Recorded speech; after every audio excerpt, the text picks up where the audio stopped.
the first round is in process. We are sitting in Clan A. We have, I believe, up to 8 clans, so we're in the very first one. Oh, speak of the devil, our very first match.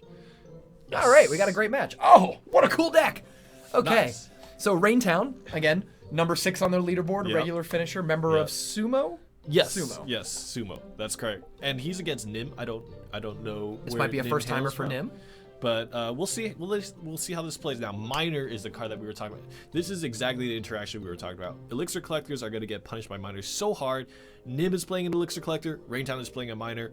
Raintown is not playing an Elixir collector, and this is kind of where I saw the meta going, right? This was interesting because I actually think Miner goes really well in Elixir Collector deck, Yeah. so I'm surprised to see a Miner deck without Elixir Collector. What's interesting is that Raintown's deck sort of looks like almost what I would call like a Hog Cycle deck, but instead of Hog and Mini P.E.K.K.A., it's got the much more expensive Barbarians and Royal Giant. Yeah. So it'd be interesting to see how this deck performs, because it doesn't strike me like a very fast beatdown deck, but without a lot of ways to invest Elixir, really. Yeah. It's not so much that it needs Elixir Collector, but how would you, for example, if you're ticking towards 10, what do you I mean, what if you want to save Elixir? Do you just put a Royal Giant in the back, maybe? Yeah. You know, we'll see. Yeah. On the other hand, Nim's deck, it actually kind of looks like the Hog Musketeer Valkyrie deck, but with like Barbarians instead of Yeah. Valkyrie Yeah. and Archers instead of Musketeer. Yeah.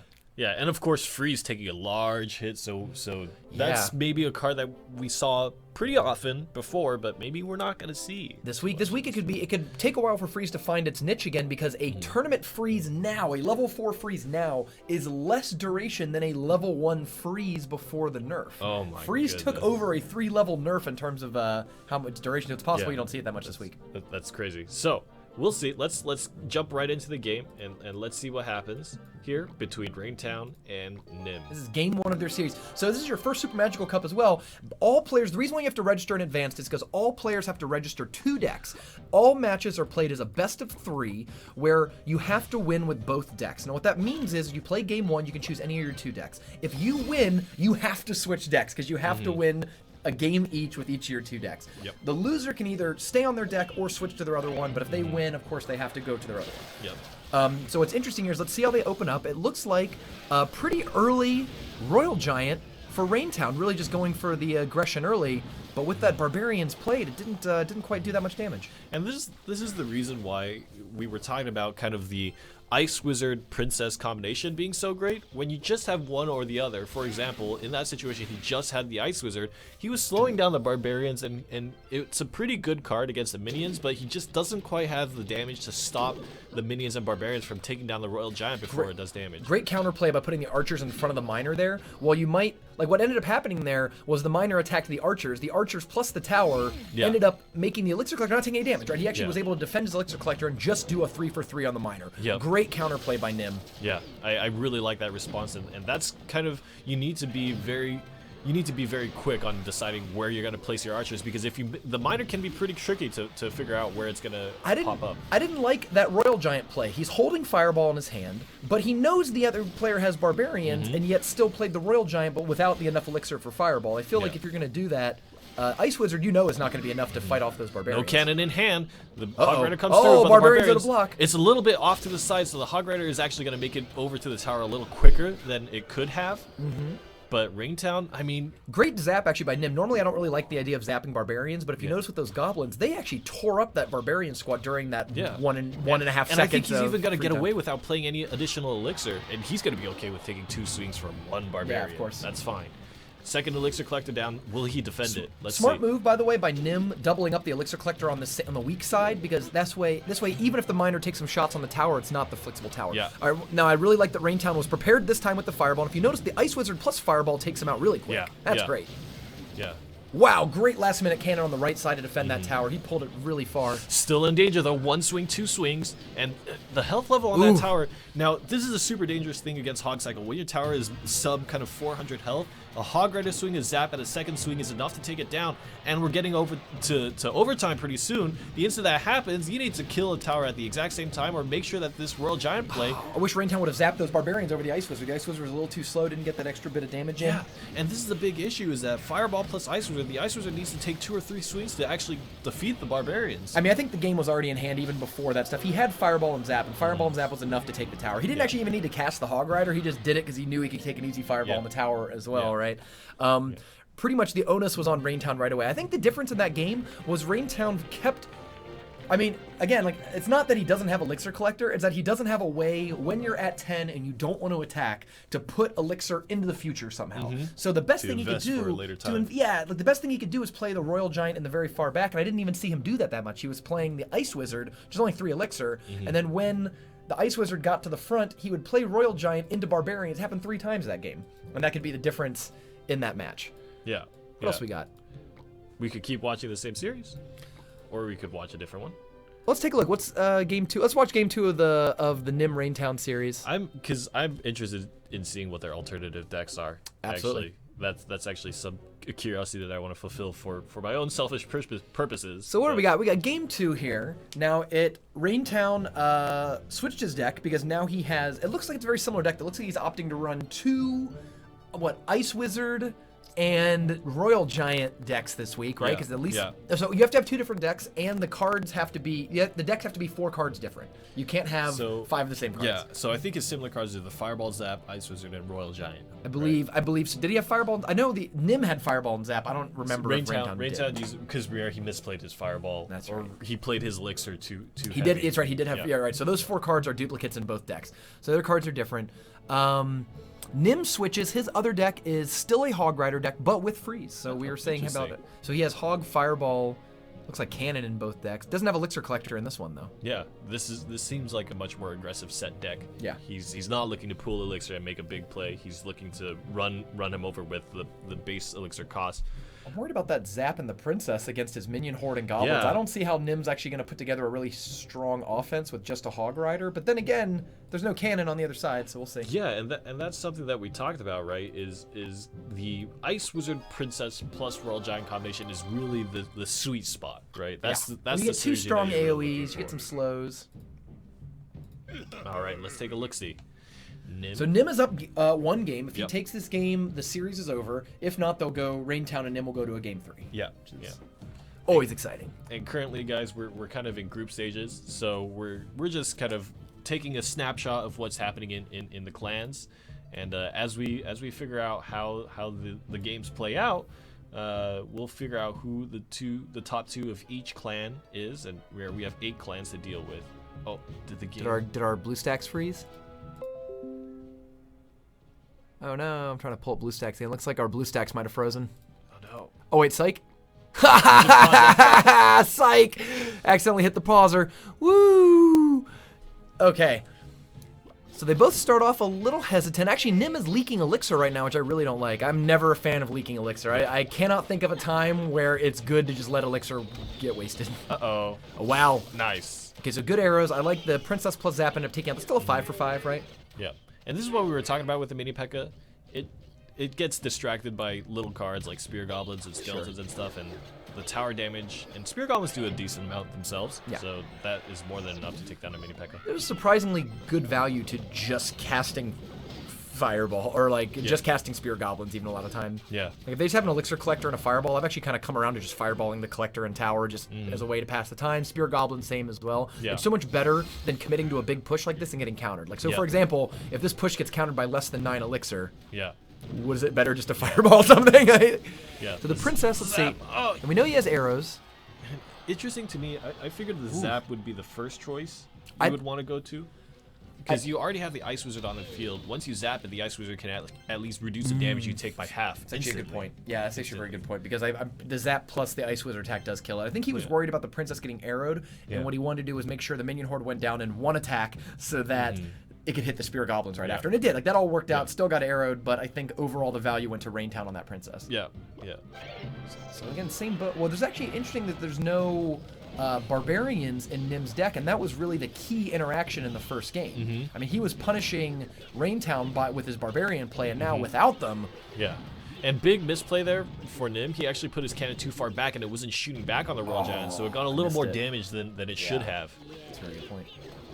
Princess down against the Spear Goblins, and it's... This game is, you know, a complete turnaround from game 1. Raintown was playing exceptional defense, only taking, what, 500 total damage across both towers? I mean, that's it's pretty spectacular, right? Yep, there's the zap coming. Oh, the freeze! And it's not going to last as long as it did before. Ooh. The Fireball is going to clean it up. great reactionary fireball there to prevent. I mean, he could have taken a couple thousand damage there. If that freeze had lasted his whole duration, that mini P.E.K.K.A was dead. That hog was going to take a few more swings. Yeah, great choice for Raintown to fireball that. Spear Goblins onto the Ice Wizard, and he's actually playing a lot of cheap cards. The Zap is going to be... Oh, okay, the Princess down is... Ooh. He uses Zap instead, but the Princess is actually going to... Oh, no. Wow, great arrows on that... on those skeletons. That is huge. I mean, it's only 1 elixir, but that is a huge 1 elixir. Yeah, yeah, and it's just the difference between having any amount of extra DPS onto the Hog Rider and not, right? And I think that's interesting that... I don't like that fireball. I mean, I feel like, okay, so here's my thought process. The opponent is at 600 damage. You have 2 to 3 fireballs to kill this person. You know, you don't really need fireball on defense, especially when you have things like Zap and you know, you have like a lot of answers here. Yeah. I feel like I would rather try to throw those fireballs at the cannons and the towers. Like that would just be a much better choice for me. Yeah. Any excuse you get to get an elixir efficient fireball is good in this stage of the game when you're in overtime. Great counter to the freezer. Notice that he froze, but it missed the Ice Wizard, so the Ice Wizard's able to clean up the things that would kill him. Double Royal Giant's probably going to push it through. I don't see how Nim's deck with only Minion Horde to really kill those things is going to be able to stop this damage. I mean, Barbarians were so key to the strategy the first time. Yeah, and great game, Raintown. I mean, it shows the importance of being able to counter Royal Giants in any deck. Like, if you build a deck, it has to have a good answer to Royal Giant. It seems like Nim was trying to get away with just Minion Horde and the Goblins, all of which made it very vulnerable to splash. Yeah, I agree. And what was interesting is that, to me, I feel like just the addition of the Princess is so strong for Raintown's deck. I think it's the best card in the game. I mean, if you did a poll, I don't know how Princess falls below top 5, and I think it's arguably the best card in the game. It does so many unique effects. It's one of those cards that you have to answer. It's not like, you know, when like sometimes somebody plays a Musketeer, you have the option of going, you know, it's unfortunate, but I'll take 500 damage on my tower, and then it'll take care of the Musketeer. Princess is one of those cards you have to answer, and if you don't answer it, it does infinite damage to your towers. It'll just always be there. And even trying to answer can be frustrating. It's not even like a mortar, because a mortar will time out. Right, there's no lifetime on it. So there's so many situations where even if you're like, okay, I gotta deal with this, I'm going to cast Spear Goblins. Well, if they zap your Spear Goblins, like, you're right back to where you were, right? She's still firing. You don't have the cheap card. Then you're like, okay, Barbarians will take care of her. But then you've just committed 5 elixir at the river that they can easily get another, you know, all play a cannon. Well, then I've just 3 for 5'd you after 2 for 2'ing you after casting a Princess that shot your tower 5 times. Like, oh, blah. Yeah, the Princess is a very tough card to handle. So now they're back to both their alternate decks. Now these decks haven't fought yet, right? Because of course Nim won with a different deck. Nim has to play with his freeze deck, right? Because he won the first game. So he just. Oh, you're right. You're right. He can't play with this deck. I wonder if the admins are checking that out. That is an illegal battle. Illegal battle. Well, let's go check it out. Let's go to another frame. I think I saw. Did we see another named player that we? Yeah. Clark Kent. We saw Clark Kent. Let's take a look at how he's doing in the first rounds of the tournament. Here we go. Let's take a look here. Let's take a look. See. Oh. Okay. Everybody, real quick. I have the sweetest deck that I've been playing on the ladder. I wish I could play in this week's Super Magical Tournament, and it ran these 3 legendaries. It's not the same deck. My deck is very different from this one, but I'm going to pull for Clark Kent because I want to see triple legendaries pull this off. Triple legendaries. Oh, it's so good. All right, so triple legendaries, Hog Rider Zap, and your deck was a little different. Well, maybe at some point we'll get to show off your deck, but it's just, when I saw your deck, I was just like, what are you doing, Rumhead? This makes sense to me, right? Yeah. So what I really like here is that he has Hog Rider along with Miner. What's really cool is that Miner can go in first, distract the tower, maybe attack an Elixir Collector or a cannon or troops or whatever that are back there. And while it's doing it, the Hog Rider just flies in, not taking any damage, right? Hog Rider's like relatively fragile. It won't take any damage as long as the Miner's still alive. Between the Miner and Hog Rider, those two could probably take an entire tower down, you know, with a zap to clear out whatever. So I'm pretty impressed with this. I really like Princess behind with Miner as well, because if they play things like Goblins or Skeletons to kill your Miner, the Princess's splash damage just accidentally kills them. Like, you don't even have to target them. It just kind of just hits them. Very cool. I'm excited to see how this works. I mean, Goblins plus Miners for 5 elixir is a very strong push. And Othman is running a double threat, you know, Hog Rider, mini P.E.K.K.A. Love the cycling. barbarians on defense. It's a little bit of an expensive cycle. Yeah, I wouldn't even call it a cycle deck. Yeah, I mean, the cycle is it's- specifically Goblin Zap Cannon. Like if you aren't putting those in your cycle, it's not a very fast cycle. Yeah. But I do like that he has a lot of good two-way cards. Yeah. He's got Minion Horde, he's got Barbarians and Mini P.E.K.K.A, all of which defend really well. And then on the counter push, you can throw a hog in the middle of it, and what do you do, right? Yeah, yeah. So let's see how this game plays out for our very own Clark Kent. That's it. Yeah. Here we go. Oh, we did Oh, it we again. pause it. Every time we click, it must be it's the angle of the clicking. Yeah. We're trying to switch over to blue stacks. Okay, so we got a miner in the opening hand. It'll be interesting. There's no elixir collector on either side. Yeah. So it's interesting that they're not. No one's collecting. This is the rate that. I don't like that they're Clark gonna Kent be- leaking elixir. You knocked that off. Play the goblins. Play goblins by the tower or something. Is this it? No, Oh, it's wow. not. He's just he's just thinking about it. This is, oh, come on, that's boo. Boo earns on that. Like, I guess if there's ever a time to waste elixir in the early game, but like, you let your opponent put 10 elixir on the field without really putting any of yours on. even if you played goblins way back by your tower, they would run up and they'd intercept the mini P.E.K.K.A. Now, see, great fireball there, but potentially is the miner's still going, and I love how the Ice Wizard actually lets the miner live a little longer.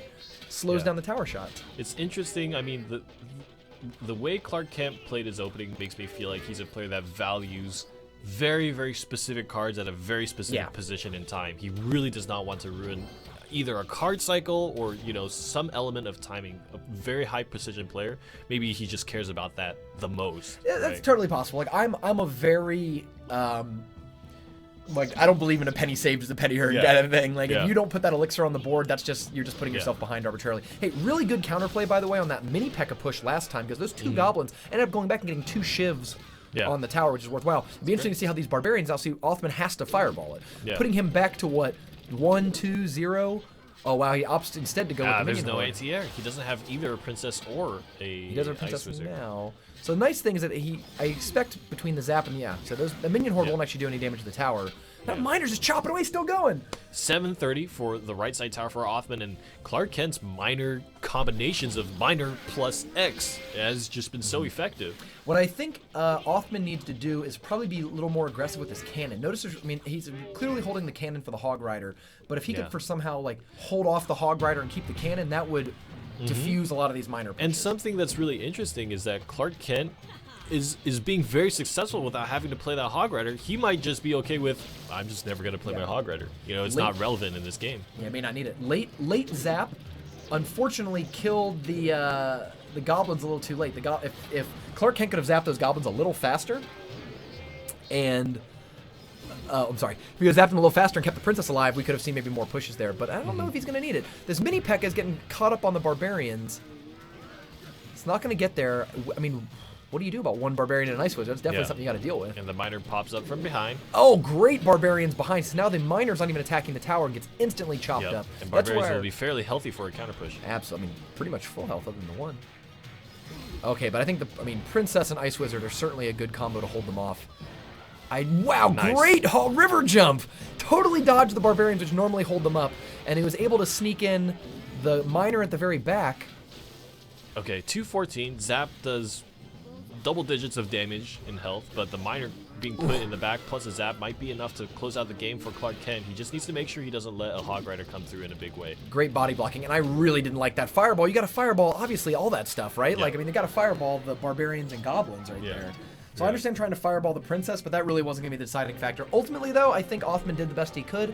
Clark Kent was really in a strong position that game. I think if they were to play in a game 3 or something, Othman would know to use his barbarians a lot more aggressively on the miner. An interesting thing about that deck was that even though he had miner and princess and ice wizard, he didn't have fireball. So if you were to play your barbarians on top of the miner every time, he doesn't have a way to like fireball the tower and the barbarians and really punish you for that play. And a lot of people are going to be like, well, the miner only costs 3 and the barbarians cost 5.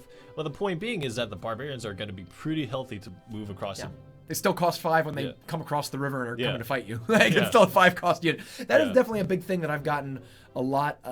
I think people are starting to rely less on defensive towers. There was definitely a time in the meta where people were running 2 to 3 defensive towers in every single deck because you felt like you had to. But what's interesting is that as players are getting more skilled at defense, they're realizing that, okay, I can defend a Hog Rider with a cannon, but if I can defend that Hog Rider with something that costs 3 or 4 or 5, but it's a troop, then it forces my opponent to do something about it. Or even if they have a defensive tower of their own, it gives you an opportunity to upend it. Yeah. All right, guys. So before we jump into the next game, let's do our first raffle for the Super Magical Cup. As you know, we always do viewer giveaways, and we're always looking to kind of give a little something for the spectators here that are tuned in and supporting us. Watching's just as good as playing. So what you have to do to join a raffle is type !raffle space answer the question that we provide when we do open the raffle. And the first question will be the first question for the raffle. I'm going to go ahead and open it right now. I'm going to go ahead and reset the raffle and open it. The question you have to answer for the first raffle is, what is your most successful current deck? So, what deck are you playing? I mean, it's not really what is your favorite deck, is what is your most successful. What do you think works the best for you? And Since actually the Tuesday update, what has really been pushing your trophies up? I'm really interested in this because a lot of people will have strong ideas of, what is the strongest deck or not, but when they actually play it, it might be a different thing, right? So what is personally your most successful deck? What is the one that has pushed your trophy count the highest? So, !raffle space answer that question. We will pick 3 people to win a bucket of gems each. Yeah, a lot of fun. So we'll close that raffle out in 3 people each at $10 times 5 giveaways. That's $150 in giveaway prizes just for watching the best Clash Royale tournament in the world. Oh my goodness, it's a lot of gems. It's a deal. We gems give them are away, everywhere. but our wives won't let us. It's gems everywhere. Oh, Crucial's hanging out in the chat. All right. Oh, Crucial! Hey, shout out to Crucial in chat, a very popular YouTuber and streamer. Awesome. He's here to root on his buddies. His sumo buddies. Sumo buddies. Sumo wrestling. All right. Cool. So let's we're gonna do a few more games here in between, and we'll get to see who the winner of that raffle is after that point. But let's go ahead and take a look at some other decks here. Okay, so we got Chief Anzarox versus Ryuzamo. Ryuzamo's deck, you know what card I've seen a lot of since the update is Fire Spirits. Fire Spirits' splash damage size increase has been super relevant. It's so much more reliable to kill a squad of barbarians, or especially minion hordes. Minion hordes are the ones that sometimes you kill the whole thing and sometimes you only kill half, and now they pretty reliably hit the entire squad, which is great. I think I could imagine Fire Spirits being very valuable with both Musketeer and Giant, because sometimes you just send like a lone Musketeer across, and what's cool with the Fire Spirits is they present the situation of like, okay, well now you can't cast skeletons or goblins to kill the Musketeer because the Fire Spirits will blow it up, and then if the Musketeer is tanking, she's going to do a ton of damage, and then the Fire Spirits do another like 600 damage when they crash into the tower. Do a lot. Fire Spirits. 2 Elixir, great cycle card. Yeah. Now, something interesting to me about looking at Chief's deck is the Dark Prince. Is something that was a card that we haven't seen in a very, very long time, I feel like. Yeah, super underrated card. It's actually pretty strong still. I mean, I think the Valkyrie has taken much of the popularity away from Dark Prince, but there's something to be said for both the shield mechanic, the charge, the speed at which you have to react to a Dark Prince. And what's funny is a lot of people actually underrate his damage and let him hit the tower. They let him charge and then hope that he just dies after a few hits. But if he gets a charge and even just 1 or 2 attacks in on a tower, that's a ton of damage for 4 Elixir. So, interesting to see Hog Zap Dark Prince deck versus a Fire Spirit Musketeer with like the Giant Archer combination and then Valkyrie on defense. And interesting, we were talking about Hog and Dark Prince being a good push. I mean, that's 8 Elixir. That's really hard to deal with. You can't really put goblins. It's kind of like the Prince Dark Prince in terms of what you can put in front of it. Or, you could double threat, right? You could split push it and you still have the zap for one or the other, Good point Interesting. too. There's a lot of, I think the flexibility is interesting. Yeah, we'll have to see how Chief plays this deck. All right, let's see. Chief of the Anzarox clan. Chief Anzarox. All right, let's see. I think it was this one right here. Let's go ahead and watch it. Whew. Not gonna lie, I'm gonna be rooting for Ryuzamo.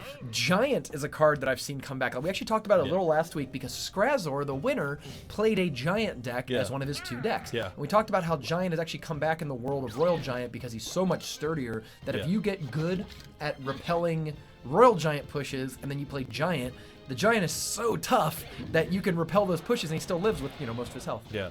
Okay, interesting. The Giant is gonna turn away, and the Musketeer is actually not gonna get splashed at all. Barbarians, and this is what we were talking about with the fire spirits to protect your musketeer, but the barbarians just craziest opening. I mean, right now I'd say Chief Anzorox is hugely ahead in terms of what he has on the board. Yeah. That Inferno Tower just tore up the giant. That Princess has gotten off. I mean, 8-10 shots without any problem, and great blocking with the Dark Prince. Yeah, and the big thing about Princess Inferno Tower that you have to understand is that is a defensive setup that is Tesla Tower. No, he didn't put it close enough to the river. So what's crazy is Tesla Tower by the river is a new thing that's come back. Tesla Tower, with its recent buff, is now better than Cannon in every way save elixir cost. So you play one more elixir, you get more hit points, more damage, etc. One of the things that's starting to come back with Tesla Tower is that because of its little hidey hole mechanic, you can play it up by the river, and it's very good against Royal Giant and Princess because neither of them can outrange it. It hides, they walk into its range, then it pops up and starts shooting them. Yeah.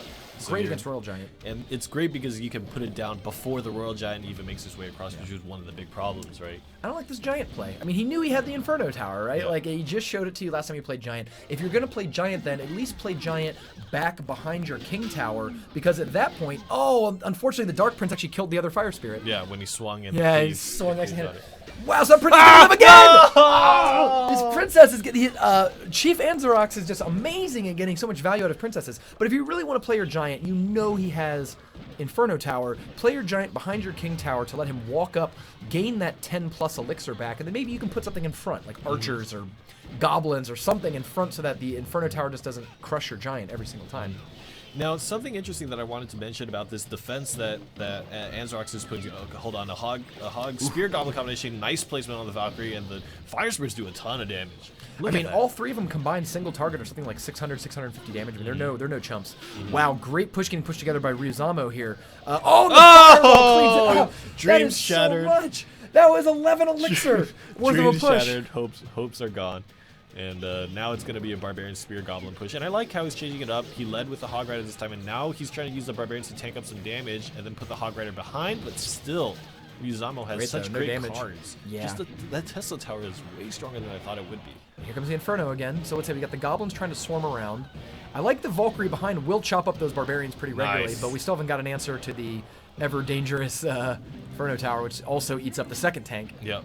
Yeah, and the Dark Prince in front of the Musketeer is going to prevent any kind of tower damage. Archer's going to get chopped up in one charge. Oh, psych! Good placement on the Valkyrie. Okay, I like this push. 6 elixir, not too crazy. Again, Fireball's just been chopping them up, but... And Inferno Tower is going to get placed down here, and that's going to distract the Giant.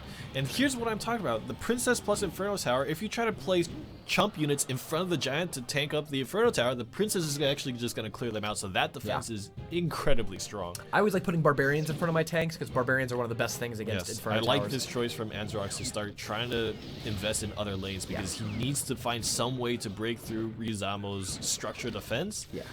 And one of the things that you need to think about is if you constantly push all your troops down one lane, of course they're going to put their defensive structure in the middle, and that's going to be kind of double use on both lanes, but the troops are not going to be there. And so you preserve the health of, say, your Hog Rider a lot more, only taking damage from one tower as opposed to the tower, the archers, whatever, the Musketeer.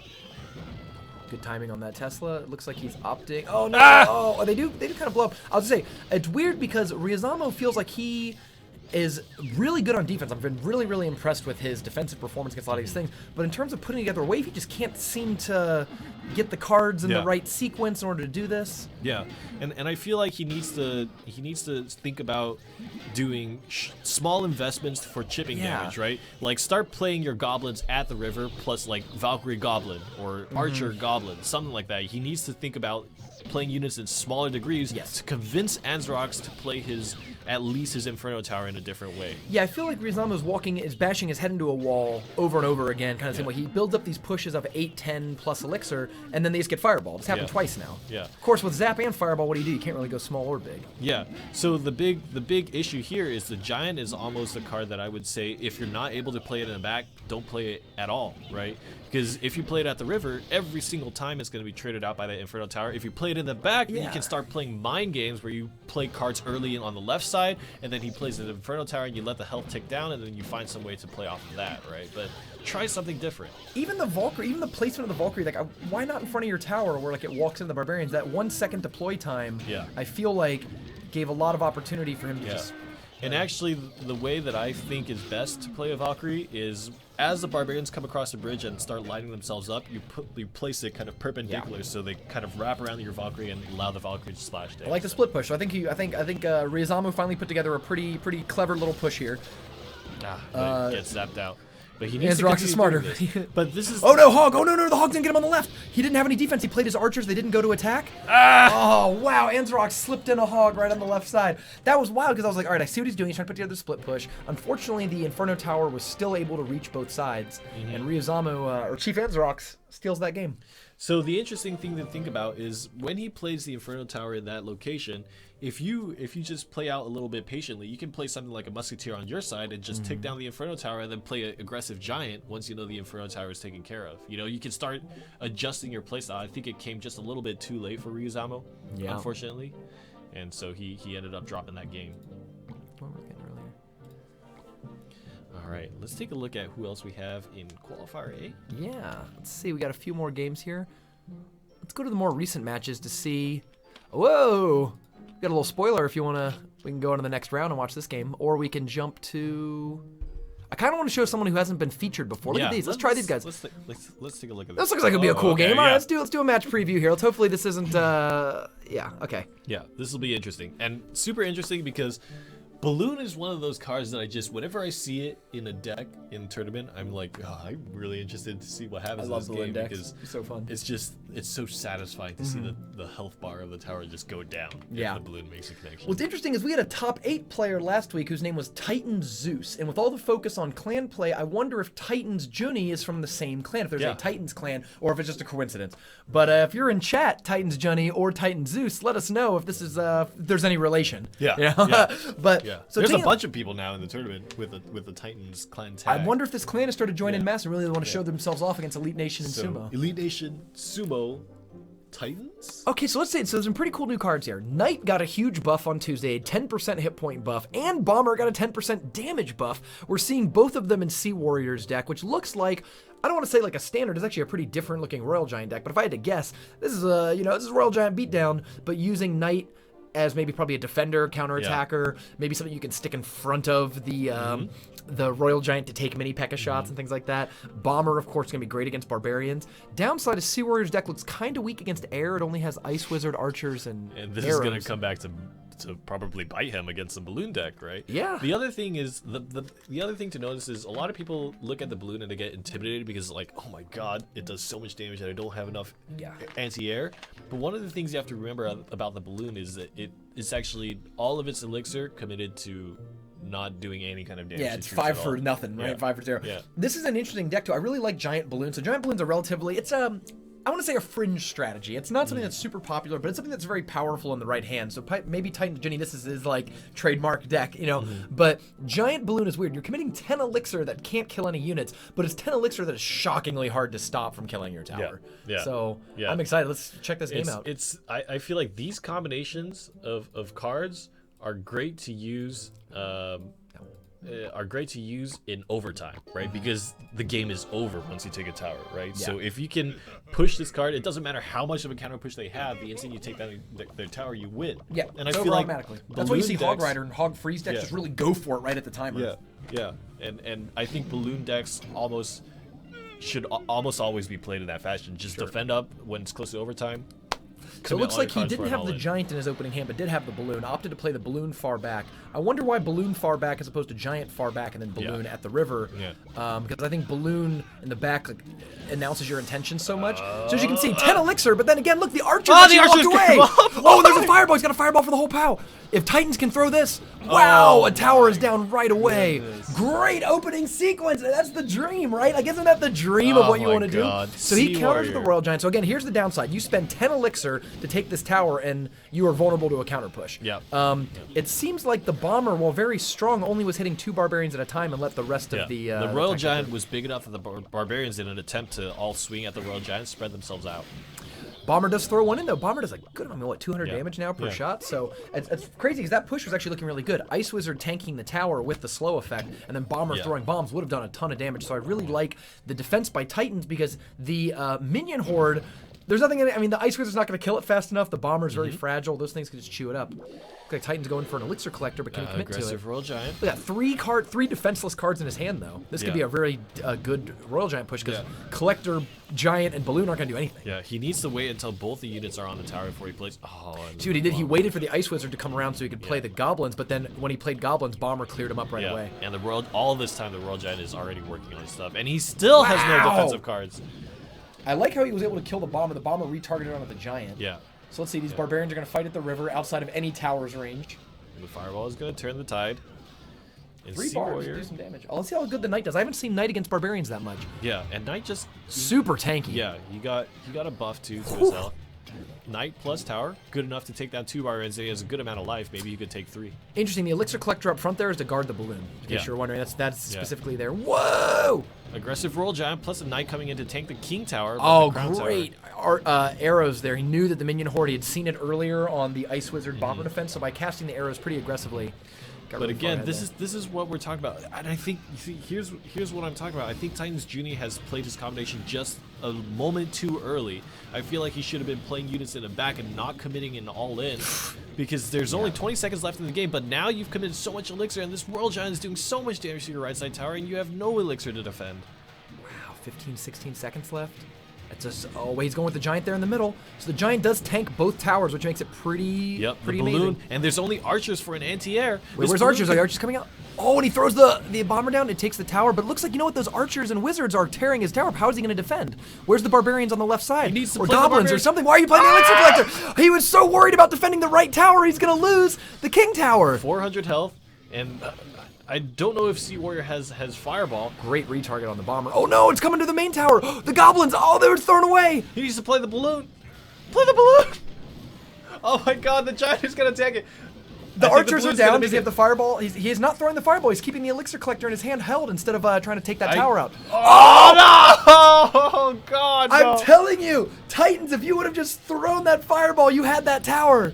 He didn't kill the archers. Oh no! The bomber might kill the tower. 400 health, 255. No, it doesn't splash far enough. Side. But then the archers are coming to kick that King Tower. And Play where's your defense? Where's the barbarians? Now they're too late. He was so worried about the Royal Giant. Oh, what a good game! So Sea Warrior wins 3-1. Titans was clearly trying to let that balloon hit the tower in overtime. I think if he would have just sold the farm, just go for it, throw that fireball, hit the tower, hit the archers, let the Ice Wizard stay alive, whatever. But like, I think he might have won that game right there, 2-1 in overtime. If he had thrown the fireball, I mean, the fireball pushback. If anything, if anything to think about, right? So, oh god, I wish we could replay that situation. But if anything to think about, right? Ice Wizard tags onto your balloon. If you throw the fireball, your Giant was next to the Ice Wizard because it was starting to walk back to the tower. You push the Ice Wizard back, and now it retargets to the Giant. And the thing is, the slow. But here's Ice Wizard doesn't even do that much damage. Like, I actually think if both towers are attacking the Giant, which they were, the Ice Wizard alone on the balloon is not going to do anything. The big problem is that archers do 4 times as much damage as Ice Wizard, like the two of them combined. Yeah. There's a few ways that we can look at it, right? So one of the things is, I think if you threw the fireball early enough, I would have prioritized pushing the Ice Wizard back, because the slow was the big thing. The slow plus the archers, he only needed maybe 1 or 2 hits from the balloon, right? Yeah. So if you one hit, it was like 800 hit points or something like that. Like the balloon and the death bomb would have killed it. Yeah. So the big thing is you just need to make sure your balloon can travel that distance and get to the tower, right? So I would almost, in that sense, I would prioritize. The Ice Wizard in that sense. Pretty good. Let's see what else. Let's try to feature some other. Oh, actually, look, there are some Titans people here. Yeah, a second Titans guy up against. Let's see, is that game 1 of their series? Yeah, it looks like Titans are definitely coming in. So let's take a look. This looks like it's game 1. Could be wrong. Yeah, I'm trying to find out. Oh, yeah, okay. Out. All right, so is this, I don't know if this is game 1, 2, or 3 of the series. Whoa, but we got to watch this game. That's a Sparky. Now, that's the card that we thought, oh man, I was tricked by Woody. I thought Woody was going to play a Sparky deck last week. Oh, that's right. Last week we thought we had a Sparky deck being played by Woody, but it was a decoy deck, So let's see what we got here. We've got a very interesting hog deck. Again, I don't even call this a hog cycle deck. It's not really cycling. It has Minion Horde, Barbarian, Goblin Barrel, and Hog. I really like the Goblin Barrel freeze combo, because if you ever decide, like, okay, Goblin, like, how many times do you see a Goblin Barrel in there and you're like, all right, I'll put Barbarians down, or I'll put Valkyrie down. If they freeze right before it lands, you know what I mean? Like, that Goblin Barrel can do a ton of damage. And something also to note is that O-Kix doesn't have a zap. Now, there's no way he could have known that Sparky was being played, but he doesn't have zap, which is one of the best cards against Sparky. Does, however, have Minion Horde. Does, however, have a Minion Horde, and that will chew up Sparky if given the opportunity. Barbs can surround Minion Horde, or Sparky, if you play them correctly, they land on like all four corners, and then Sparky doesn't blow up all of them, and they can kill it. You could freeze it, of course. Jonathan, on the other hand, if I had to guess, Jonathan's probably going to do pushes of like Barbarians backed by Wizard, or like Sparky with maybe like Hog Rider in front backed by Wizard. You sort of want something in front of and behind Sparky in order for this to work, but if it works, it's very strong. Yeah. All right, so before we head into this game, let's go ahead and close the raffle. Now, remember, our question was what is your most successful deck? And the deck that has gained you the most amount of trophies. So let's go ahead and close out that raffle and figure out who our first 3 winners are. Let us close, and we will draw the first winner. And the first winner will be Arsenis123, and he says Golem and Baby Dragon combo. And that is actually, Golem decks I feel like have been a little bit popular as of late, but Golem Baby Dragon I think is much more on the tanky side than it is on doing any sort of real damage. We're seeing Baby Dragon re-enter the meta in a lot of ways, because there was, if you remember before the Royal Giant update, the patch that made that a really strong card, there was that Prince Baby Dragon Mirror Collector deck that was going around, and Molt and a few other people were playing it. I really like Baby Dragon now because everyone's playing Minion Horde or Barbarians, and it's such a strong card against, you know, Barbarian Hordes and things like that. I really... I'm trying to think. I can totally see that working, right? Because even though it's not a ton of damage, it is pretty tanky. That is the sort of backline that resists a fireball. One of the things that sucks about Royal Giant decks is that what ends up happening is they fireball your archers and your spear goblins and all the stuff that's sitting behind the Royal Giant actually doing the damage. They just clear it with one fireball. When you have a Golem Baby Dragon, like... Yeah. You lightning it? Like, what do you do? Like, how do you get rid of that Baby Dragon? Yeah, it's a tough situation to be in, for sure. Unlike most backlines, you can't just drop a squad of Barbarians on it. Like, a lot of times you just drop Barbarians on the Archer or Musketeer and kill them. If you try to do that behind the Golem, you're just going to have a Baby Dragon killing them. Yeah. So, thank you, Arsenis123. Go ahead and check your inbox in Twitch to see further directions on how to claim your bucket of gems. Let's go ahead and figure out who our next winner is. Niocom.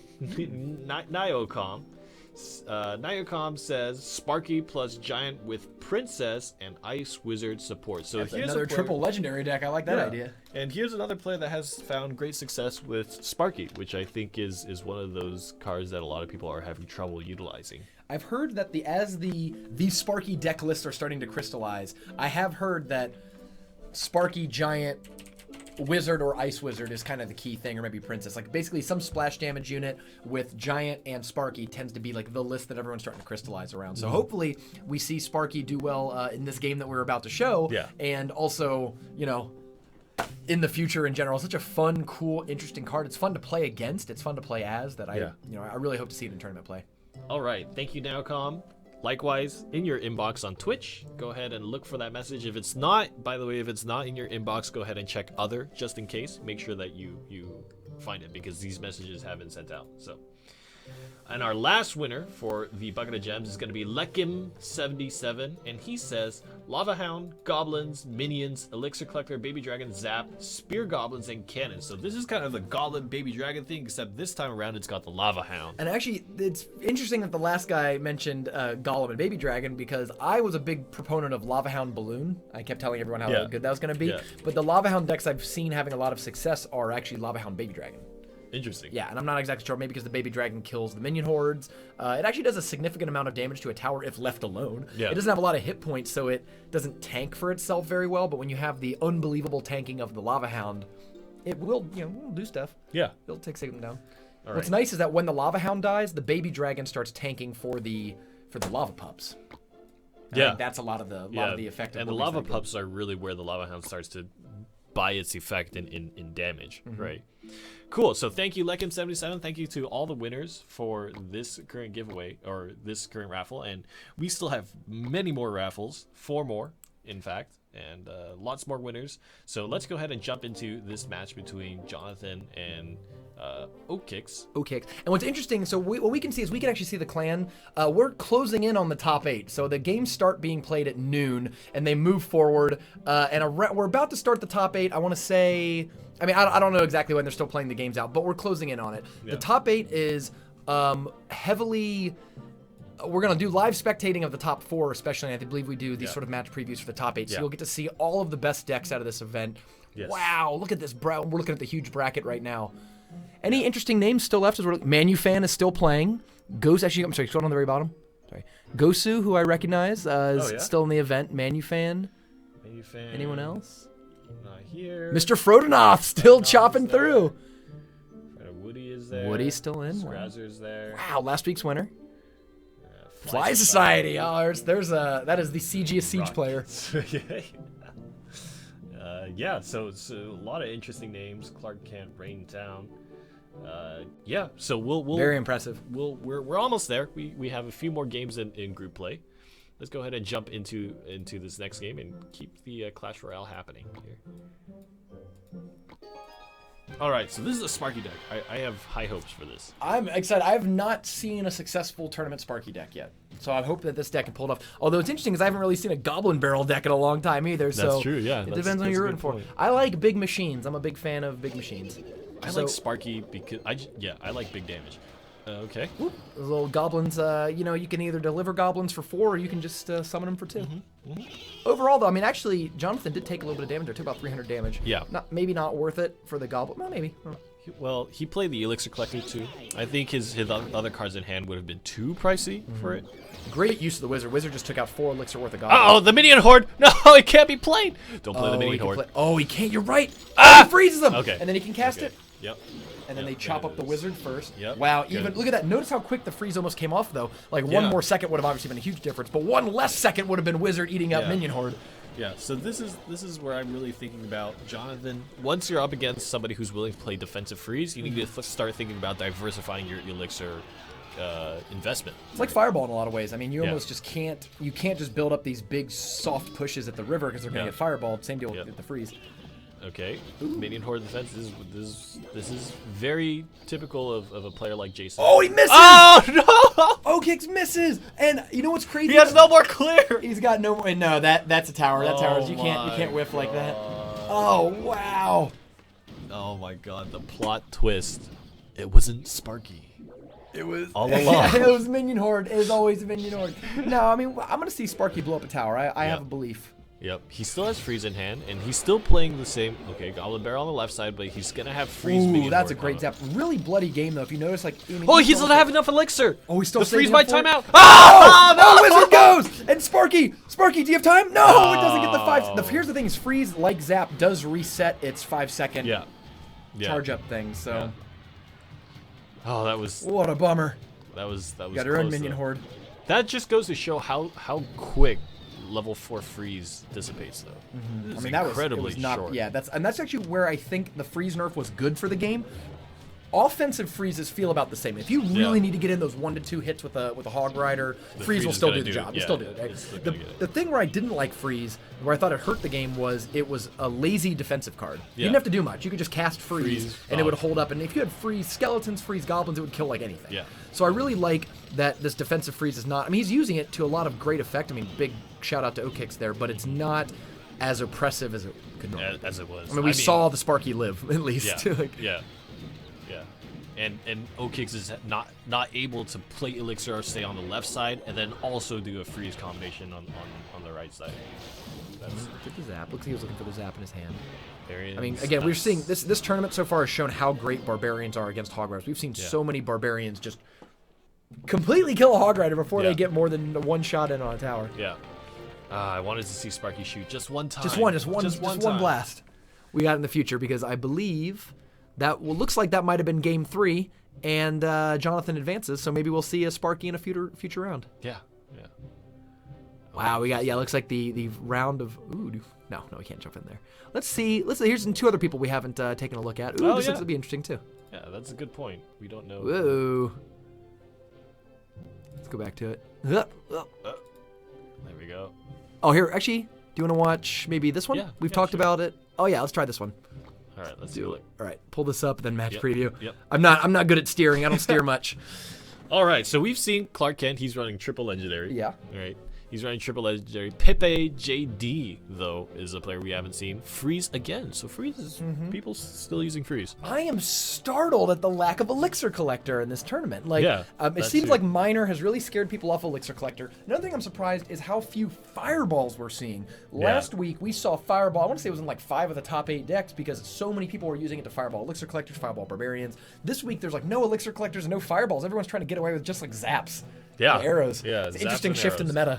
Huh. So, Hog Rider, Freeze, but he's got Miner, Valkyrie, Barbarians. So all those cards are good with Freeze. Yeah. I mean, don't ever discount Miner Freeze. That can do some work. Yeah, and then of course he can support that with Spear Goblins or some. I mean, Miner Hog Rider, Valkyrie Freeze obviously kills everything on the planet on defense. Now, something interesting about a combination like Miner Hog Rider is that the Miner is great against structures in general. So if you try to play something like a cannon or a Tesla, you can put that Miner right next to it, and then it'll lower the health of that before your Hog Rider comes through. Another thing is something like you could play Valkyrie, and then when the Valkyrie starts to tank the tower, you throw the Miner across to start wrecking havoc. I mean, I really like that too.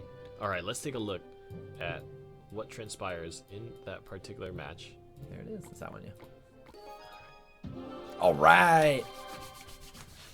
PepeJD against Clark Kent. Clark Kent is a player that I put a lot of faith in, but maybe PepeJD is not somebody we've seen play. Maybe he's gonna. As we get more people in more rounds, the competition can only get stronger. Yep. Okay, Valkyrie in the back. Okay, Princess aggressively, and that's. I like the aggressive Princess because you get some splash damage here. I mean, it's a bummer. If he could have, if Clark Kent was a little faster with that zap, like if he had zap in hand ready to go, could have zapped that. He's looking a lot of elixir, and this is something we talked about. Yeah, Clark Kent did that in the previous match too. I tend to leak elixir. Like it's definitely one of the weaknesses in my play, but I do it when I have my collectors out and things are going really fast, right? Like I don't think you should just do it at the start of the game. Nice. That's what we were talking about. Yeah. Yeah, just playing the Barbarians on top of the Miner completely counters the Miner. You don't have to worry about it at all. Yeah, the minions do a good amount of damage though. Yeah. They got a good amount of swings. Nice wizard. Ooh, now arrows in Pepe's hand. Oh, he freezes all of it. Wow. Oh! Doesn't get the barbs though. And unfortunately, those things come out of the freeze pretty quickly and look like they generate a pretty strong counter push. I mean, Barbarians plus Princess is 8 elixir. You got to deal with it. And he has the Miner. Oh, wow. So the Valkyrie's actually going to go back. Zap them, maybe? No, he's not. He's opting to let him. Oh, he zaps no. And look, the Valkyrie gets distracted, and the Barbarians are all the way up to the tower. He could take it. Wow, and they do. The one, oh no, wait, the one shoots. Because the Miner displaced the Princess, so she didn't take her last shot. Still, though, I mean, 79 is effectively a dead tower because you can't stop that first Princess shot. In fact, it's almost better for Clark Kent this early in the game because now he can just focus on the right side and not have to worry about the King Tower. He knows he can take that tower down, so he can just work on the right side without fear of having the King Tower be activated. Yeah, which adds a lot of value to these counter-pushing units, right? Like, you just counter Valkyrie with 3 with minions, right? You know that tower is dead, so when he plays Tesla to defend the tower, it's like, all right, you spent 4 elixir, cool. Yeah. Now notice the Princess here, the Tesla's so far back that it's never going to attack. Yeah. Barbarians to counter the Princess. The Ice Wizard is going to be placed down, slowing up all the Barbarians, and he's going to place his Barb to try to body block the Hog Rider. Doesn't quite work on the body blocking, but again, that's a good freeze. Going to commit Goblins, but the arrows, nice, very smart line of play. Great predictive arrows. When he saw the freeze, I assume that Pepe, expected a Goblins or something to come up. Nice timing on that Miner Hog Rider combo. The tower's actually on the Miner rather than the Hog Rider, and look at how many swings he gets. And the left side now, Clark Kent too late on that Miner. Collects. Clark Kent collects. Yes. What's owed to him. Yes. One more. Boom. Second tower's down for Clark Kent. Nice. Wow. Excellent. Well expert executed. offense. Yeah. Super well executed. I really like his decision making. It just shows how much care he puts into.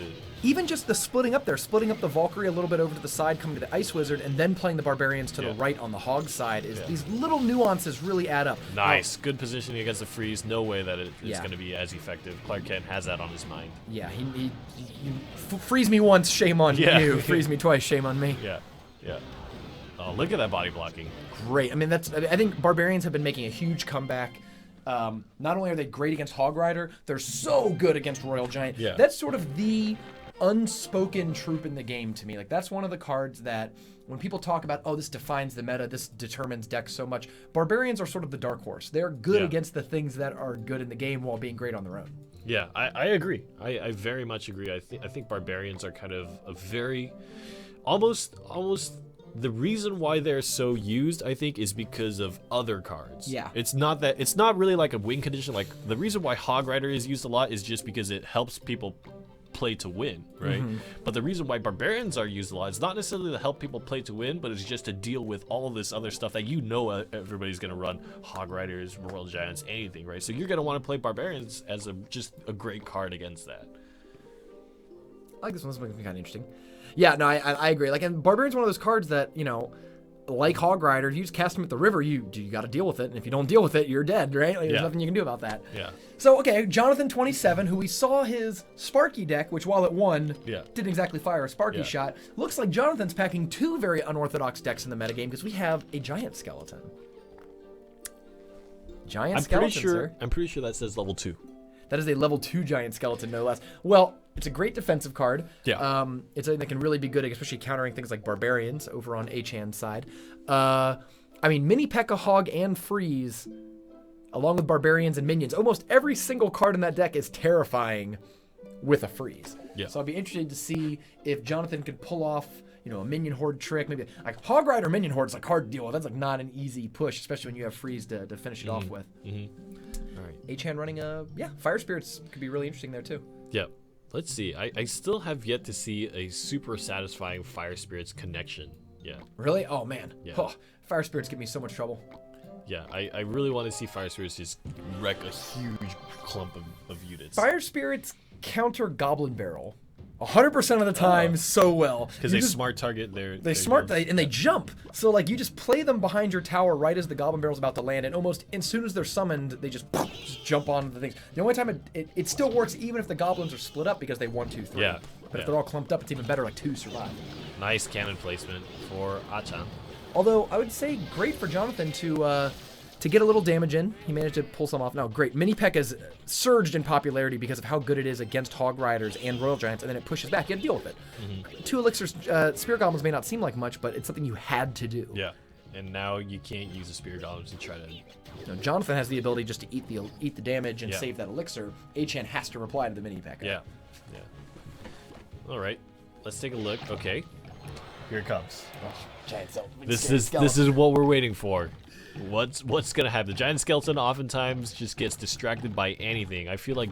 I mean, it's a great way to invest elixir. I mean, I think what I really like about Giant Skeleton is that, you know, if you have nothing else to do, casting it in the very back for 6 is not bad. I mean, you see right here, Achan casts 6 to defend it. Okay, Yeah. You know, sorry. And Didn't the really do bomb, anything, there's no right? counter push. I mean, granted, I think these Fire Spirits plus the cannon is going to murder those Barbarians. 2 elixir. 2 elixir for that. I almost feel like it was a mistake to lose any health on your Barbarians. Just wait until the Barbarians are cleared off. That's exactly what I think. I don't think he needed to cast those Barbarians defensively. I think the Fire Spirit and Cannon would have done all that job. Instead, what?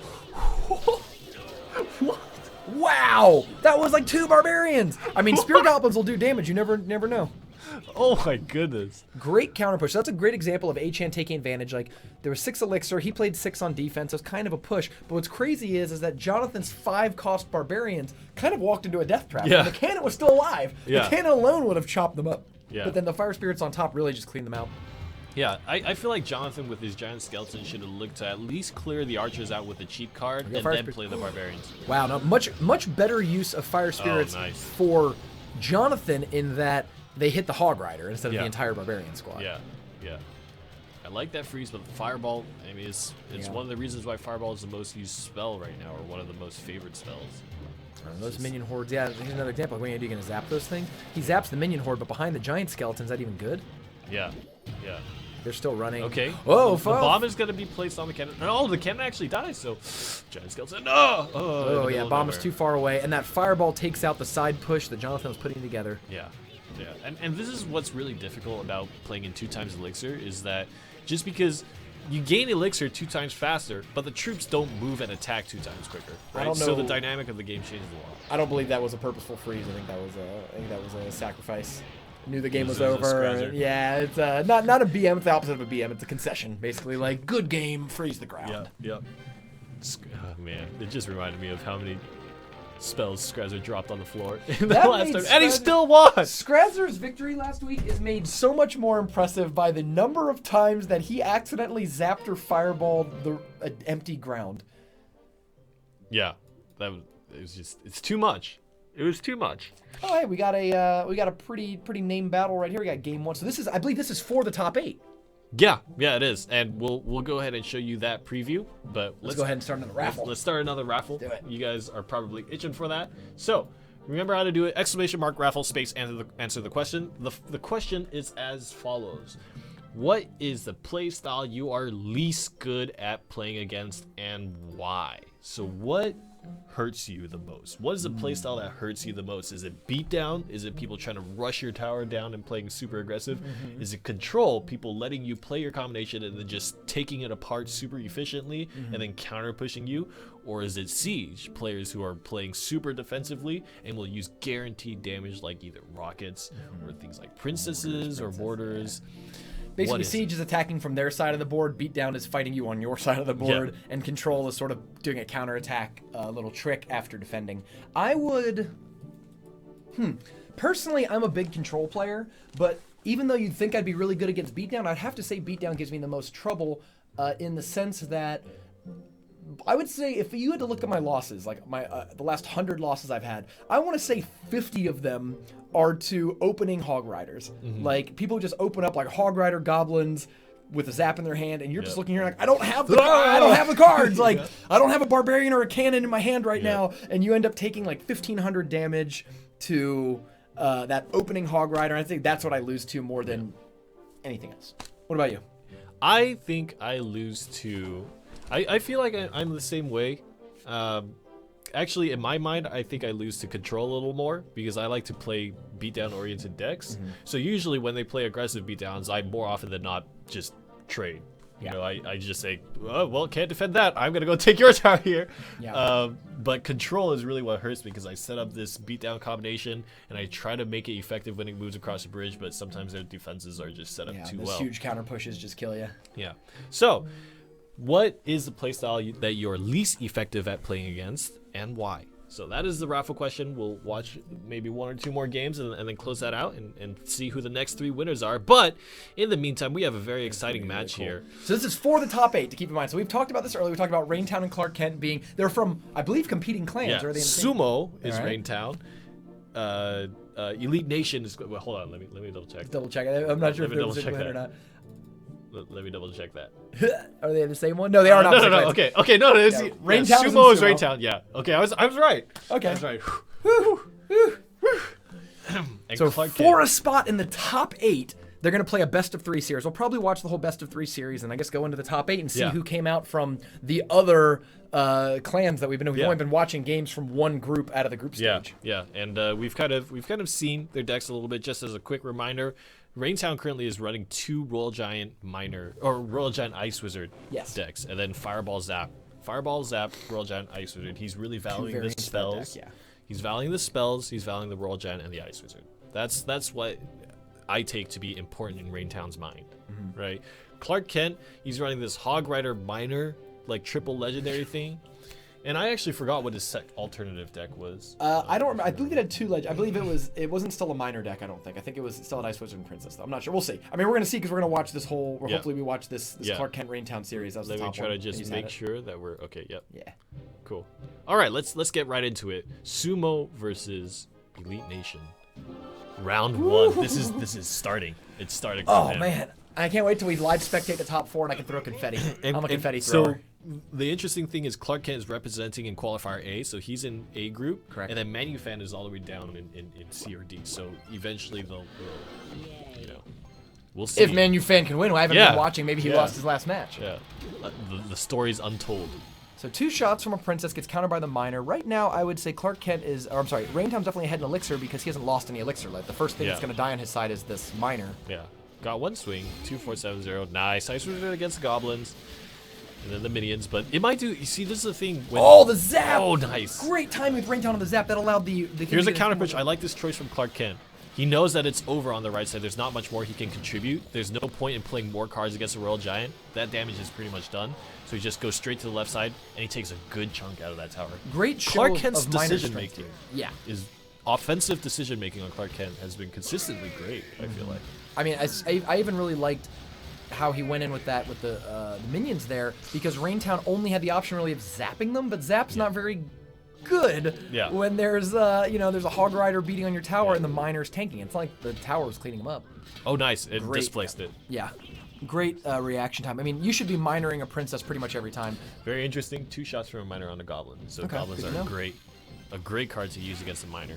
I mean, you saw just how effective. 0 damage on a tower. The goblins moved across. He had to play the Ice Wizard to defend against the goblins. Raintown does not have the Ice Wizard to help support this time. Nice. And even though he fireballs, I mean, that thing's dead. They just quick. walk back up. Yep. Yeah. And 6 elixir down, and the Royal Giant card, right? That's kind of the win condition in Raintown's deck. Is essentially it didn't do as much damage as he would have liked, and it's 1 minute 10 seconds that might come back to bite Raintown, right? In overtime, he maybe needed that extra damage from the Royal Another Giant. interesting interaction is that notice that Raintown's just about to draw his miner. He's got the slower deck, the deck that doesn't cycle as fast. Clark Kent is a very fast cycling deck. Yep. So Raintown actually just now has his miner, but then doesn't have the princess anymore. There was that thing of princess to miner every time that Clark Kent played his princess, but it's not happening now. Yep. And I feel like Clark Kent's starting to take the advantage, though, because that, again, twice barbarian a Royal Giant is really huge. You got to deal with there's that no thing. fireball. So he's still holding on to the fireball. I think he's trying to use the double tower hit on the miner. Oh, goodness. And now the full health goblins, plus the miner and the Hog Rider. Oh, wow. This is a huge combination cannon. He needs to play the cannon. And he's got the... Okay, the miner is... But currently, this is the big thing. The Hog Rider actually isn't being damaged by the tower. It's just a cannon, and look at how much health the Hog Rider has. One more swing. All right, now it's just a game about whether Clark Kent can consistently defend against the Royal Giant push. And here's one. Ice Wizard is down, and the minions are already on the Royal Giant. Not enough elixir for the fireball, and that is a big blow to Raintown. You're right. Great offensive decision making there. You notice that as he took the tower, you pointed out there's already Ice Wizards and minions. Like, you can't play a Royal Giant into that. He does, because you got to try and take the tower. But with barbarians following it up, that thing was dead before it took 3 shots. Yeah. Now, wow. Clark Kent, I mean, I feel like currently the way Clark Kent is playing, the phrase, your best defense is a great offense, is really applied to Clark Kent in that game. Okay. The way he just, he defended kind of, the Ice Wizard Royal Giant Zap combination from Raintown was really effective, but instantly Clark Kent was like, okay, my focus is not there anymore. There's nothing more I can do here, and I'm just going to start pressing your tower. And that eventually gave him this momentum that he slowly, like every interaction, barbarians on Royal Giant fireball, but the barbarians took it down. More momentum for Clark Kent. Royal Giant again, barbarians this time not fireball.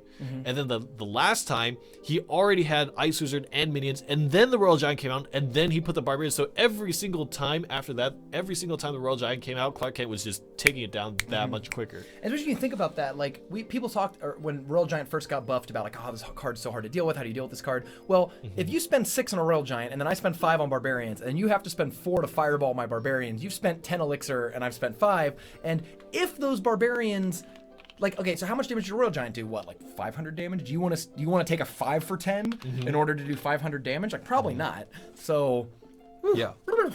All right, Clark Kent. Clark Kent takes the early lead. This is game 2 of their series. Yeah. Clark Kent has to switch decks. Raintown decided to switch decks, but I don't believe had to. Could have stayed on the same deck, but opted to switch. So mini P.E.K.K.A. Miner combination that we first saw in the tournament being played by Manufan, and this is kind of a different. He's not using Minion Horde. Instead, he's got the Knight, and he's got kind of a Musketeer kind of thing. This seems more of like an anti-Hog deck to me. I mean, you've got Knight, Cannon, Mini P.E.K.K.A. Goblins, Musketeer. All these cards are good against Hog. They're not easily zapped. I mean, Goblins are, but everything else is not like zappable particularly. I do wonder how he's going to kill the Royal Giant, because it seems like only really Mini P.E.K.K.A. Goblins and Musketeer can kill the Royal Giant, and there's plenty of support to kill the Goblins at least. So he does have the Ice Wizard Cannon defensive combination. Right. Yes, he has that as well. He has that choice, but you're absolutely right. I mean, Goblins are kind of the most effective, I feel like, but they're zappable. Mini P.E.K.K.A. is your next choice. But that could be Ice Wizard and skeletons rushing around the, So I wonder how that interaction is going to go on defense. Let's go ahead and take a look at what happens in the second game between Clark Kent and Raintown. I believe this is the one.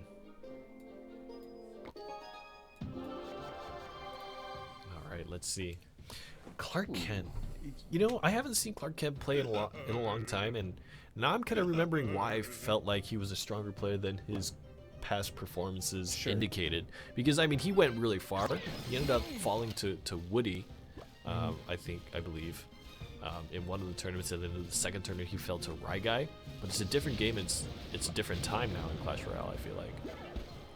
I really like that play. So, you know, Fireball doesn't kill Musketeer. It leaves it with a little bit of health left. Now, normally I think we'll just die to the tower, but if you can put any sort of tank in front of the Musketeer, then you have actually a pretty valuable trade. I don't know if you need to cast the Goblins against that, but you wanted to set that up, I guess. It was great because the Goblins didn't take any swing, but I agree with you. If you had played the Goblins any earlier or farther up, and they had taken a swing from the mini P.E.K.K.A., I don't think there was really a use. But I see what he was trying to say. He was trying to set up that well-timed counter push. Like, timing is so important, and we mentioned that with the last game. We said Clark Kent's offensive decision-making is so good. He has such a good intuitive sense of when to switch gears that I think that Goblins there wasn't to counter the mini P.E.K.K.A. It was specifically to set up a to run up right push, as the mini P.E.K.K.A. died, and it worked that way. But I think his miner was mistimed a little bit. The first Goblin actually died to the tower, and then the miner tanked. So, but yeah, it's a good point. Clark Kent is playing at a very precise level right now. We're gonna see the Knight thing again. Now we expect to see the mini P.E.K.K.A. Oh, I like that. So, he wasn't fast enough. If the miner could have gotten there first, it would have distracted. So this is interesting. It's a double tank combination. I mean, the miner is tanky, and so is the Knight. And wow, that was really good. I mean, Knight has always been a card that, if left unanswered, will just walk up to your tower and do a surprisingly large amount of damage. Most people just don't ever really expect how much damage he does. Nice. Ice Wizard tanking the princess, and then the Goblins to clean up both the P.E.K.K.A. and the princess. Really efficient too. I mean, that was 5 to 7, right? So he even didn't really take any damage on his tower and was able to get a little bit of an elixir good gain on that trade. Okay, on this next push, Clark Kent has aggressive cards, so he can play. Okay, he's gonna play. Barring a big, I think Clark Kent might have already won this game, barring a big interaction. So basically, if this Royal Giant push fails, I would really favor Clark Kent because of his ability to miner and like fireball and stuff. Like, he doesn't have. Yeah. Miner Goblin is a combination that Clark Kent could play right now. No, he's gonna play Knight in the back. He's investing more elixir across the river there. Yeah, I like that. I like this choice by Clark Kent. Miner in the back. Nope, Inferno Tower. The Miner's just going to skip all of that. And then the mini P.E.K.K.A. just chops the miner up. But 2 swings, and if every single time, I mean, this mini P.E.K.K.A., I feel like Clark Kent has cards to deal with the mini P.E.K.K.A. If every single time you do 2 swings and then this mini P.E.K.K.A. walks across the river and doesn't get any swings on your tower, 14 seconds left, you're going to go into overtime, and Clark Kent's going to win. Crazy. Oh, wow, look at the Musketeer. The low-health Musketeer ended up getting killed the Princess, which is obviously a great trade, right? Nice. I like that the mini P.E.K.K.A. tanked the miner that time around. I didn't notice it when he played. Watch this. This Knight is going to get chopped in half by this mini P.E.K.K.A. Mini P.E.K.K.A. just goofs it up, it seems. 180 seconds. Supercell, please.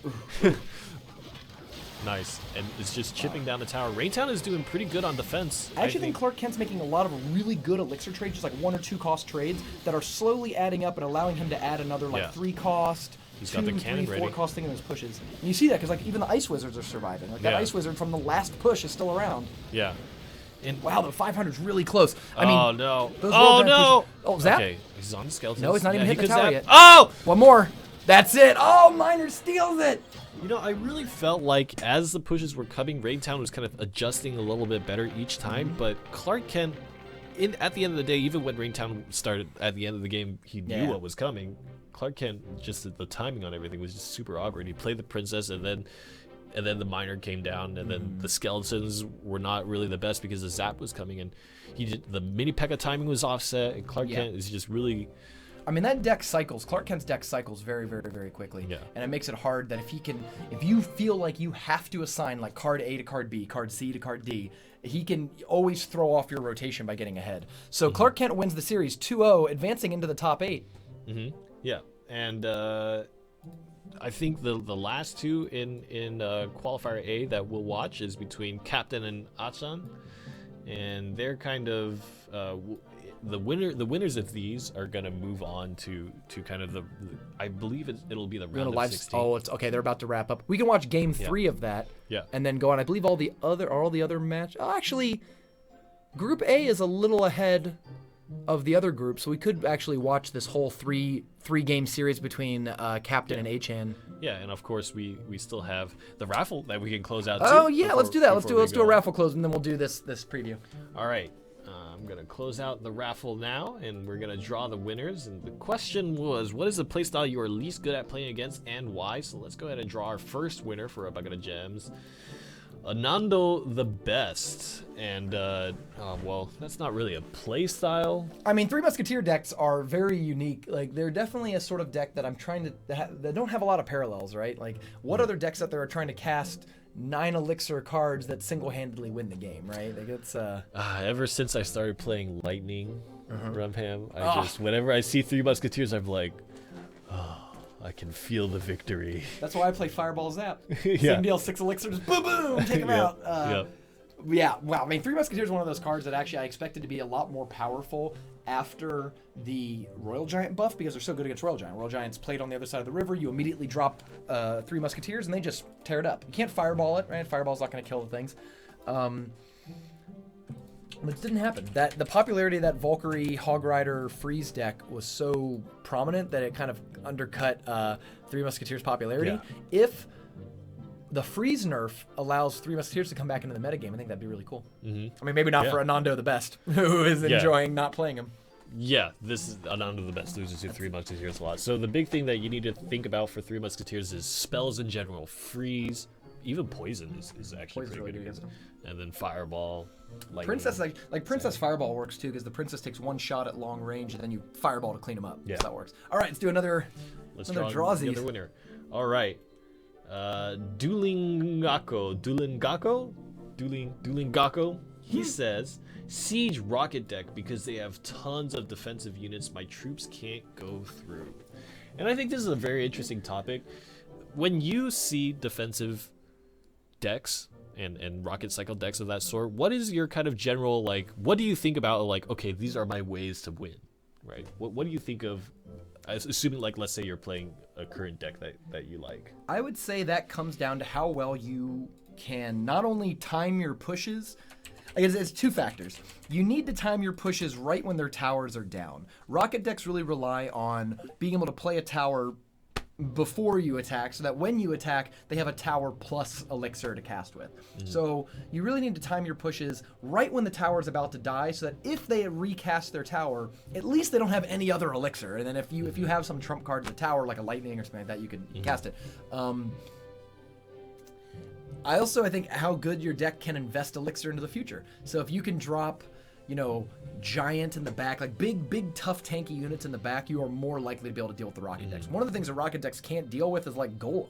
Yeah. Like they just don't have a way to stop these big like 20+ elixir pushes. Yeah. They're just hoping that you aren't the kind of deck that can build those. Yeah. Especially if the big thing too is like if you play your big cards in the back, eventually they're gonna need to cycle into their Inferno Tower and play it in a position where you can start countering it, right? Yeah. Because the most effective way to play Inferno Towers is as the big card is coming through, you just place the Inferno and auto target onto the big body. All right, let's draw our last winner, and that's gonna be Tish Shadows. Oh goodness, that ID. Yeah. And he says, P.E.K.K.A. Prince, Dark Prince is so hard to defend, and this is kind of going back to the old school. I almost feel like that's it's a deck of the past almost. I think that archetype could really come back. I'm surprised that it's been so unpopular because it's very good against Royal Giant decks. Yeah. It's probably one of the strongest, if not the strongest, counter-pushing sort of decks in the game because you can defend. Let's say you think a Royal Giant's coming. Well, you drop a P.E.K.K.A. in front of your tower. The P.E.K.K.A. will fight the Royal Giant and kill it pretty efficiently. And then you drop double Princes behind it. That'll just knock the tower down. I mean, that's so strong. I feel like that deck maybe needs to survive by replacing Prince with like mini P.E.K.K.A. or something like that. But it's a strong deck. There's really nothing wrong with Prince double Prince as a strategy.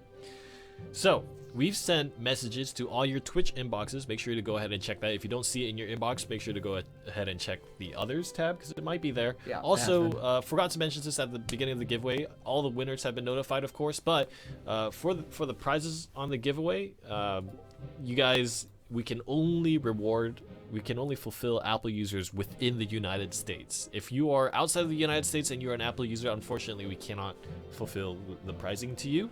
And if that makes you, if that's your case, then we still, you can still participate in the questions and have your answer read out on stream. Just we can't prize out to you.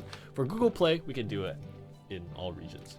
So So thanks very much for your understanding. Let's go ahead and jump into Captain versus Achan, and they're kind of in the we saw Clark Kent versus Raintown before, and then the Captain. the other in the top 8. So Yeah. we try to get in 8 people or 2 people from the 4 clans, and that's the top 8. As we have more than 4 clans, I'm not exactly sure how we cut to a top 8 from there. Probably 1 or 2 more rounds. But these people are moving on to, I guess, what would be the top 8. Yeah, yeah. So the first game here, we're gonna see Mini P.E.K.K.A, Hog Rider Zap, so double threat Hog Zap with Princess Legendary. Over on Achan's side, we see a Hog Freeze, and this is kind of the trifecta. This is the trifecta Yeah, freeze deck. yeah. I mean, this is the most popular deck in the top 50 by far. Hog Rider, Valkyrie, Musketeer, Skeletons, Arrows, Freeze, Cannon, Elixir. I mean, it's like that exact list. It's weird. It's actually a control deck. It's not really much of a beatdown deck because it doesn't spam the Hog Rider that often. It usually will play its Valkyrie and Musketeer and Cannon defensively, and when it feels like it has a pretty good counter push going, it can use Hog and Freeze being tanked by the Valkyrie and supported by the Musketeer to finish off towers. It's a really frustrating deck to deal with because it can stop pushes with Valkyrie Freeze. Like, every push gets stopped by that. It's unreal. Volcateer, I like that. Volcateer. Volcateer Rider. Volcateer. Oh, goodness. That's a great name for the deck. The Volcateer Rider. I like Trifecta because it doesn't always run Hog Rider. There's some versions that run Mini P.E.K.K.A instead of Hog Rider because it's like a 2-way card. But I mean, really the strength of the deck is that, let's see. So Captain's playing a more traditional hog cycle deck, right? There we go. It begins. And you can see it, right? Like Achan played like a control deck. Dropped an Elixir Collector, dropped a Cannon, played the unit to defend, right? Like this was not a deck that was trying to just go hog wild on you right at the start, right? Yeah, I think we have a emote for your puns there. Yeah. Got some good puns. Yeah, and you know, Achan, the card cycling was in his favor. Let it die. Let it die to the tower. Okay, he was at 10, so he played the Mini P.E.K.K.A kind of in the back. Actually, great time to make that push because now he can support it all, and he just played an Elixir Collector, so you know your opponent doesn't have that much. Valkyrie, But here's wow, Zap miss on the Zap. tower. I think he expected some other things, but you can see right there how he doesn't have a card to play. Wow, The Mini P.E.K.K.A makes it cross. 3. Oh, wow, that could have been 3. Oh, God, I mean, 3 would have been big value. that's about the best situation that Captain can hope for, right? Like, you already have a unit on the board, he drops an Elixir Collector, and you can go with a full push. But that's basically, I feel like Achan feels good about that. He paid the price of that, but now he's up to this 2 Elixir. Like, you see, he's going to play another Elixir here. He's already ahead, too. If you notice, he's ahead in Elixir right now and get a second Elixir Collector out again. Maybe a little worried about having it about getting rushed again, but it seems like he's got the Cannon, got the Valkyrie. And now Achan is in a good place. He's gonna come to me, I'll defend, and then I'm gonna wreck you on my next push. And this is why I think this deck's really strong and probably stronger than just the hog cycle decks in a lot of ways, is that it allows a really good player to outplay their opponent. I mean, you have all of these options for how to defend. You don't have the onus isn't on you to slam your cards on the table. I think there's Captain's gonna just have to cast more pushes. He doesn't really have an option here. Here comes the Elixir tick. He's got the freeze. Wow. That's a huge bummer. I think Captain might have just had a brain freeze there. Wow, speaking of brain freeze, that actual freeze killed him. I feel like he had a brain freeze because he could have fireballed all 3 of those things. Yeah, and that's really great value. And I feel like that's one of the big things against the Trifecta deck is you really need to look for value fireballs. Yeah. I mean, that's the Lightning as well. Like, Lightning is a card that hasn't been super popular in the metagame, but I really think should come back because of this deck, because their ideal is, these pushes with the 2 to 3 other cards, and if you just, even Lightning on that is a 6 for 8. It's not fine, right? It's something to do. And it won't kill the Valkyrie, but it'll definitely make the Hog Rider basically no health, and the Valkyrie basically no health, take down the Musketeer outright. And you see how the Trifecta deck uses freeze defensively very effectively. So right there's actually a pretty sizable push. Just throwing a freeze out there along with a Cannon or a Musketeer stops everything. It stops like the entire push. 1 shots for the Musketeer on the Goblins, 2 shots on the minions, and it's gonna be overrun. But good game. Classic Trifecta. I mean, so the Trifecta Freeze deck wins its game, so Achan cannot play it in game 2. He has to switch to his other deck. Yeah. That's one of the strongest decks, and it's weird because the deck is very strong with, very specifically 5 of the 6 cards it's play, so I don't think he could play a second version of that deck, right? Yeah, I agree. Yeah, just because of the nature of how the interactions I mean, you have to play at least Valkyrie and Musketeer and, a Elixir Collector, right, to make that deck work. Yeah. So, Achan, great control play, I would say. He was pretty adept at really elixir efficient defenses. So, Captain, is going to be running. I believe this is a different deck. He didn't have Minion Horde. He didn't have Minion Horde in his first deck. I believe so. So he's running. Yeah, it's a minor mini P.E.K.K.A. He also Zap. didn't have Elixir Collector in his last. Oh deck. yeah, that's right. Yeah. So this is basically Manufan's deck. This is exactly the deck that Manufan placed second with in last week's tournament. It actually this minor deck, Captain's deck, which was Manufan played it last week, didn't actually lose a game in the tournament that we saw. His other deck lost twice. Yeah. So I think it's a really strong deck. It's one of those decks where if you ever fall off your game at all, if you ever forget, you use your arrows on something else and forget that you needed to save it for the Minion Horde or something, you just get blown out immediately. Achan is playing much more of a Hog Cycle deck. I like Barbarians as a meta choice. Like, we've seen how strong Barbarians are against opposing Hog Riders and Royal Giants.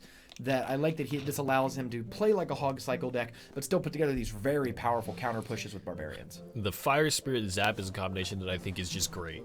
It's just fantastic. A lot of players will like to play their first set of cards, and then they know that the Zap is coming, so they'll play the first set, and then have that Zap come in, and they'll play their second set. If you have Fire Spirit Zap, that's pretty much, if you don't play your first cards and you want to save for the Zap, you guaranteed take damage from the Fire Spirits. Yeah. It's just... Fire Spirit's Barbarian's really good, too, because your first instinct is to play something like Minion Hordes on top of it. Yeah. And then as soon as you do, they get blown up. And they just get taken down. So, let's go ahead and take a look.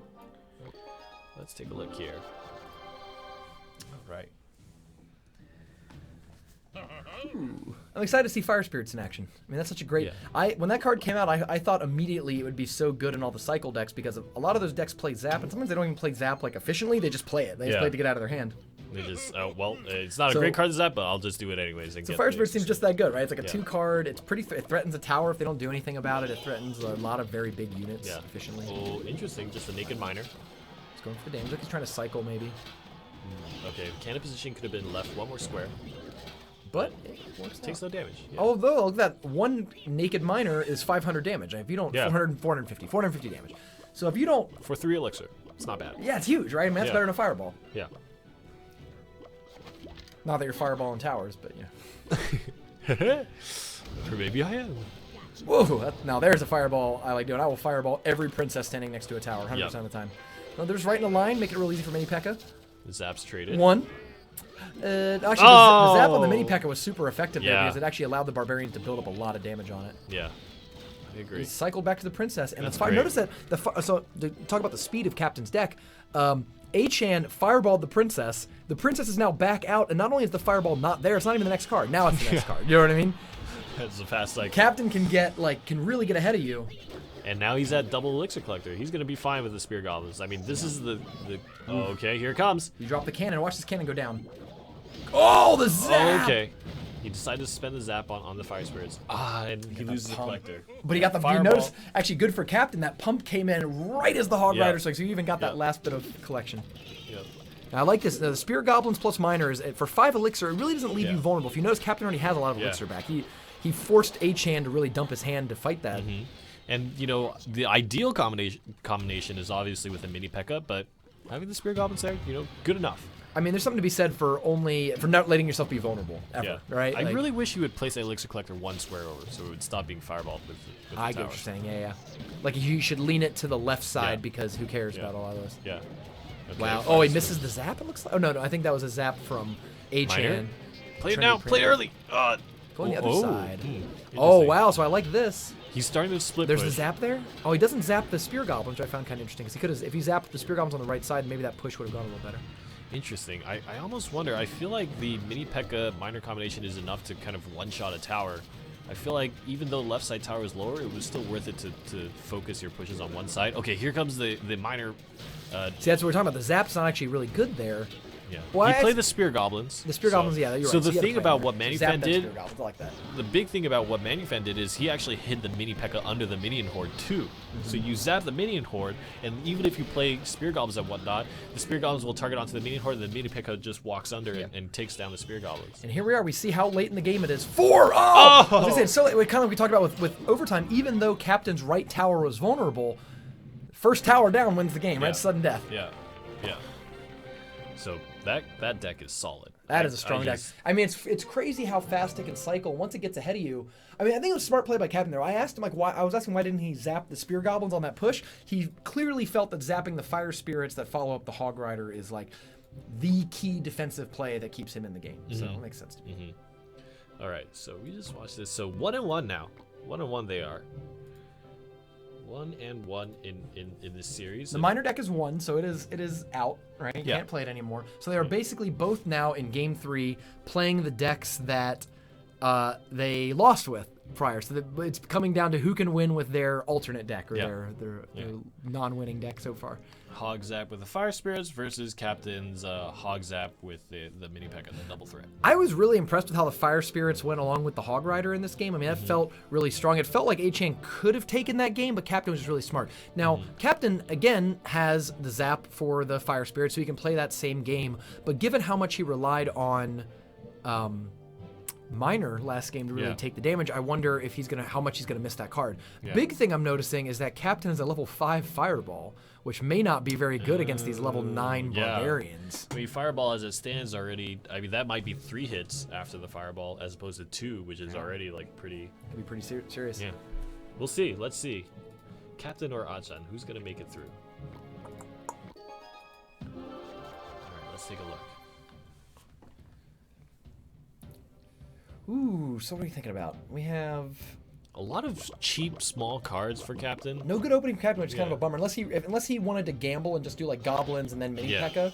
But he didn't have that sort of Hog Rider Goblin Zap opening hand that you want just throw out the door. Now here we go. Here we got some Fire Spirits. Oh, and they're zapped. Okay, and that actually gives space for the minions to get pretty close, and they get a good amount of swings. Not bad. Yay. Princess moving across. That cannon is donezo. Oh, don't reach. Can the Mini P.E.K.K.A.'s half second too late. Oh no, it's not. Still alive. The back archer started shooting. Yeah. Does he zap the princess or does he wait for the zap for? Okay, he zapped the princess. So now goblins, minions, play whatever you want. I like that the Hog Rider is tanking for those 2 barbarians that will do full damage. I mean, those do significant damage if they level 5 fireball. Was it just a level 5 fireball, or was that a zap on top of it too? No, it was just. It was a level 5. The princess had shot him once. Oh, okay. Yeah, princess hit the squad and then he fireballed him. That makes sense. But yeah, that normally would have taken down the barbarians, but the barbarians still actually pushed across. So. And I mean, if you notice, even there's like little bits of value in there. Like one of those barbarians took 1 swing on a cannon, another killed a goblin. Like those things can kind of add up over time. Yeah, if the situation is right, it could make all the difference. I love Princess against Spear Goblins. Actually, this is just at least my preference. I have a really hard time playing Spear Goblins in my deck. It's one of the most popular cards. Top players love playing this card. Play it all the time. I have a really hard time playing Spear Goblins in my deck because of how weak they are to 2 shots. To Princess. To Princess. Which is like such a commonly played card. Yeah. Nice cannon placement. Nope. Not. Yeah. No chance. That's a 3 for 4. Yep. Great defense by A-Chan. I actually like how he redirected the Hog Rider. It jumped across the middle at an angle and then moved at an angle back towards the center. Yeah. You know what I've seen a shockingly low number of, it feels like, is Royal Giant decks this week, but a lot of Hog Riding. Yeah, people have really that 4%. That scared people off. 4% really scared people off in this event. Oh, great Fire Spirits, if you notice. They just tore down that minion horde. Yeah. Nice. The jump is going to pull the... Oh, he gets swung on. He got swanked on. Swanked on, yeah. That was some swanky. Wow, fireball it! Fireball it! Okay, nice. He does manage to fireball everything, but the Hog Rider gets away from the cannon and moves a little bit. But the zap, pushback, Actually, honestly, let's take a second to applaud. I wish I could confetti. That's great defense from both players. We're here with 30 seconds left in game time, but neither player has taken 1,000 damage on either tower. Yeah. And they've been going down the same lane, heads up against each other. Nice. I really like the Princess Mini P.E.K.K.A. combo because Mini P.E.K.K.A. doesn't kill a barbarian, but any little supporting damage will. So Mini P.E.K.K.A. like if a princess hits a squad of barbarians, then the Mini P.E.K.K.A. can go 1, 2, 3, 4 and chop them up, which is great. You see, this is actually another reason why I started feeling like employing zap it something. Oh my god! Doesn't have the zap. Oh, it's too slow. Okay. Nice. Whew. The princess gets a lot of value, and this is actually something really interesting to me about why I feel like something like a card like Lightning is becoming super valuable. Is just sometimes the cannon is just so effective against a wide variety. Like for both Captain and Achan, the cannon is just stopping things. And that's why when people were talking about the cannon nerf, the big complaint from a lot of people was like, oh, how are you ever going to beat Hog Rider now because Cannon's the only way to stop it? I actually think that Cannon was better for Hog Rider decks than against it. Yeah. Because there's a lot of ways to counter Hog Rider, but Yeah. there was only one super cheap card that allowed Hog Rider decks to do lazy defense, basically. Just like, oh yeah, like a Cannon in anything. Cannon and Zap for 5 elixir stops everything, right? Yeah. So by making Cannon slightly weaker, you either force those decks to play more expensive defense. Zap it! Zap it! Oh no, he didn't zap it in time. That jump, the It's jump a on the long fire jump. spirits. It's a very long range jump. Oh, the archer's taking away. That's actually a lot of damage. Lot of- and yeah. again. Archers might be the most underrated card in the game. Yeah. So many people don't like want to play it. They want to play their Ice Wizards or their Princesses Or they instead. want to play spear goblins. Yeah. I mean, 2 archers do the same amount of damage as a musketeer, and they do more than spear goblins. Yeah. And they can't be zapped or arrowed. So good. Achan has been consistently. Now, this is something that Captain hasn't been able, which is Great kind of placement, interesting. finally. Yeah. It's been interesting. Captain has been playing cards in the back. I feel like he needs to start playing his princess in the middle of the map because Achan has been constantly just fireballing. Okay, there we go. He's playing it just far enough away Yeah. where he's not eating the fireballs. Yeah. Although he might still. He's eat it. still doing. Oh! my god!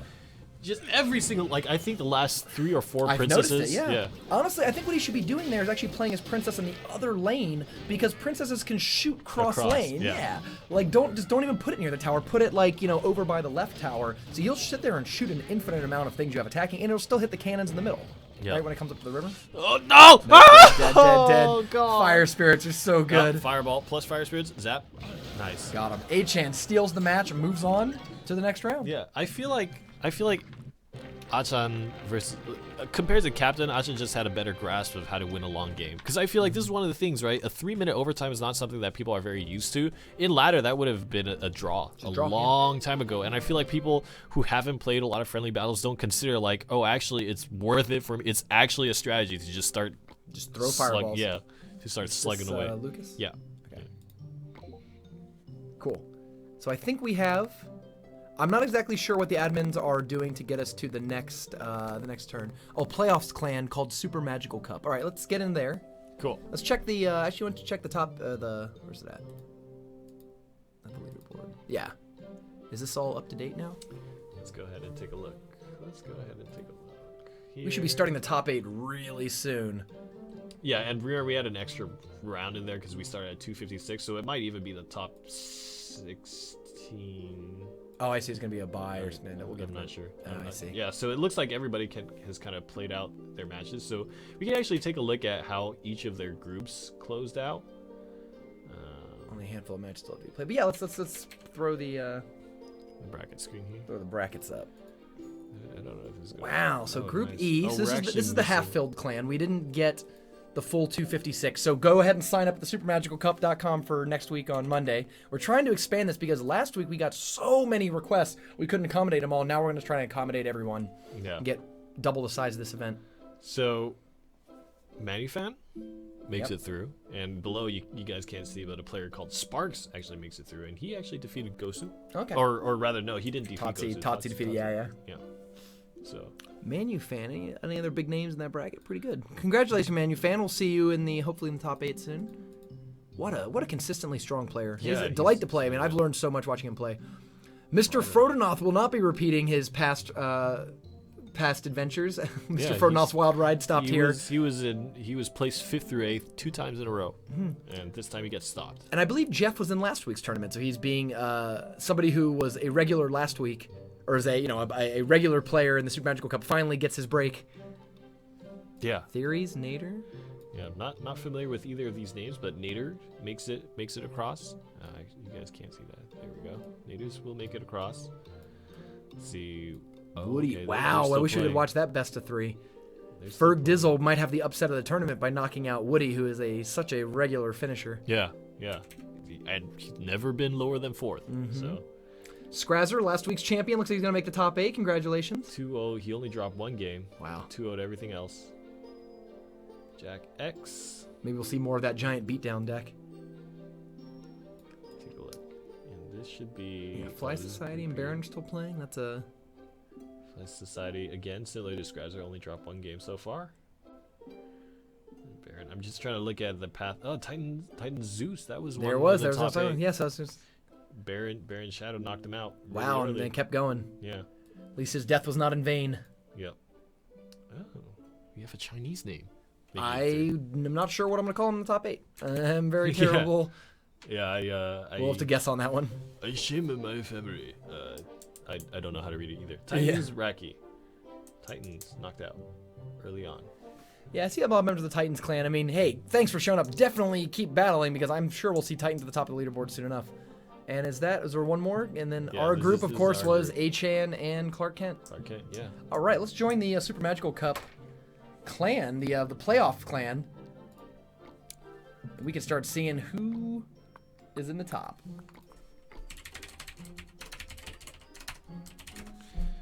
All right, let's request join. So, look at all these big names, all these regulars. Whew.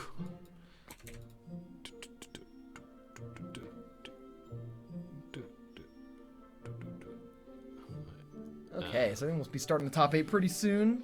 All right, so what we're gonna do is start our third raffle while we wait, and we might take a small short break before we get into the whole top 8 stuff.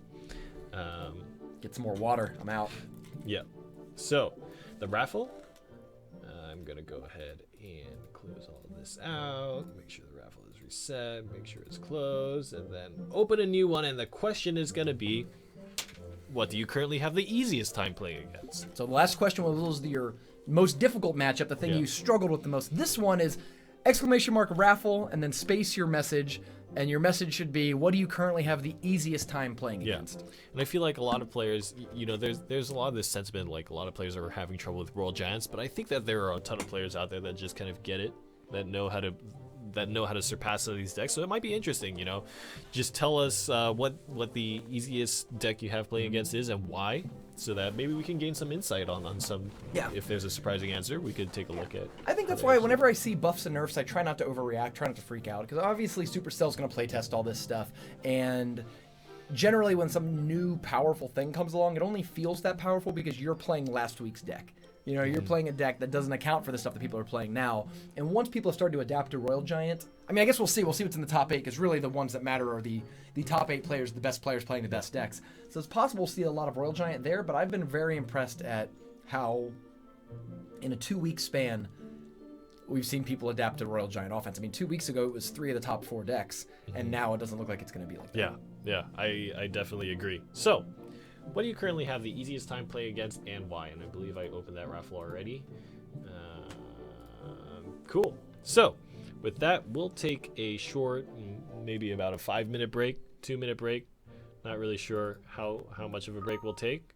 And when we come back, we'll be doing top 8 stuff. So, let's go ahead. Top 8 is seriously some of the best Clash Royale play I've ever seen. Like, every week, I go back and rewatch the top 8 afterwards, and I've learned so much. I'm at my highest trophy count ever now, nice. And I would highly attribute that to watching the Super Magical Cup every week, learning some great strategies from some of these top players, and crazy. There's a lot to learn. Some of these players like Manufan and Scrazzer, they're doing really, really cool stuff. Unbelievable placement. Really good, smart. I mean, even to their deck building is very smart too. Yeah. So when we're back, top 8, we're gonna cut to a short break. We'll see you guys in just a bit.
All right, we're back. We're back. Took a good, nice break. Walked around. Thumbs up. Thumbs up. Stretch your legs. Yeah, very healthy. Make All sure right. you're getting your stretches going, and we're up into our top 8, and matches are gonna start being played. We could live spectate it, but I guess while we're waiting, we could close out the raffle. Yes, let's close out the raffle, and I'll give a quick overview of the top 8 while we're getting going. So the way we're doing it is the top 8 is set, and I believe they're playing right now. Oh, I see. There's gonna be some intro games because of the different size clans. Anyways, so Jeff and Manufan are playing. Naders and Sparkers are gonna play right now. What's gonna happen is when we get into the top 8, the first round is gonna go ahead and start playing a little ahead of real time. We are going to watch the replays of all top 8 matches, the best of 3 for all 4 of those sets, with the goal being to show off the decks. We want to make sure both decks of all the players are shown off, and then we will live spectate the top 4. So you will see the top 4, of course, has all the cash prizes. 3rd and 4th place win at least 1 Arena 8 Super Magical Chest. 2nd place earns over $100, which is a 4 Arena 8 Super Magical Chests. And of course, 1st place wins over $200, 7 Arena 8 Magical Chests. Pretty cool. Yes, there's just so many magical chests being Every given week. out. Every week. Definitely let all your friends know about it. And I mean, if you have a friend that talks himself up, that says, I'm the best Clash I'm the Royale, best. Yeah, I can beat anyone. tell him, hey, join the Super Magical Cup and see what Manufan does. That's what's crazy, because look at this. Already our top 8 has 3 repeat top 8ers. If Manufan makes it, that means half of the top 8 has been here before. That is an incredible amount of consistency, given how many players and how many rounds these players have to go through. Yeah, it's quite grueling, and a single elimination too. It's not easy. No. In a single elimination to consistently always make it out to the top 8, like Woody is set. If he wins just one more round, again, he's consistently in the top 4 every single time at the very least. Crazy. We're gonna It's see crazy some to think mixing about. up at the top of the leaderboard for sure. Clark Kent makes it all the way back. He had a hiatus. He didn't join a few tournaments, but then he's like, I want to play in a Super Magical Cup again. I like winning Super Magical Chests. Yeah. All right. I'm just gonna go straight to the top 8 now. Let's close this raffle. Let's Yeah, get some all right. more money, not just to great players, but let's get some money out to the fans, the viewers. All right. So closing out the raffle. And just to reiterate, the question was, what do you currently have the easiest time playing against and why? So let's find our first winner for a bucket of gems. And it's gonna be Dino Mega OP. Dino Mega OP. Everyone knows Dino Megas are OP. Dino silly. Mega OP. Goes without saying. He says minion hordes because I can use fire spirits or wizards. So I would assume that what he means is that he just likes swarm units because he plays both fire spirits and wizards. Yeah, if you have Fire Spirits and Wizards in your deck, you're not going to be scared of goblins, minions, minion hordes, all sorts of things. Even barbarians, really. Yeah. Now I'm trying to think about the decks that do focus on Swarmy, and I think for that reason that there's Splash is so readily available, decks mostly use swarms as either a punish or kind of just a support kind of thing. Yeah, in the early arenas, you see people just playing swarm decks, like literally every swarm card, because you only have access to like arrows and fireball, and if you ever use them wrong, then you're really punished. As the game has evolved more, I really don't see decks that are just nothing but swarm units, because a single anti-swarm card can get so much value against them. It's like, I mean, it's not just like, oh, I can arrow your minion horde, but I can have a Valkyrie kill everything. Every goblin, every skeleton army you cast will all go down to the Valkyrie, and you just don't want to get caught in those situations. Yeah, I agree. All right, so the next winner is going to be, the famous Duoduck, who I believe Duoduck. this is his second giveaway win, I believe. Duoduck is becoming a wealthy fan, Duoduck says, I find that my giant Three Musketeers rage deck, as it blasts through Arena 7s, grinding my crown chest. That's the deck that he does the best, but that's not what he has the hardest time against. I believe Duoduck responded with his best deck. But I will say, a giant Three Musketeers rage deck does sound like a blast. Should we give him a prize? I mean, it was not really answering the question. Could have misunderstood it. I think if you're willing to do a duck, you should get a giveaway prize. that's All right. I mean, they've always said it, $1 million or You've convinced me. You have convinced me. $1 million to do a duck. What'd you do? You have convinced me. There we go. Congratulations to Duoduck and the last. Maybe he has a really easy time against that deck because he played it through Arena 7 grinding Crown Chest. That now when he sees it, he knows how to counterplay it. That's great. You might be right. That might. I find that my giant 3 Musketeer Rage deck. So yeah, maybe he's just good at mirror matches. Yeah. All right. Duoduck, congratulations. Filippo, good GT. Yeah, man. Philly Pal GT. Oh, man, we're guessing. We're really guessing on this one. But Hog Cycles, who he must have a deck that's good against Hog Cycle. If you're quick with the cannon and good with the placement, where you get it in the middle and both towers attack it, Hog Cycle should never give you a problem. I wish they had answered why. Yeah. Yeah, you're right. I mean, Y's are always better. Hey, if you ever want to answer these giveaway questions, let's talk. We're here to discuss. I want to hear more from the fans. But either way, congratulations. Hog Cycle is obviously, I mean, it's a very popular deck for a reason, and it's very beatable, but we just want to know why you find why. Chat up. Let's make sure we change the Twitch title now to Top 8, too. Oh, yeah. Get all those lovely viewers in here. All right, so, and by the time we're done with that, oh, no. By the time we're done with that, we should, should have a pretty, should have a Top 8 going. At least our first few matches, so let's go ahead and take a look at this. Cup. Top 8 now. Very nice. There we go. There we go. All right. Woo, let's take a look at this. What has happened? I believe they're still playing. Jeff and Manufan are playing their entrance match, basically, to get into the top 8. Because if you notice, if you go back to the bracket, I'll totally... if you look at the final stage, it's in there. Yeah, they're in there. Yeah, I think it was just the amount of clans was not. Go to the final stage. It's actually it's on that screen.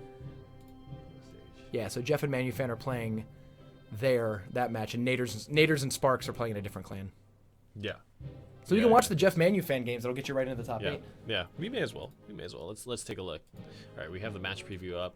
So this is the first time we'll see Manufan playing again in this tournament. Yeah. And the first time I think we're going to see Jeff in the top 8. So, in a feature match. I think we might have seen him a little bit last week. But yeah, here we go. Yeah. So what is he? Same deck? He's come back. I love this miner. He didn't lose last week. Might not lose this week. Manufan's back. And Jeff himself is running another miner deck of an interesting set of cards. Now this is kind of interesting that we see both miner and knight.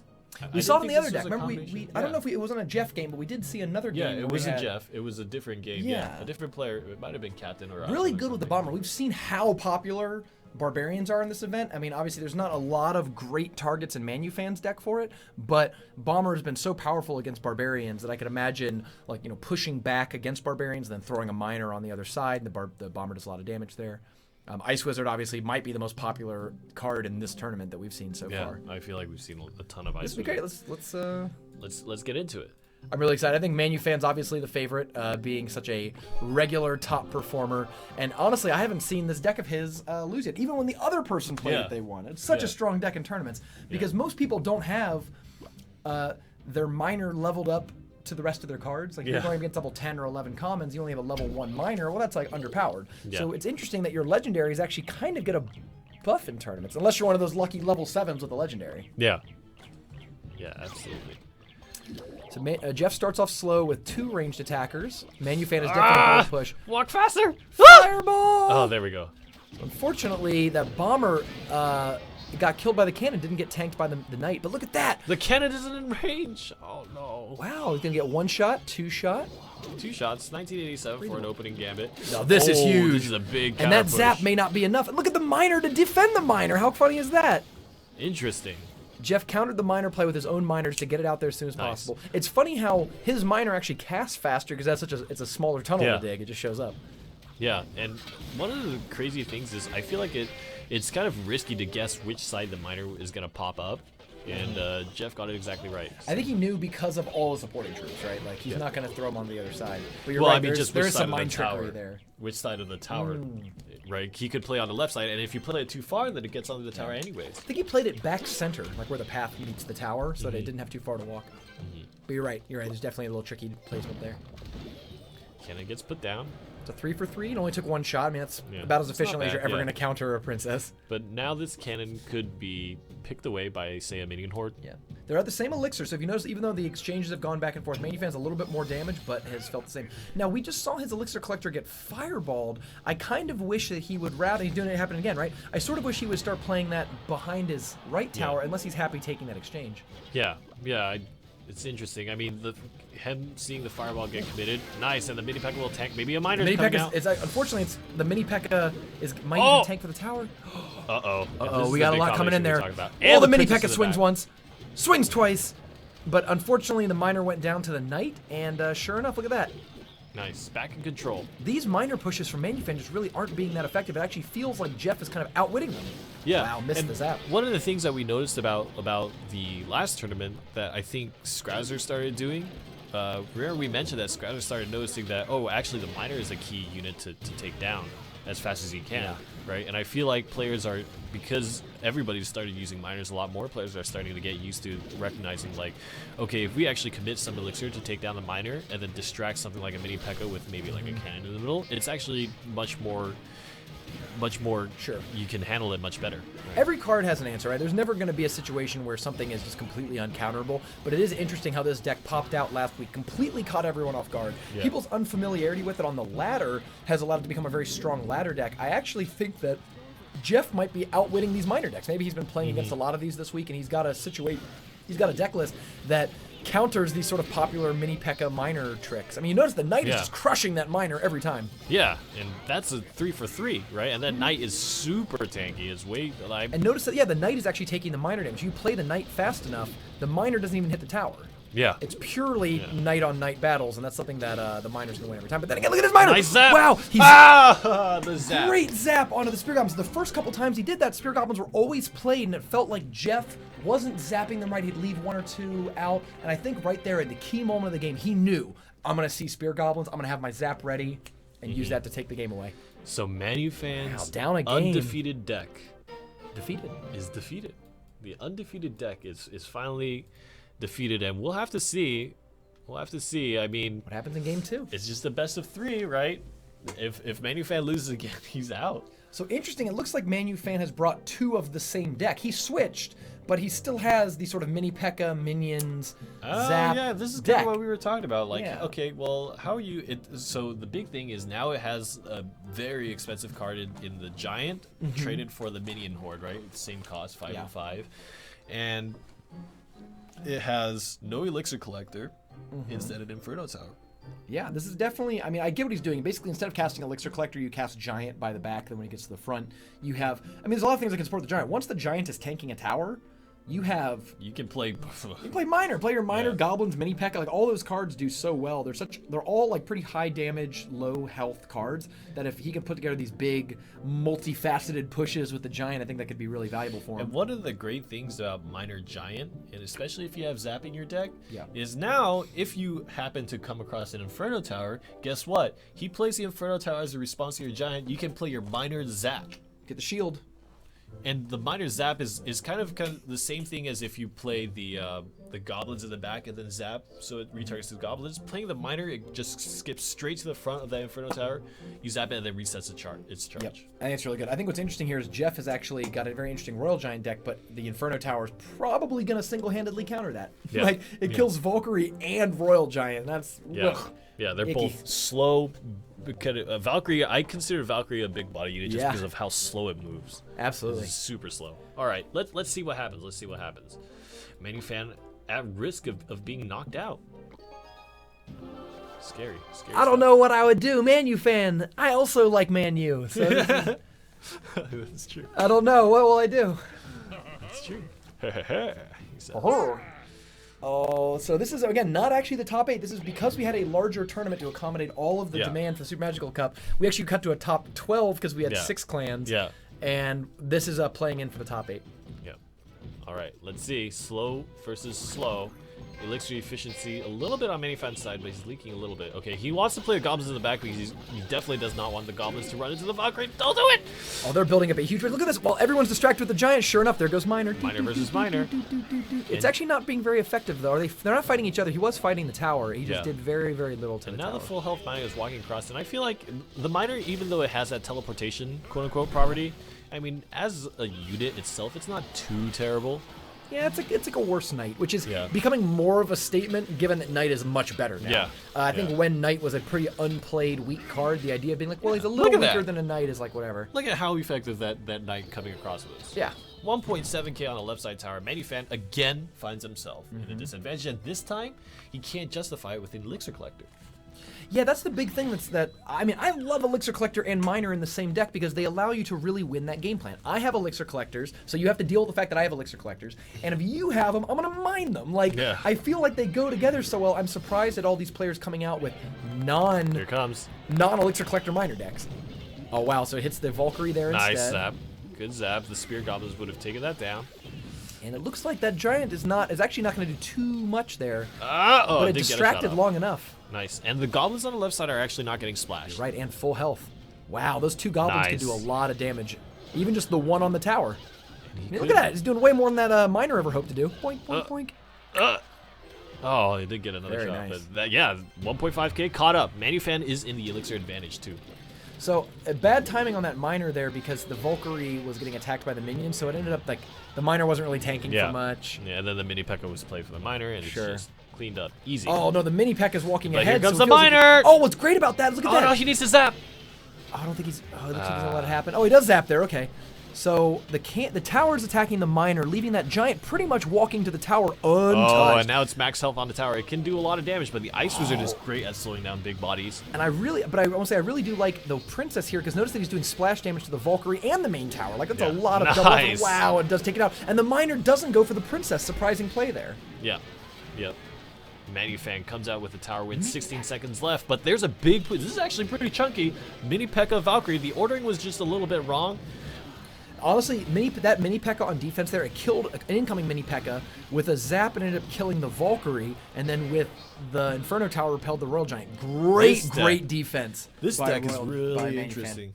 This deck to me is really interesting. Because the Giant, Because- yeah. Yeah, because of the giant Inferno Tower, and it's such a departure from because not only are you now because the Minion Horde is a much different kind of card for the purposes of Manufan, right? Yeah. It's kind of first of all it baits the zap, right? Second of all, the Minion Horde does damage to everything, units included, right? It kind of protects. We didn't do match preview. Oh goodness. Oh no! So so unfortunately we didn't do a match preview, but we got to move on to the top 8 because they're being played right now. So Jeff ended up beating Manufan to make into the top 8. Can we do this one on like fast forward maybe? Let's try to.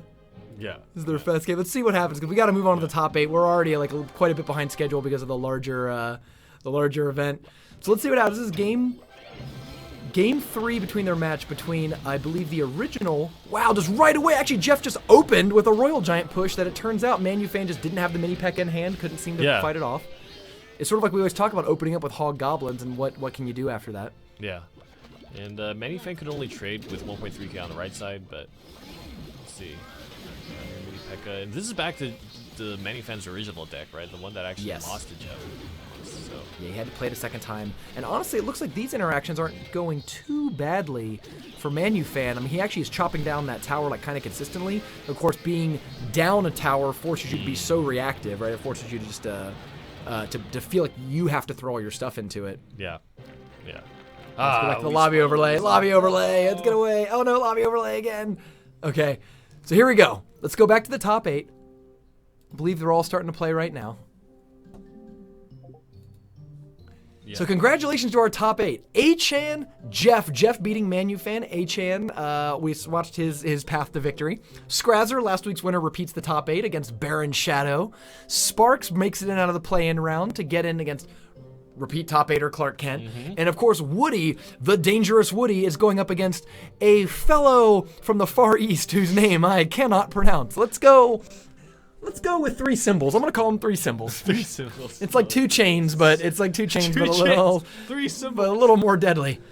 Oh man. Congratulations! Good All to right. see international players. So let's go. I guess let's watch this repeat performer. Let's go right in. So this is the top 8. We're gonna cover both matches. And oh, interesting. oh, okay. So we got some more feedback from the admins. We'll be watching Scrazzer versus Baron Shadow first. This is game 1 of their series in the top 8. Now the top 8 might be the most important bracket because, well, that's how you get paid. Like, top 8 is great for getting points on the leaderboard, which will be important later at the end of the season, but you only get paid for placing the top 4. So it's really important that Scrazzer or Baron Shadow go up a game in order to win this set. Yeah. And Scrazzer was the previous tournament winner, and it feels like there's this curse of whoever. Nobody's been a 2-time winner. Yeah. Nobody's repeat one. Nobody's been a 2-time winner, and winners have been dethroned by first-time attenders too. So, Scrazzer this time is the man with the curse. So let's talk. Baron Shadow is running. It's the deck. It's the Manufan deck that we just actually saw lose get into the top 8. It looks like Baron Shadow has navigated it successfully into the top 8, going up against Scrazzer, who brings what I believe is a new deck. I haven't seen this deck before. This is Royal Giant, like a pretty common Royal. Actually, you know what this looks like? This looks like the Chief Pat Goblin Hut deck, but it runs Furnace instead of Goblin Hut. Except it also doesn't run Elixir Collector. So again, Elixir Collector completely out of favor this week compared to the last couple weeks. But it's interesting. So I guess you would get down the Furnace, and then with your Furnace, you try to play your Royal Giant. The Fire Spirits behind it are, of course, super effective at getting rid of minions, goblins, barbarians, the sort of things that you would use to counter. Yeah. So we'll see. Let's see how these cards play out. Let's make sure we don't spoil the result too. Can't do it. We definitely. That's the right one. Okay. I'm gonna close my eyes. Apologies about that.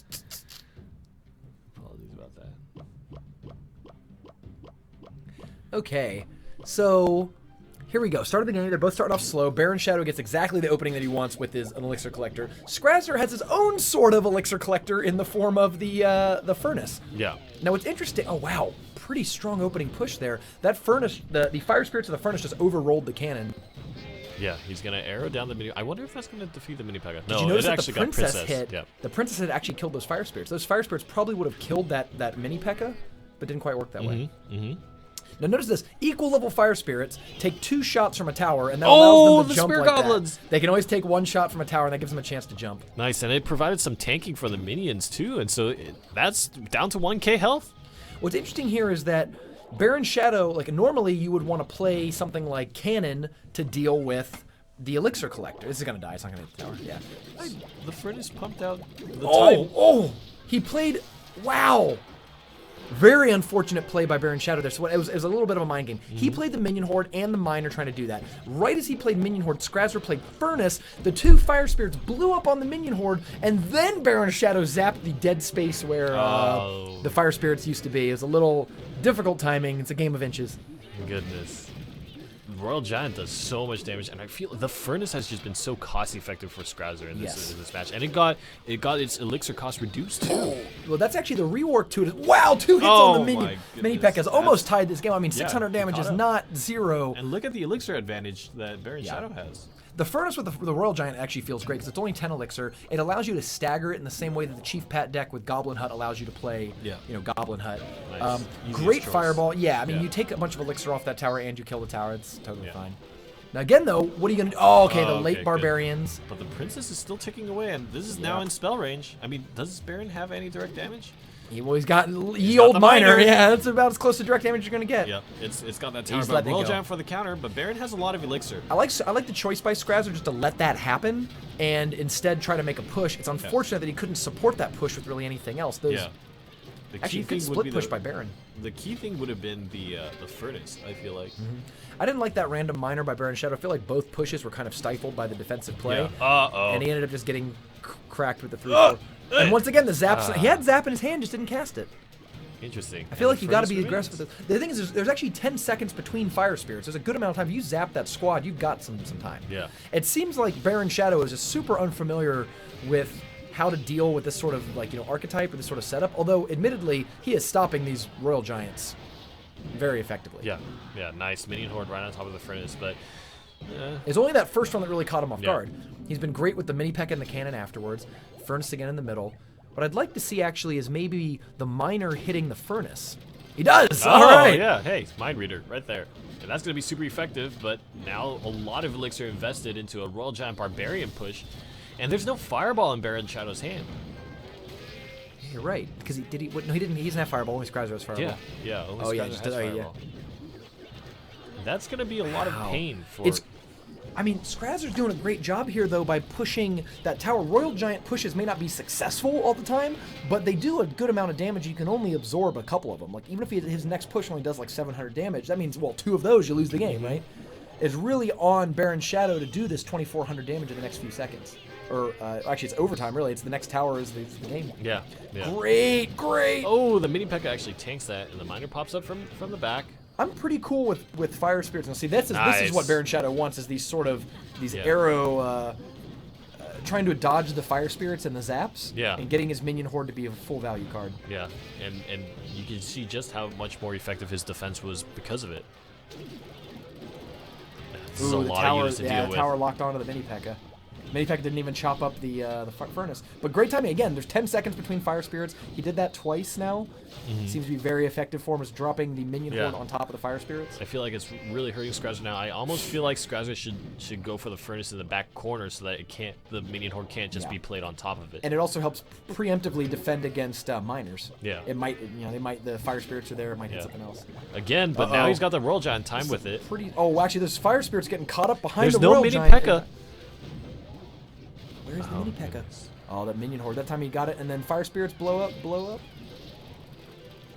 They pull one, but not all. The zap there is not going to be good at stopping those minions. The minions are still going to do a lot of damage. There's no minion horde on hand yet. Right. Oh, double furnace now. Only a minute left of overtime. These furnaces will both live out their full lifespan because it's only a 50-second timer. So this actually will be relevant.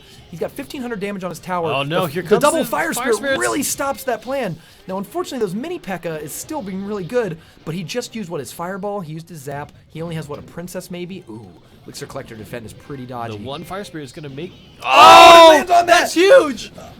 Oh, good. And he chops it up, and here goes one hit on. He needs one hit on. Can it do it? It does! Scryzer takes it in overtime. The one. Who could have ever thought the timing on the furnace right now, as it is, it actually dissipates the instant only one of the Fire Spirits makes it through. And that one Fire Spirit, Scryzer played minions, just naked minions, and it moved across. The minions tanked the towers for just long enough for that one Fire Spirit to take down the Spear Goblins that was distracting the mini P.E.K.K.A. That was chain of events. Game of inches. Okay, so that was game 1 between Scryzer and Baron Shadow. It's like we've got game 2 here. Let's go to the match preview. So here's what's interesting. Now remember, Scryzer cannot play that deck again. Once you win, you have to switch decks. So incredible game, awesome. But now he must win with his giant beatdown deck, which actually took him to victory last week. Yeah. So it looks kind of like a spiritual successor to the Jason the Giant deck. It's actually playing a lot of the same cards. It's running Musketeer instead of Archers for another solid tough card. I'm actually not sure what card is different beyond that. I believe the Jason the Giant deck actually didn't run both spells. It just ran Archers and not... Jason the Giant doesn't have Musketeer. It does not have Cannon, I believe. It doesn't have Cannon. It doesn't have Fireball. Okay, so it's a little different, but it plays very similarly, right? You have the Elixir Collectors. You usually want to get 2 Elixir Collectors up. You drop Giant, and then you drop cheap Spear Goblins and Musketeers behind it. Use the arrows to kill any sort of minion horde you might see, and otherwise, it's a pretty clean beatdown deck. It's an honest, above the table kind of game. I'm gonna come at you with big tough units and range attackers and kill you. The most interesting thing I think about this deck as compared to Jason's deck is that Jason's deck, part of the big thing is the double building chasers. He's got both the Giant and the Hog Rider. Hog Rider, right, of course. Yeah, and that is super important. And he mixes in the Barbarians, either comboing the Barbarians with the Giant or comboing the Barbarians with the Hog Rider, and then using Archers as a very cheap assist and the Spear Goblins for a great defense. It's just a very flexible deck, right? Jason plays off the flexibility of something like a Minion Horde defense or a Barbarian defense, right? Both 5 elixirs, both can be used in different situations, right? Baron Shadow, I think we're finally going to get to see the bomber against barbarians. We've talked about a few times. Every time that we've seen a bomber deck, it hasn't gone up against barbarians. That could be a key change in this match. Obviously, Ice Wizard and Bomber can kill pretty much anything. I'd be interested to see where the Knight comes into play. Knight's going to be really strong against Spear Goblins and, of course, Musketeer. And again, another person running double Miner Knight. The double team. Yeah, I haven't really tried those two together, but I should. Like, Miner Knight seems pretty strong, It's and that's pretty popular. something that I should be involved in. Okay, let's get into the end game here. Starts off pretty slow, right? And there's no Elixir Collector in Scrazz's opening hand, so he's got to figure out a way to cycle a card before having to cast it. Baron Shadow does not play Elixir Collector at all. Scrazzer may not know that, though. Yeah. So he plays the unfortunate cannon. It's like really not the best thing you want to open with, but I understand that it's probably better than just throwing a Musketeer out there to die, or Barbarians to get countered 3 for 5 or something. Yeah. Lucky for Baron, I really like, so where's the Fireball? No Fireball. Barbarians are super slow too, and that is, I mean, I think I'd take that. Yeah, I mean, it's interesting because he still is going to get a few more pumps, but it's going to be like right now. These are like instant pumps as opposed to, it's like, here's the, the Fireball. Oh, he tried to predict something. Yeah, but he did, but it's actually pretty good though. He took out the tower and the bomber. You know, and that's, you know, kind of minimizing. We talked about this, right? Things that like may that, appear more risky than they are. I feel like the investment was kind of, Scrazzer was like, okay, on the chance that he does play something, it'd be really great, but it's still okay because I took that on the bomber balls. Little error I didn't like by Baron Shadow there is he zapped the Musketeer, so before the Musketeer took like another shot or so, but I think you'd rather have the 2 Elixir than the 1 hit. Like even right now, they're about tied at Elixir. You could imagine Baron Shadow would be at 10. Yeah. Right? That seems, you don't need to zap that card. Yeah. All right, let's see. Not when you have 1900 health on your tower, at least. Like, you have a lot more health to play with in that case. What's interesting, though, is that Scrazzer's kind of locked into that left tower. He's done a good amount of health there. He's probably going to reliably go left. But it seems like Baron Shadow can go right here. You know, I mean, like, there's only a 150 damage difference between the towers. Might as well see what you can pull. A Barbarian push coming across the river. And Just it's like that. mostly dissipated now, but the Spear Goblins actually make their way across and they're tanking, essentially, for the Musketeer. And notice how strong those by with no answer at all. Notice that Scrazzer didn't play anything about that miner on the Elixir Collector. That took 6 of the 7 pumps off the Elixir Collector. That's it's incredible. Yep. Super efficient. And the miner Scrazzer slapped the tower with a shovel once or twice, too. So what I think Scrazzer needs to figure out is how can he defend his Elixir Collectors against miners. Here's coming in one right now. You got the Barbarians ready. Plays the Barbarians right on top. The Oh, that's perfect. So he saw the Fireball. That's what I love. That is okay. I play Miner. One of my absolute favorite interactions is exactly that. You go after the Elixir Collector. They drop Barbarians. You Fireball the whole thing. Yep. Takes the Barbarians off the table. Takes the Elixir Collector down to maybe 2 or pumps or so. 2 or 3 pumps. Just a great combination. And here we go. We have a very Jason push, right? We've got the giant. Whoa! Surprise! There's a miner and a zap. It's not your old grandpa's patch. It's a very different game now. Miner. That was good. The thing, though, here's what's cool about for Scrazzer. Since he just saw the miner, he can comfortably play his Elixir Collector. You don't have to worry about it. Yeah, the cycle is broken. Yeah. I think maybe that's why this deck opts to play Musketeer, by the way, is if you think that you have Barbarians to attract Fireballs, you have Musketeers to attract Fireballs, now you have the, kind of the ability to stop either. It's like the Fireball bait as opposed to the arrow bait. Okay, here's this Knight. How much can this Knight tank? Musketeer does pretty good amount of damage, but again, you're getting a lot of health in. Does hit the Musketeer. Oh, and Fireball bait. There you go. Right there. Now, I liked it before where the Musketeer was really close because you could just play the tank right there. I feel like with this amount of time and distance between them, would be all right. But then again, the Barbarian actually kills the Bomber. That and Bomber could they have been split up. Could have been played a little further back, but overall, I think this Knight is going to do fine. And that Musketeer is still getting value. Ooh! It didn't die to the tower, though, right? Doesn't get that shot. I But mean, still. it softened up the Knight so that the Fireball wouldn't take down. Excellent Fireball play by Scrazzer. We talk about inevitability a lot, where it's like, you know, who can tick towards an inevitable victory. Yeah. And one of the things that we rarely mention is how good just fireballing a unit with the tower 8 times a game Both players actually, is a win condition. Shadow and Scrazzer have been consistently doing. Look, again, the instant the opportunity arises, they just go for it. Oh my God. Can we stop that thing? I don't think he can. Oh no! Even the Knight's not going to do it. Scrazzer punches through the wall. Baron Shadow is eliminated in 2 games. Congratulations, Baron Shadow, on making the top 8. But bigger congratulations to Scrazzer, last week's winner, who gets back into the money this week. Yeah, he's in the semis again. He's back again. Skrazzer's back. Let's go to the lobby overlay. Yeah, good call. Good call. Scrazzer, excellent play in overtime. I mean, he's just found a way to win these games. Got to win these tight games. So yeah, I think the one we saw, game 1 of the other series is actually down below. We already saw this game. I'm double checking because people are being. Give me 1 second here. Yeah, Scrazzer won with 2 different. Yeah, it's fine. People are just. It's a way different deck. No, they're totally different decks. It's Yeah. fine. Oh, they're saying there's like more than 5 cards overlapped or whatever. Yeah. It happens. I'm sure it's fine. I mean, the decks are all registered and played beforehand, so it's fine. Okay, let's go up to the top. There's one above that. Let's take a look at where we stand in the bracket. Hopefully, there's no spoilers in here. Yeah. Okay. Yeah, we won't. We can show this because we're gonna have to spoil it anyways. Clark Kent and Sparks actually played in a different clan. They didn't play in the main tournament clan, so we actually don't get to watch those rounds. Clark Kent wins 2 over Sparks. We'll try to find the VODs and put them up on YouTube or something later if we can do that. But Clark Kent and Scrazzer are our first top 4 competitors. We're gonna move on to 3 Symbols versus Woody as the next game. Hey, well, that's the best I can do. 3 Symbols versus Woody. That will be the next top 8 round, and of course, Woody, I believe, #1 on the leaderboard on the Super Magical Cup point leaderboard. So we'll see if he can extend his lead and keep up with Clark Kent and Scrazzer, who are breathing down his neck. So something interesting.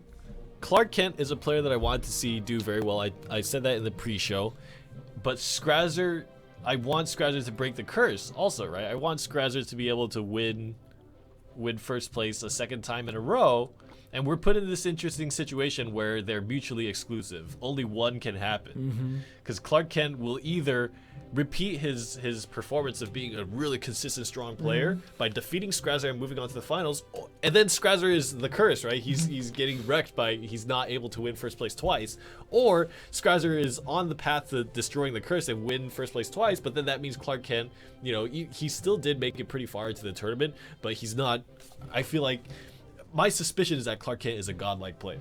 Okay. Yeah, I mean, that's my suspicion. If you get a top 4 twice, you're in the top 1% of Clash Royale players for sure. You want to talk about consistency? Woody consistently plays Mortar. He has played Mortar as one of his 2 decks in every single Super Magical Cup he has ever entered. Yeah. Incredible. And actually, given how well he's performed at it, I think you could argue that Mortar might be one of the best decks in the game that people have just completely underrated. People saw the Mortar nerf and just dropped it like it's hot, just walked away, don't care. Well, if they're dropping Royal Giants for 4% damage nerf, they would definitely want to drop Mortar. Yeah. Because it was much more than 4%. We have Woody's trademark Mortar deck. He's played this, I believe, the last couple weeks. This is definitely the deck he likes playing. The keys to it are, of course, the 3 defensive buildings, the Rocket, Princess. Notice that he doesn't actually have barbarians or minions or anything. The deck is purely just cheap, trashy cards to throw in between your cycled spells and direct damage. Yep.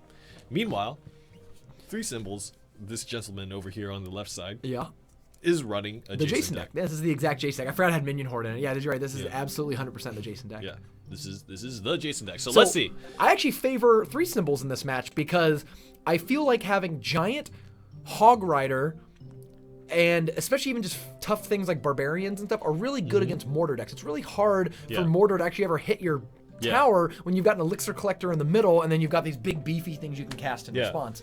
Yeah, and you have a lot of flexibility against a Mortar deck to play things on the other lane and just have the Mortar time out trying to defeat a Giant or something like that. Then again, how's the deck going to get past an Inferno Tower? How is 3 Symbols going to get past, Goblins and Inferno Towers? The important thing to think about with Jason is that he actually really dislikes direct damage spells. He only runs arrows. There's no fireball. There's no zap. Of course, the other thing to think about is this deck was designed a long time ago in terms of patches. It was designed a long time ago. Yeah, it was, 2 to 3 balance updates. Yeah, for sure. Yeah, and the game is different now. Is it still going to be an effective deck? We'll see. We'll see. It's this one? Yeah. Yes, sir. Yep. And then we're going to live spectate the top 4. So we're catching up. We're basically watching the top 8 matches as soon as they finish up. We're trying to get them, rush through them. Not rush, give them the time they deserve, but we're trying to get through them in real time as quickly as possible so we can live spectate the top 4. Yep.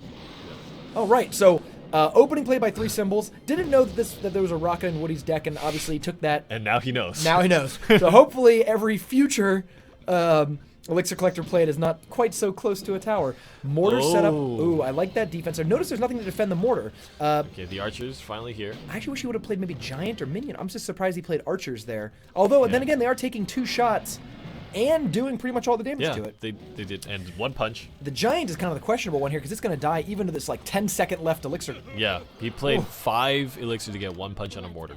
Yeah, and that was Ooh, you're right. That's a pretty.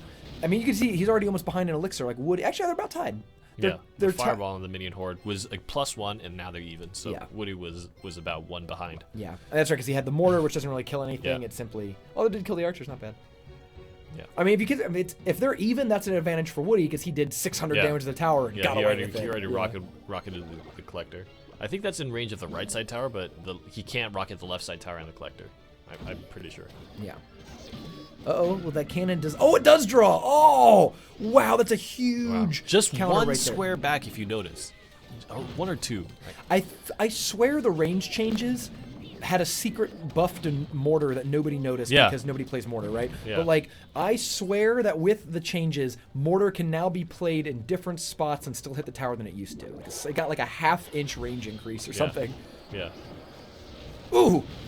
And the big thing is, like, even though 3 Symbols is taking down the mortar pretty okay, just the ticking damage. I mean, 1 hit here and there. There's a long game to play. I think, though, 3 Symbols has started to notice a weakness in the deck is that it only has Fireball. He's been fireballing Minion Horde over and over again. Yeah. That actually has allowed him to play Barbarians very quickly after. Yeah, It's nice pretty good arrows. value. Yep. Another Collector. Okay, so I like... Oh no, he mistimed it. This could be a critical mistake, but there's no zap. The Jason deck has no zap, and he couldn't really punish the fact that the Inferno Tower was misplayed. Now, I think this is the smart thing that Woody used to do, is make sure that his princesses are hitting minion hordes, his fireballs are hitting barbarians. That's the sort of way he wants to set up these counters. Yep.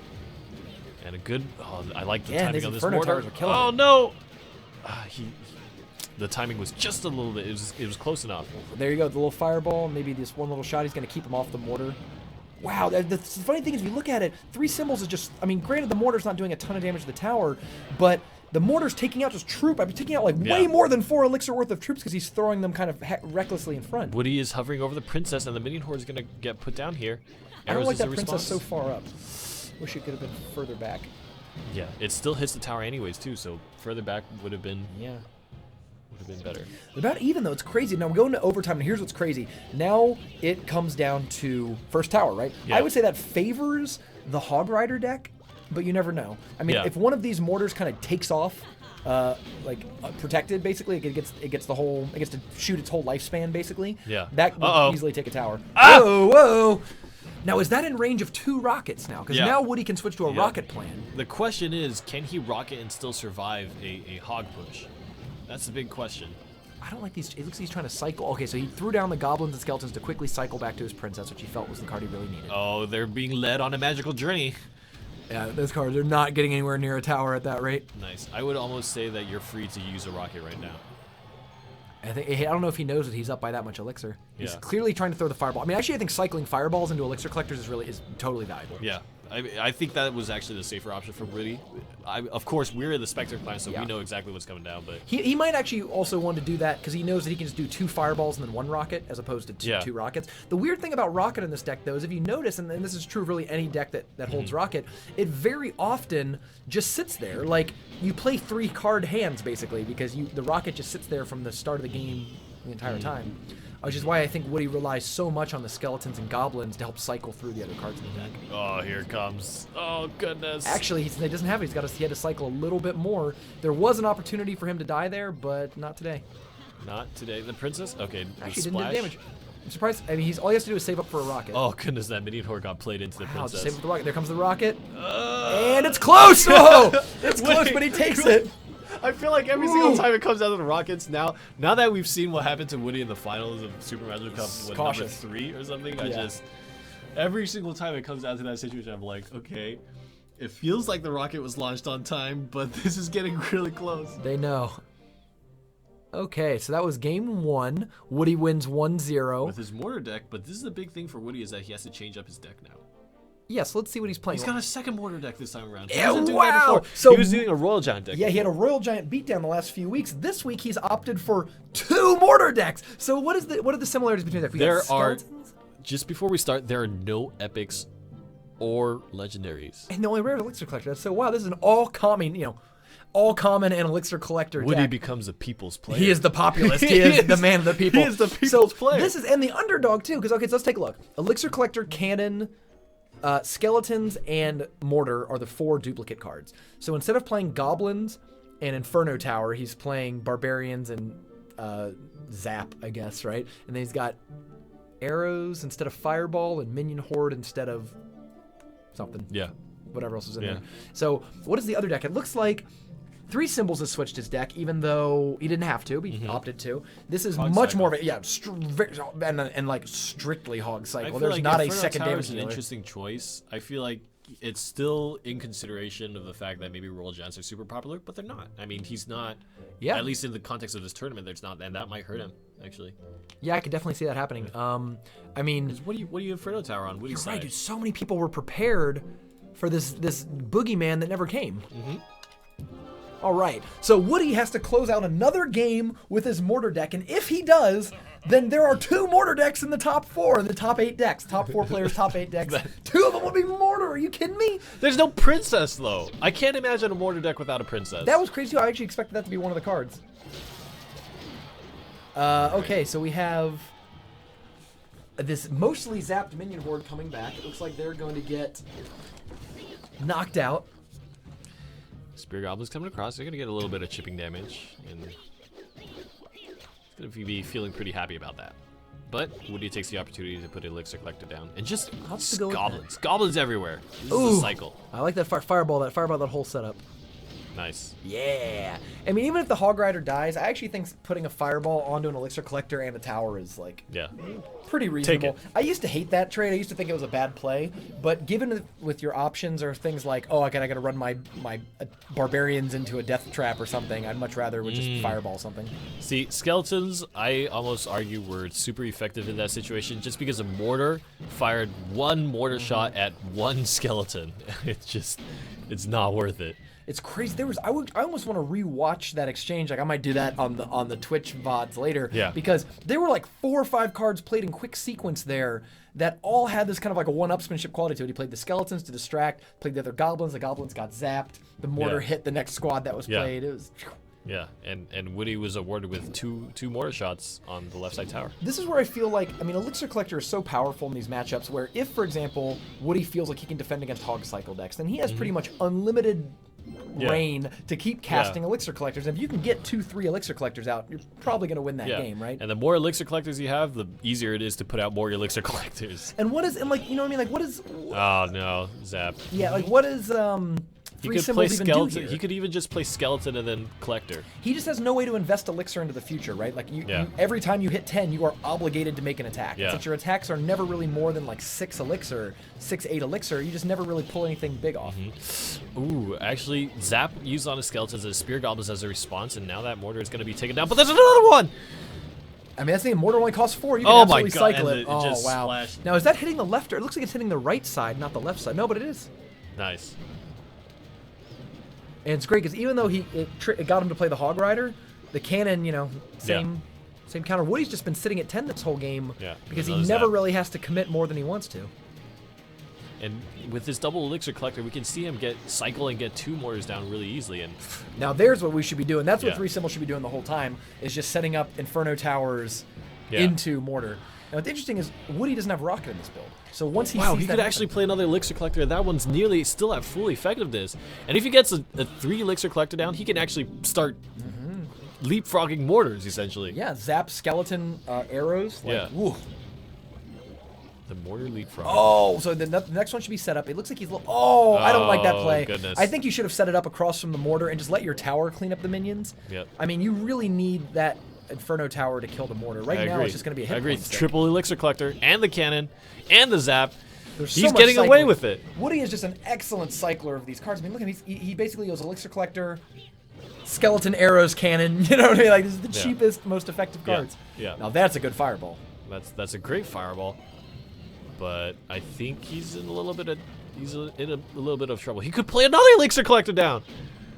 And he does! He's got four. Four collectors in tournament play! I feel like at this point, Woody should just start throwing cards onto the table. It's the Wizard of Wooderly play. Oh! Oh, no! Not like this! Okay, barbarians. Okay. That cannon was just ill-timed. I feel like Woody had so much elixir that he won make a gamble, Nice. right? He felt like if I'm going to pull this mortar off, I need like a whole setup going. I think that was actually a good timing by 3 symbols to try to make the push for it, and just great defense by Woody. He was confident in what he had. Oh, well, here we go. Double mortar? He's got the zap. Zap him. Oh, he's not. He's Oh, the mortar is tagged onto that tower. Actually, he doesn't. I just noticed he doesn't have rocket either. That's the thing. He doesn't have rocket in this deck, so he can't go to rocket. So he has to win with the mortar. And again, I don't like. Why would you play? I don't like it 3 symbols. I don't like the Inferno Tower all the way over there. Yeah, it's distracting the mortar, but the mortar still has so much health right now. And he could play another one. Woody could just play a second mortar right now. And he might. Yes. Oh my And goodness. he does. There's his. Oh, And the he's a cannon skeleton. up I like front. how he held the zap. I actually like Zap, that. unfortunately, is not going to kill those minions. But of course, how many shots do you really need? Yeah. 1 minute 384. left order, and this might go to a draw. I mean, 3. I mean, you could definitely. I mean, well, he could probably arrows doesn't- 3 times. Not really sure. Let's see. I feel like it'd be much more comfortable if he lands at least one more mortar shot. And there we go. The Inferno Tower to match, but the skeletons in front and the barbarians. There's the fireball, can clear out all those barbarians. He opts, instead of fireballing all of that, this might be the game right here. Instead of fireballing that whole squad, Oh, he decided to go no! for the push. The push failed to the cannon, and the barbarians take it. Who needs rocket? Who needs it? You just need a big old tough squad of Vinny Barbarinos. Oh my goodness.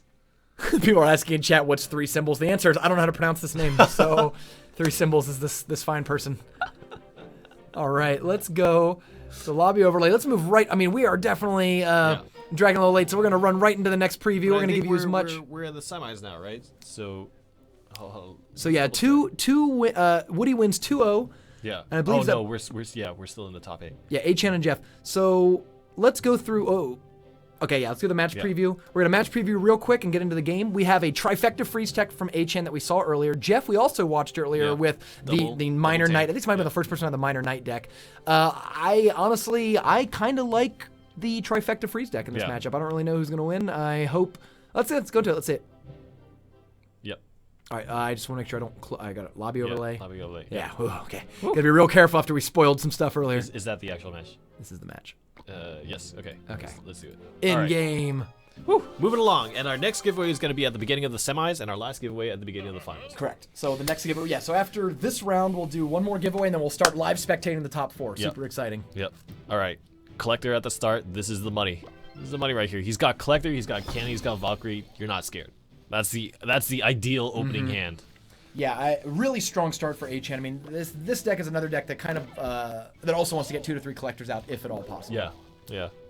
Maybe 4. Musketeer. You know, I just noticed last week Woody got 4 princesses. This week he got 4 collectors. What is he gonna get next time? And he's never been under top 4.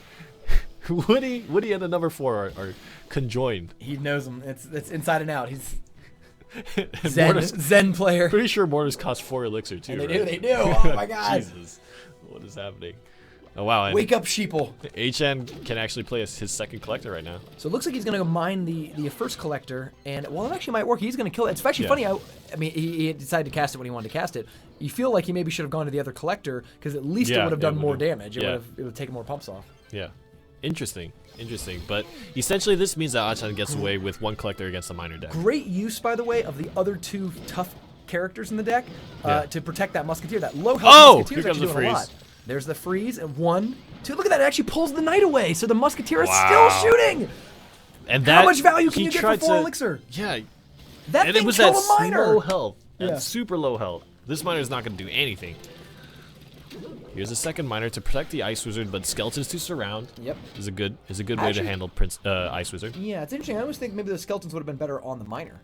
Yeah. The Ice Wizard tank. That Wizard doesn't do really any damage. Of course, neither does the miner. They combined. They do the attack of like 1 barbarian. I think I still like your point though, because if you play the skeletons on a miner, then you can play a big body in front as the skeletons move back, as opposed to playing it on an Ice Wizard and the skeletons walk across and get killed by the tower. Wow, really impressive bomber. Did you just see what that bomber did? That 3 elixir bomber fought off the clumped up musketeer and Valkyrie very effectively. That was a very impressive use of bomber. I haven't actually seen that yet. Ice Wizard. Oh, defensive freeze. The defensive freezes are Nice, very, and it very was popular. the Musketeer was just a little bit lower health, and the Fireball took them down. But Hog push. That's a fast Valkyrie right there, but it gets. ooh, cannon right at the top. You This got to is an break up that interesting Valkyrie. choice. You got to break up the Valkyrie Hog Rider because otherwise they push the Valkyrie moves so fast she gets right to the tower. Volketeer Rider. Uh-oh. Here comes a miner it's gonna actually be attacking onto the the, Musketeer. Oh, but he and wants it all takes that. it. He wanted it was that. the bait. The miner fireball bait. Now look at that miner just chunking away.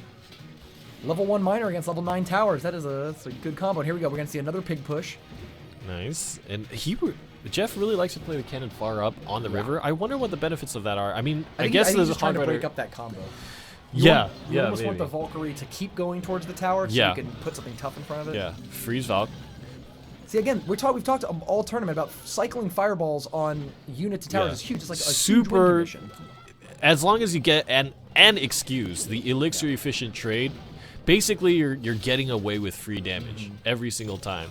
Wow. So I was going to say, all these pushes seem to be going very similarly, but it looks like Achan is slowly getting a little bit more value on each push that has allowed him to eventually pulled off a The freeze on a question- really unassuming defense. Yeah, the question is, can HN replicate that situation before the fireballs whittle his tower down? That's the race right now. Yeah, because Achan does not run fireballs of his own, he just has the arrows.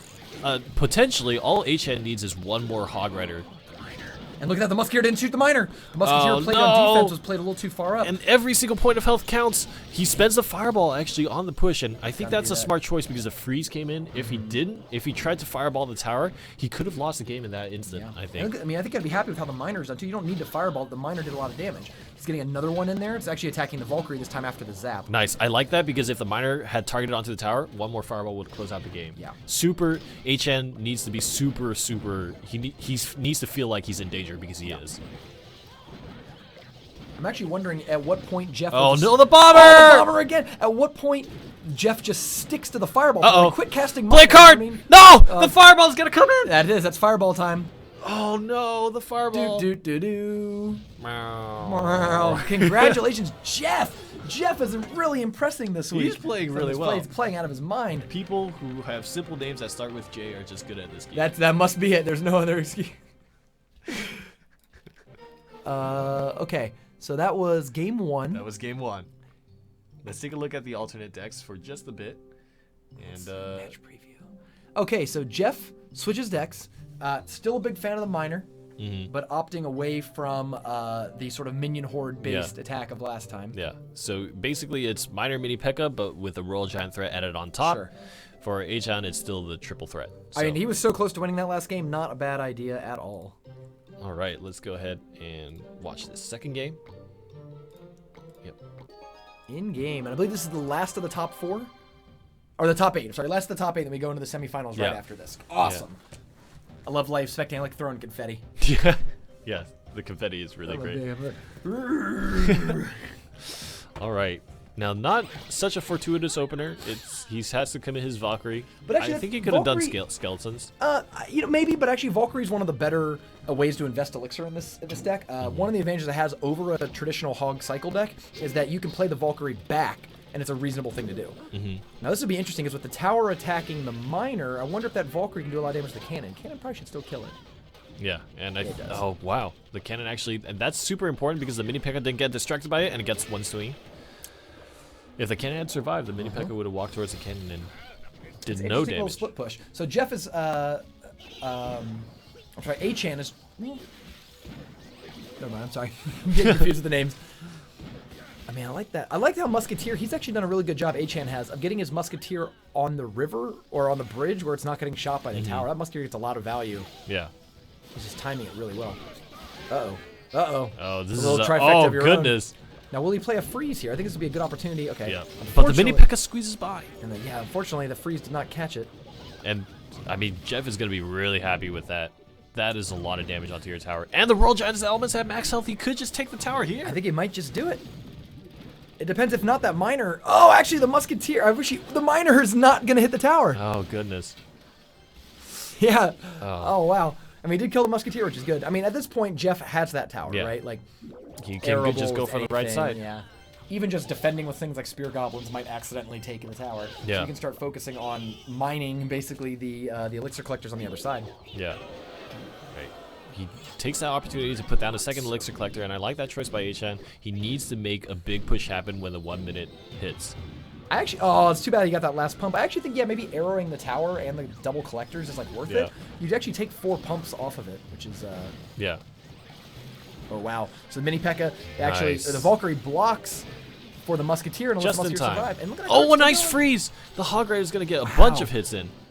going. It And earned- another Hog Rider's even coming too. How are you gonna stop that one? One more! Boom! And Oh, he's so slow to pull his hand back. the interesting thing is, I feel like that was a result of the double elixir pump. I don't think that Achan is going to be able to replicate that again in this game unless he finds himself in a situation where he gets double elixir again, which I think is highly unlikely because of the miner. I mean, that was honestly a great counter push too. When Achan committed 2 Hog Riders on and a freeze on back-to-back pushes, that's 12 elixir you really gotta like make up, right?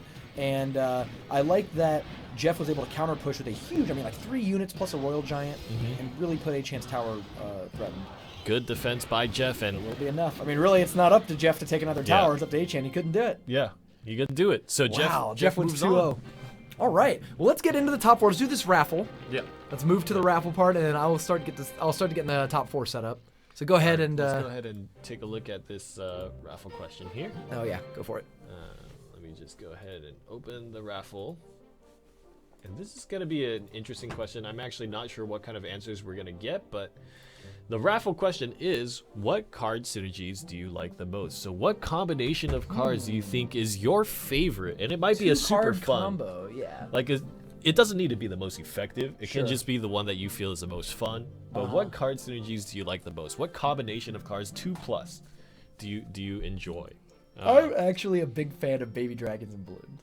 Baby dragons Baby can push dragon the balloon. balloons on the Yeah. the butt of their That's nose. interesting. And the great thing about that one is that you can put the baby dragon in front and the balloon behind, or you can put the baby dragon behind and the balloon in front, depending on what you want, right? Yeah, if you I wanted always to push like- or if you wanted to tank. Yeah, and sometimes you tank with the baby dragon. I mean, like when I say my favorite combo, I love playing a baby dragon all the way in the back, just like you're just casting it because there's nothing else to do. And then right as it hits the river, you drop the balloon in front, and suddenly the baby dragon is pushing the balloon at max speed. That watching opponents flail and freak out to that is a lot of fun.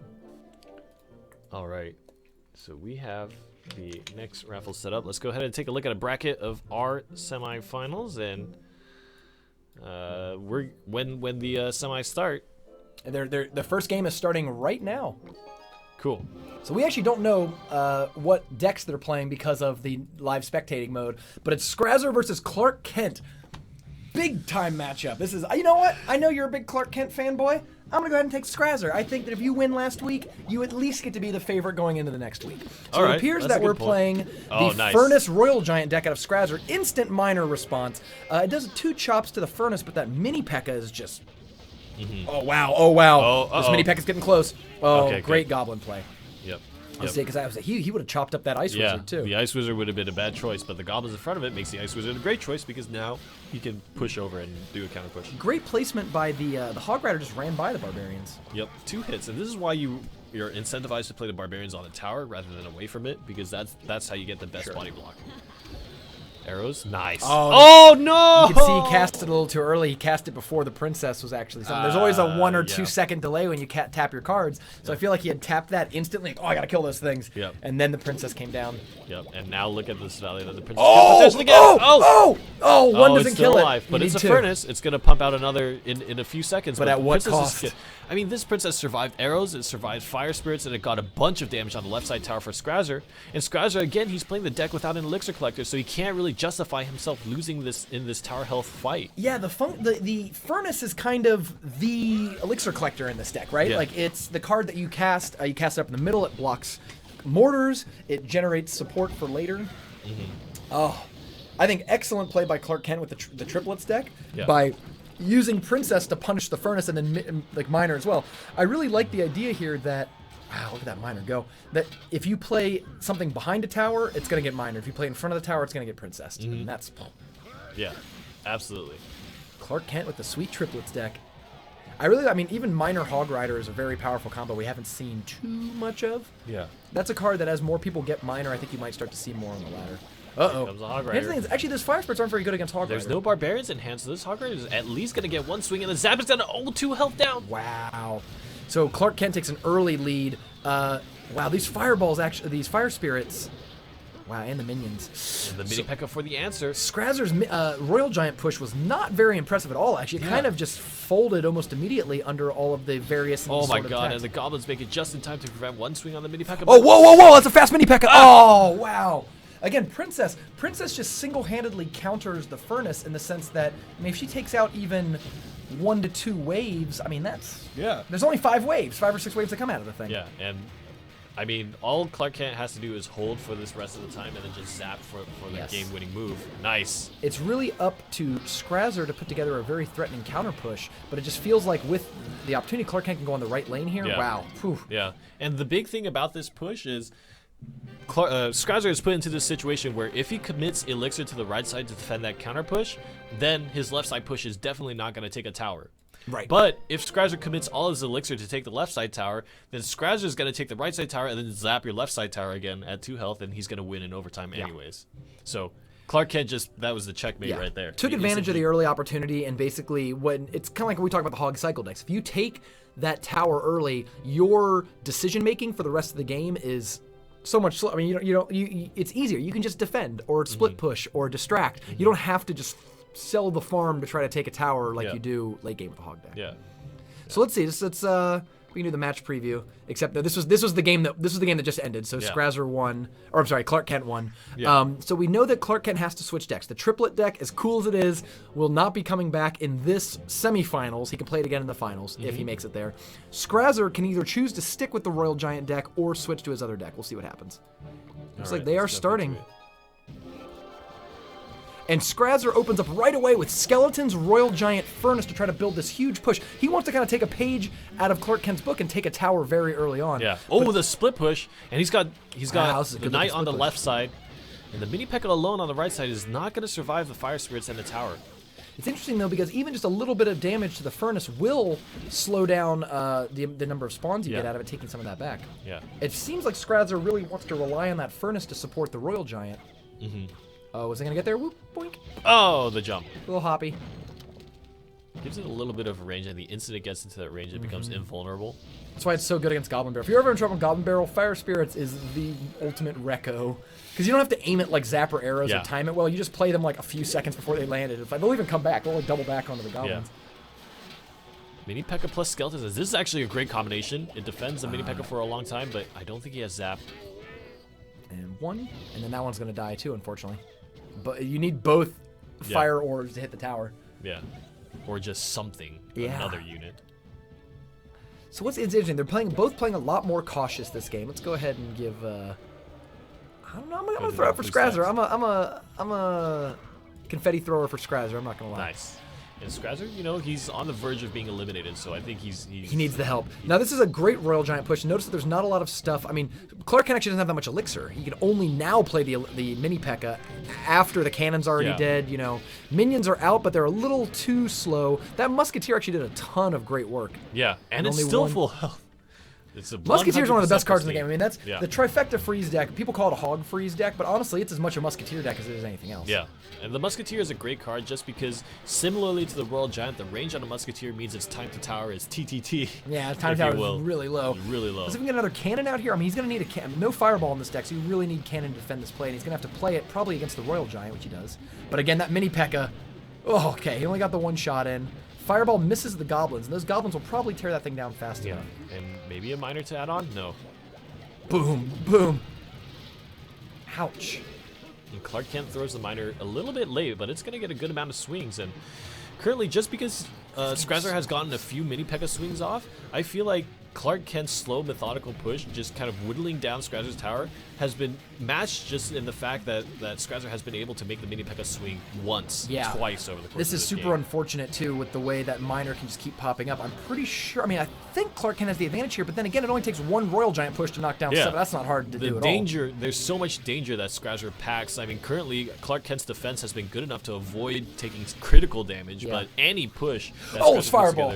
Ooh, I was gonna say, like, where's the fireball, by the way? Like, there's so many things that are worth fireballing. And here's the mini P.E.K.K.A that survives, and a zap. But I really like this counterplay. Very good defense, and the Furnace is tanking, which means those two things finally die.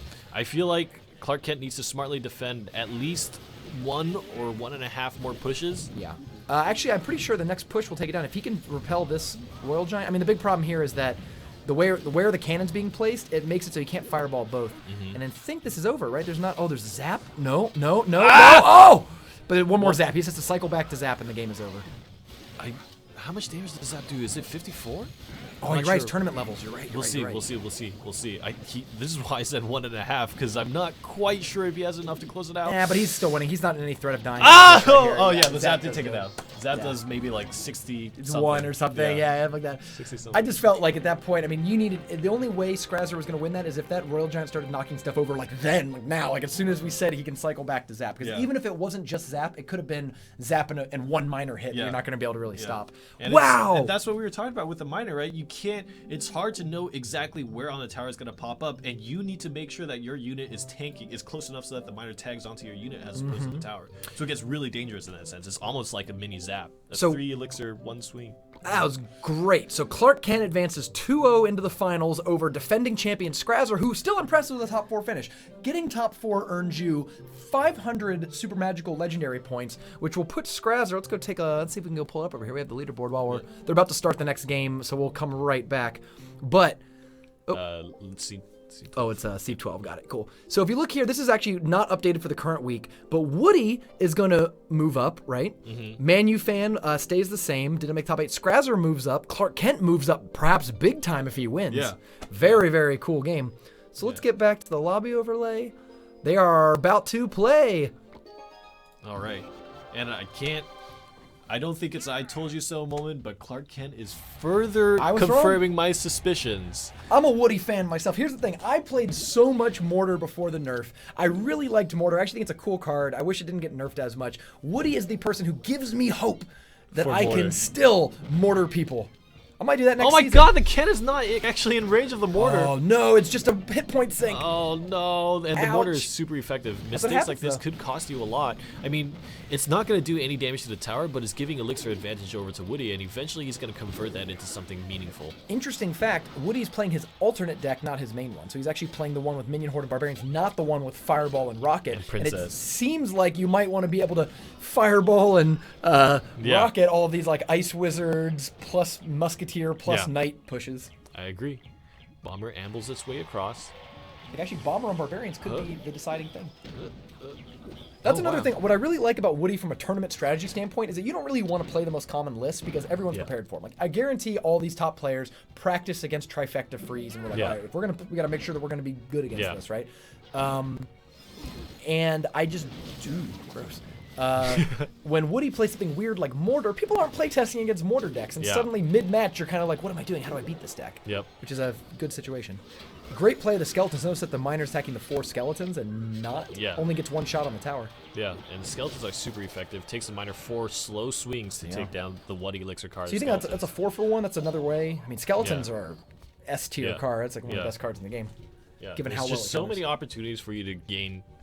There's at the very least, if you play Skeletons on Skeletons, it's nothing, right? You can never get behind by playing Skeletons. Almost. There's just very few situations where playing Skeletons gets you behind. Yeah. And if you're like me and you play them right into an incoming Princess Blast, and that's the way to do it. So that Minion Horde there kind of breaks up the Miner push before it happens. You see, Woody is actually playing Expert Miner Defense. Notice that he's really not extending too much. He's being very careful about casting his Elixir Collectors and stuff, but he's always holding... He's actually would almost rather leak Elixir than leave himself too vulnerable. He's always had what looks like the Skeleton and Minion Horde. Seems to be his like 6 Elixir combo to defend that. Now there's a well-placed cannon. And Woody, I think he played his cannon just a little bit too slow. But still, the mortar is already tagged onto the tower. You probably get maybe 1 more shot, or maybe just only the 1 shot. Just the 1 shot. 200 damage at a time is pretty brutal. Minion Horde against the Miner. The Miner gets 2 swings, and another mortar gets placed down. And this time the cannon, Woody was on top of it. He knew. Yeah, he knew. Yeah, that's actually one thing we always talk about is you don't necessarily want to play your deck. You want to play the player when it comes to tournaments. You want to see how they're going to react in certain situations, and then punish them based on that. So we saw already, like, we see this is getting so Elixir inefficient for Jeff. He had to play 2 cannons. He played what was it, a bomber also, and another card before that. Of course, we're talking about 7+. We're talking about 12 on Woody's side to 6, 9, Yeah, you're right. It's not great for Jeff. The big problem is not so much that it's Oh, also... the mortar is actually tagged onto the tower. I wonder if it's worth it to zap. Okay, he does did zap He it. zapped it to make it retarget. Yep. But 2 shots. Every single And shot it's gonna hit counts both. for It's Woody. gonna splash on these things. Oh, actually It didn't. just hit the musketeer. Now, great use of oh, he's got it, the fireball bait. I love Nice. it. That is one of my favorite plays in Clash But Royale now he has right no fireball, and I don't think he has a zap because he used it on the mortar. The minion Right. horde is going to get a lot of value. Great reactions with the Ice Wizard there to minimize the amount that minion horde can do. But and actually, it's crazy how close this game is. I mean, big respect to Jeff with no elixir collectors and Woody having 2. He's doing it. Oh, this time I like Woody now put his elixir collector in the middle, so now when you try to fireball, the miner is can't going to do be both. next to the tower. Yeah, you're going to have to put your miner on the right side of that tower if you want to do that. I mean, look at that bomber just eating Oh up no! barbarians. And again, That the mortar is gross. tagged on. I wouldn't recommend you zap because that mortar, any single hit is going to be super valuable. And against maybe a 4th shot, no, the Ice Wizard's slow is going to prevent that from happening. But meanwhile, can almost he a siege fireball the deck of tower? Jeff's own. I mean, the miner has just been consistent, guaranteed damage on the tower on the left side. 689. Oh, watch this. I think what he's going to do is try to have that mortar hit the bomber, or maybe the bomber gets zapped at the last moment. Oh, arrows there. I mean, the problem is those barbarians are just getting chewed up by the bomber, and you can't just keep walking him into that 3-for-5 trade. Even here, because watch, he plays it again. That's what he's been doing. Whoa! Oh, he pre-fireballed, and that could be huge value. 332. Yeah, because he wants to get the elixir collector out. You take care of well, he thought there might be barbarians there, but instead it was something else. Oh, and the minion horde is actually doing a lot of damage despite the zap. I actually don't even like the idea of playing the elixir collector by that tower. I feel like Woody should have just doubled up on the other tower because, whatever, don't give him the easy fireballs. Yeah, yeah. Wow, that was so close. The problem is those barbarians are not doing really anything for Woody. I mean, they're killing miners. It's about their best job. Yeah, yeah, and skeletons. Wow! Oh, what no. a pre-fireball. Incredible play, Jeff. Jeff Jeff knew. knew. I mean, after playing the miner, 5-6 times that game, Yeah. he had a really good read on what his opponent was going to do and basically knew, like, miner plus fireball is going to take out anything you cast Yeah, and damage the tower. it's the poker, right? Yeah. You just know. That's it. This is the end game here. So game 1 goes to Jeff. Interesting that Woody started off with his weird... He didn't play his normal one with Fireball and Rocket because I feel like that match he would have been much, much happier with the Fireball and Rocket variant. I mean, let's just pulling up the match preview again. This is the game that just ended. But being able to... Actually, it's weird. What would you rocket? I mean, really, there's actually not a ton of things to rocket. I think he really wanted Fireball more than Rocket because Fireball would have been so good against like Miner, Knight, Ice Wizard, Bomber, etc. But interestingly enough, that lack of direct damage is let's go ahead and go to the lobby overlay. Oh, yeah. That lack of direct damage is it's a big difference. It's 0 and 1, right? Yeah. You either do or you don't. Yeah. The fact that Woody didn't means that in the overtime, in the 3-minute overtime, he has to either Jeff has to make a mistake or Woody has to construct some complicated strategy to make Jeff misplay. I'm going to go ahead and give the confetti to Jeff for that excellent predictive offense right there. I like that. Now, what's interesting, though, is that I actually think Woody is more experienced with this list. I think he's better with this list. I think that Royal Giant placement was perfect by Jeff. Like, he predicted. Like, when you see a cannon being placed out there, you know the next thing coming is a mortar. Wow, I do like... I don't know if that was baited or if that just worked out that way, but I do like playing the Inferno Tower there Nice. to end up killing... Woody's going to take this one shot. He won. There you go. He's won the exchange. He won the Well, battle. really, though, how much was that? It was 10... 9, 12. I mean, it's about 10 to 12. Actually, yeah, you're right. He's coming out ahead on Elixir and getting damage done to the tower. Yeah.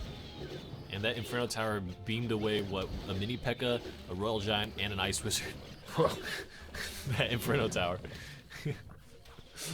That's actually what I'm really liking about the nerf to Elixir Collector is that with all these nerfs to it, it has such low hit points that it's not really being able to be used as a defensive tool. And if you used Elixir Collector most often as a defensive tool, you now have the option to play things like Inferno Tower instead that are better. Wow, here we go again. Oh, not another lock. Great play by Jeff staggering tanks. Oh, it is locked. Okay, it just didn't happen fast enough. One more shot, maybe? Yes. Yep. And then it's out. Yeah. This is a strong push by Jeff, though. Like, a full health Ice Wizard, if we can just kill that Princess, doesn't seem like the Ice Wizard can reach it. Skeletons are just so good. I actually like the arrows there because it not only hit the tower and the princess, but you chip a little bit off of the mortar, and as we can tell, like every bit of health counts because it translates to 200 damage on your tower. But this, I mean, just look at how much more consistently, and of course Jeff is playing a different deck because he has to, but look at how much more consistently Woody is able to put damage on the tower. It's a drastically different look. Yeah, I mean, I think having both skeletons and goblins help cycle back is huge for the tempo of the deck. When you're stuck with barbarians and minion horde, you have to figure out ways to like efficiently play 5 elixir cards, which is like a little more difficult compared to just throwing skeletons and goblins and whatnot out there. Miner on the princess, which is another very popular method, and Royal Giant on the same lane as Mortar. Royal Giant against Mortar is like the actual best counter. I think the reason why you haven't seen... Oh, no. Oh, okay. I thought he was actually going to hit the mini P.E.K.K.A. and the Royal Giant, like hit everything, right? Interesting. That's actually a big call out from Woody. He must feel way confident enough to defend this counter push to want to just rock it. I actually think it's the reverse. I think he feels that on a long enough timeline, he cannot defend Royal Giant pushes, so he wants to take the advantage that he has now and try to close the game out. Well, yeah. He's got Fireball. Yes. I mean, he can rocket and Fireball in the next 13 seconds. I agree. And I feel like the Mortar's doing, what, 200 damage a shot at this point? Like, F it. Yeah. You have 1,000 hit point advantage. Yeah, yeah. And I think it's the right choice, because now he just needs to... 10 elixirs, go home, see you later. I mean, great play by defense. We're going to go to a game 3, and just like an unbelievably tactical game 3. Yeah. It's crazy to me that Jeff was playing, I mean, expert defense, like expert mortar defense. The mortar was rarely getting off more than like 1 shot, maybe 2 shots once a game, and yet that little bit of damage was enough. The cool thing about the mortar deck is that it controls the tempo. You have to respond to the mortar deck, not... Now, you can't really impose your will on it because that one mortar will just do 1,000 damage if left unattacked. So I like that Woody's able to control the tempo of the game by continually placing mortars, forcing you to do something about it. Let's go ahead and spectate the next game. And after this, we'll wrap up the last raffle. Yeah. We'll start the final raffle. Yeah. And we'll watch the finals. Yeah. Just remember, guys, the raffle question is !raffle space. Answer the question: what card synergies do you like the most? 2+ cards. Yeah, just 2+ card combos. Your favorite. What is your favorite? Doesn't need to be effective. It just needs to be. It could be something cute. So Jeff is going all in here. Woody dropped an elixir collector right as the Royal Giant landed, so I feel like that caused Jeff to just dump everything in his hand, get all the support cards, get as much stuff as you can out to try to do some damage. It ended up not working, but then again, he did get a miner to clear out. Like, with all the distractions going around, the miner was the sort of thing left unattended. Yeah. Now, this is a big thing I feel about Minion Horde is, in many ways, Minion Horde is a defensive-oriented card because it almost always gets taken down after it gets placed. The question is, it does its damage fast enough that usually it will kill off the card you're using to defend against, right? But the fact that I feel like the skeletons plus the minion horde took down the Royal Giant very fast. Royal Giant only got 1 shot off, but still the Royal Giant did get 1 shot off, and then the minion horde and skeletons just got arrowed on the counterattack. So I feel like it was a net loss for Woody in many ways. Yeah, Jeff is Jeff, with his strength of playing predictive cards, is probably going to really punish the minion horde with the arrows. Like, if there's ever a time where he thinks minion horde's coming out. Yeah. But what might be the deciding card in this matchup is actually that Woody is playing his bad mortar list, right? The one that we haven't been as impressed with. But it has barbarians in it. And we've seen how well barbarians have kept Royal Giant effectively out of this tournament. Yeah. And Jeff isn't running with a fireball in this particular deck. You're right. You're right. But he And does have the arrows. that was what hurt the barbarians the first time Woody played this deck, was that the barbarians on the miner kept getting fireballed in combination with the elixir collector. Great play by Woody. I don't know if you noticed that, but he set him up in a way where even though the minion horde came out, I was like, oh, where's the arrows from Jeff? And I went to look. Jeff had just gone to 0 elixir, so he actually had to wait it out. The minions did do a decent amount of damage to the tower, but more importantly was that he had to arrow like 3 minions that were left in order to prevent any more damage from him. And 3 minions do a lot of Look damage. at the elixir difference here. Like, this game is it's a 4 elixir advantage for Woody. That's an entire mortar. Yeah, and Woody has 2 elixir collectors down. Nice. Defensive mortar. So he's going to use that to drag, maybe? Yeah. He's really looking to stall this out. Arrows coming through for that. Skeletons in the back are not going to get arrowed. That is a pretty full health Royal Giant, though. But then again... Yeah, barbarians. Yeah. No answer, no fireball, no ice wizard even. And the barbarians just sliced away. But here we go, though. I mean, I think we got to say pretty cleanly that that was a good push for Jeff, though. He did a lot of damage to that tower. I like the double mortar, the kind of like constellation of mortars. Yeah, They see how they're shooting leapfrog. cross lane. Oh my Whoa! goodness. The mortar leapfrog is strong, and that's going to be arrowed. Now, that's what we were talking about, actually, is that like if you play minion horde against the miner, Jeff is really good at this predictive setup that he's going to be able to arrow that whole setup and get 2 pumps off the elixir, hit the entire minion horde and some free damage on the And tower. Jeff is still ahead in tower health. That right side tower could get taken down. And, I don't like the the more part- urgency there is, the more value there is to doing minor plus pre-arrows. Oh, wow, that little bit of health left on that Valkyrie is huge. Actually, this could turn into the deciding push. We're in overtime now. Like, we didn't actually notice the overtime, but like... Uh-oh. Where's your defense? Uh-oh. Oh, no! I don't think there are any cards in hand. The cannon in front, the Royal Giant. But the cannon's not shooting the Royal Giant. Oh, no! The Royal Giant is tagging onto the tower! Wow, Jeff takes it 2-1, moving into the finals against Clark Kent. Woody gets another top 4 performance, but excellent play by Jeff. I think once he realized, especially going into game 3, both decks are mortar decks. Yeah. You can start from the first second of the game knowing that he has mortar and preparing for it. I think having a Royal Giant deck against a mortar deck in the crucial game of the matchup is absolutely important. It allows you to just use your Royal Giant defensively against mortars. Very, very, very good. Yeah. And something interesting to think about too is that let's go ahead and take a look at the bracket here. Close that raffle. Yeah. Yeah, so Jeff and Clark Kent playing in the finals. Woody and Scrazzer, super magical veterans for sure. Oh no. Just couldn't close the deal, although excellent performances by both of them. Both of our top 4 competitors will receive at least one super magical chest at Arena 8. We're going to have the finals starting after this next raffle, and the finals are going to be incredible because the 2 players are playing for over $300 in prizes. Yeah. The most lucrative Clash Royale tournament going. All right. Yeah, that's true. All right, let's Win draw enough you can pay your rent. and figure out who our winners is. So the first one will be Alvar Pena. And they say Hog plus Zap. Hog Zap, Simple, good combo. clean, 6 elixir. It's an underrated combo. It's one of those things that like people don't really talk about as their favorite combos, but that wasn't very obvious at the start of the game. I mean, in the early days of the game's meta and beta and stuff, Hog Zap was not particularly popular. When Zap got changed in beta to have the 1-second stun, it used to be just smaller arrows. It like cost less and just did damage. But when they added the 1-second stun onto it, it very quickly became a popular combo. The big thing is that there is no other card. Well, technically Freeze does, but the de-targeting is like super unique effect. You can only maybe causing bump. something to, It doesn't displace. Yeah. It's a super unique effect. All right, so Alvar Pena. The next winner is gonna be Byron393, and he says Ice Wizard Princess, and I think we've talked about this a lot. Flashing them wallets. I mean, it's really good. It's between the slows, the double AoE. Stacking AoE is always good. Like if you've ever had like arrows on top of a princess or fireball on top of princess or whatever, you know how good like 2 different AoEs are. It does so much damage. Ice Wizard plus princess is probably bad. I mean, any tank is good with that. Name any tank that wouldn't be insane with those 2 supporting the push. Giant skeleton, P.E.K.K.A. Yeah. Ice Wizard Princess is just super good. So Clark Kent and Woody are talking in the tournament chat. Unfortunately, Woody got eliminated. Clark Kent moved on. Clark Kent and Woody have actually played before in a finals, so they were hoping for a finals rematch between the 2 of them. See you next week, and you can have a finals then. Yep. And our last winner is going to be GVD. Hey, Javid? Javid. And he says Hog Zap is the key. People like It's the key. I mean, it's the most popular combo in probably the game. I'm trying to think of any 2-card combo that makes up more of the meta game than Hog and Zap.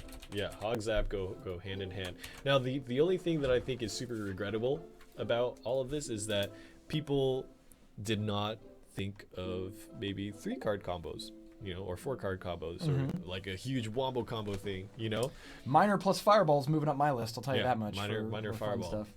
Minor Fireball is great. So, to speak a little bit, you mentioned Woody for a little bit, but to speak more about Woody's storyline is that he's never been under 4th place, which is interesting. But the flip side to that is it's been a while since he's made it to the finals. Yeah, I mean, it's sort of like when the competition is this tough and this densely packed. I mean, these are all good players. I don't really. I'm not going to begrudge Woody for losing in the top 4. I think he's still such an incredible player. I think a lot of this has come down to matchups. Like, he's obviously, I mean, I would argue the best mortar player in the world. Who's a better mortar player, right? Like, name someone who's better at playing mortar than Woody. And coming up into a Royal Giant meta, which we presume to be a Royal Giant meta, and pushing through is, I mean, that's spectacular, right? Like, can we go real quick? I just want to take a look at what the decks, Yeah, they're ready. They're fine. They can start. I just want to see. Can we just see Jeff's 2 decks? He had a Royal Giant deck. Scrazzer had the Royal Giant Furnace deck. Jeff is Royal Giant, Minor Ice Wizard. And then with Mini Scrazzer P.E.K.K.A. had the minor Swarm. Yeah, and then Jeff also has the Minor Knight. Okay, yeah. Musketeer. So Cool. All right, and we can start the finals, but they're getting ready to start. Oh, actually, yeah, they're getting ready. And then the last player is Clark Kent. Clark Kent, who had. Clark Kent had the Mini P.E.K.K.A. Minor Ice Wizard, plus Zap Knight Musketeer. And he also had the triple legendary Minor Ice Wizard Princess Hog Rider Barbarian. Wow, dude. So I just wrote down the top 8 decks. The top 4 players with their top 8 decks are 2 Royal Giant decks, 2 Mortar decks, 4 Minor decks. Who would have thought? Oh my goodness. 4 minor decks. Let's take a look. So we got Jeff coming out.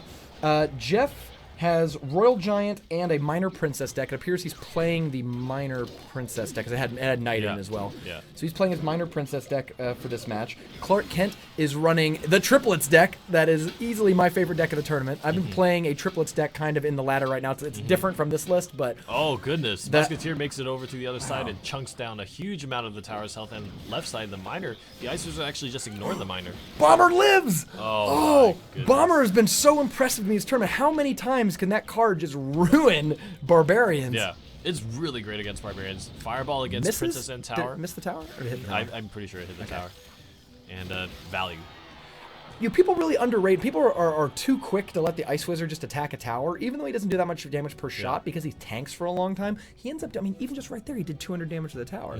Who was like, oh, he took 3 shots? Like, that's huge. And at this level of play, as we've seen time and time again, Minor fight. Every single point of damage counts. And yes, absolutely. Jeff is going to come out of this situation 1 swing from the minion. Although he ended up spending 7 to the other 6, Yep. I believe, so he's a little bit behind, and this Minor's not going to do much of anything. Yep. Ice Wizard. So strong. Ice Wizard might be the best card in tournament play. It's so versatile. It's so inexpensive. We've seen it in a ton of these decks. Yeah. And that's one of the things. I feel like Ice Wizard is the card to make synergies, which you just talked about in the giveaway. It is the basis for a lot of different... Yep. Take that any time of the day. Jeff is... I mean, I feel like he's the player that's been the most consistent about doing that. I think it's you can't beat that value. It's so good. Whoa! Great placement of the Barbarians on top of the Minor. That seemed instant. Yeah. Yeah, I think it was a good recognition from Clark Kent of where the Minor is usually placed. Got the Bomber back there. I like that the Knight and Bomber are going to quickly chop up the Minor before the rest of the stuff even comes across the field. The minions, that's the one weakness of the Bonner. Ice Wizard gets placed down, but still so much work. The Hog Rider pushes through. Nice. Clark Kent finds a way through, and look at that! The Hog Rider got so many swings. Ice Wizard doesn't do any damage, right? That'll happen. Clark Kent steals the tower. First game of the finals. Excellent play. And here we go. Coming in, but there's no elixir collected to gain additional value, and at this point in the game, I think Clark Kent is more than happy to get rid of that Minor in that situation. Yeah, it looks like Jeff has really got to push to try to take this, but I don't think he can do 500 damage in the next 6 seconds. Just not happening. Clark Kent made the analysis, knew exactly when, and I'm pretty sure that was the first and only Hog Rider that Clark Kent played in the match. I mean, correct me if I'm wrong, but I don't think I saw a Hog Rider. I saw another one earlier. I think Clark Kent just knew he just recognized that this is my time to play the Hog Rider, and in that one push, he took the tower down. Wow, Clark Kent. So congratulations. Triplets deck has had another awesome performance. I mean, it won the last time we watched it, won in the top 4. So he cannot play it again. Clark Kent must play his Minor Knight. I don't remember this last card here. Is Minion Horde or something. He's got to play his Minor Knight deck. Jeff can either play the Royal Giant deck or the Minor Princess deck that he's been playing. Let's cut to it. Spectate. I just realized we forgot to open the last raffle. Oh! We'll do it all at once.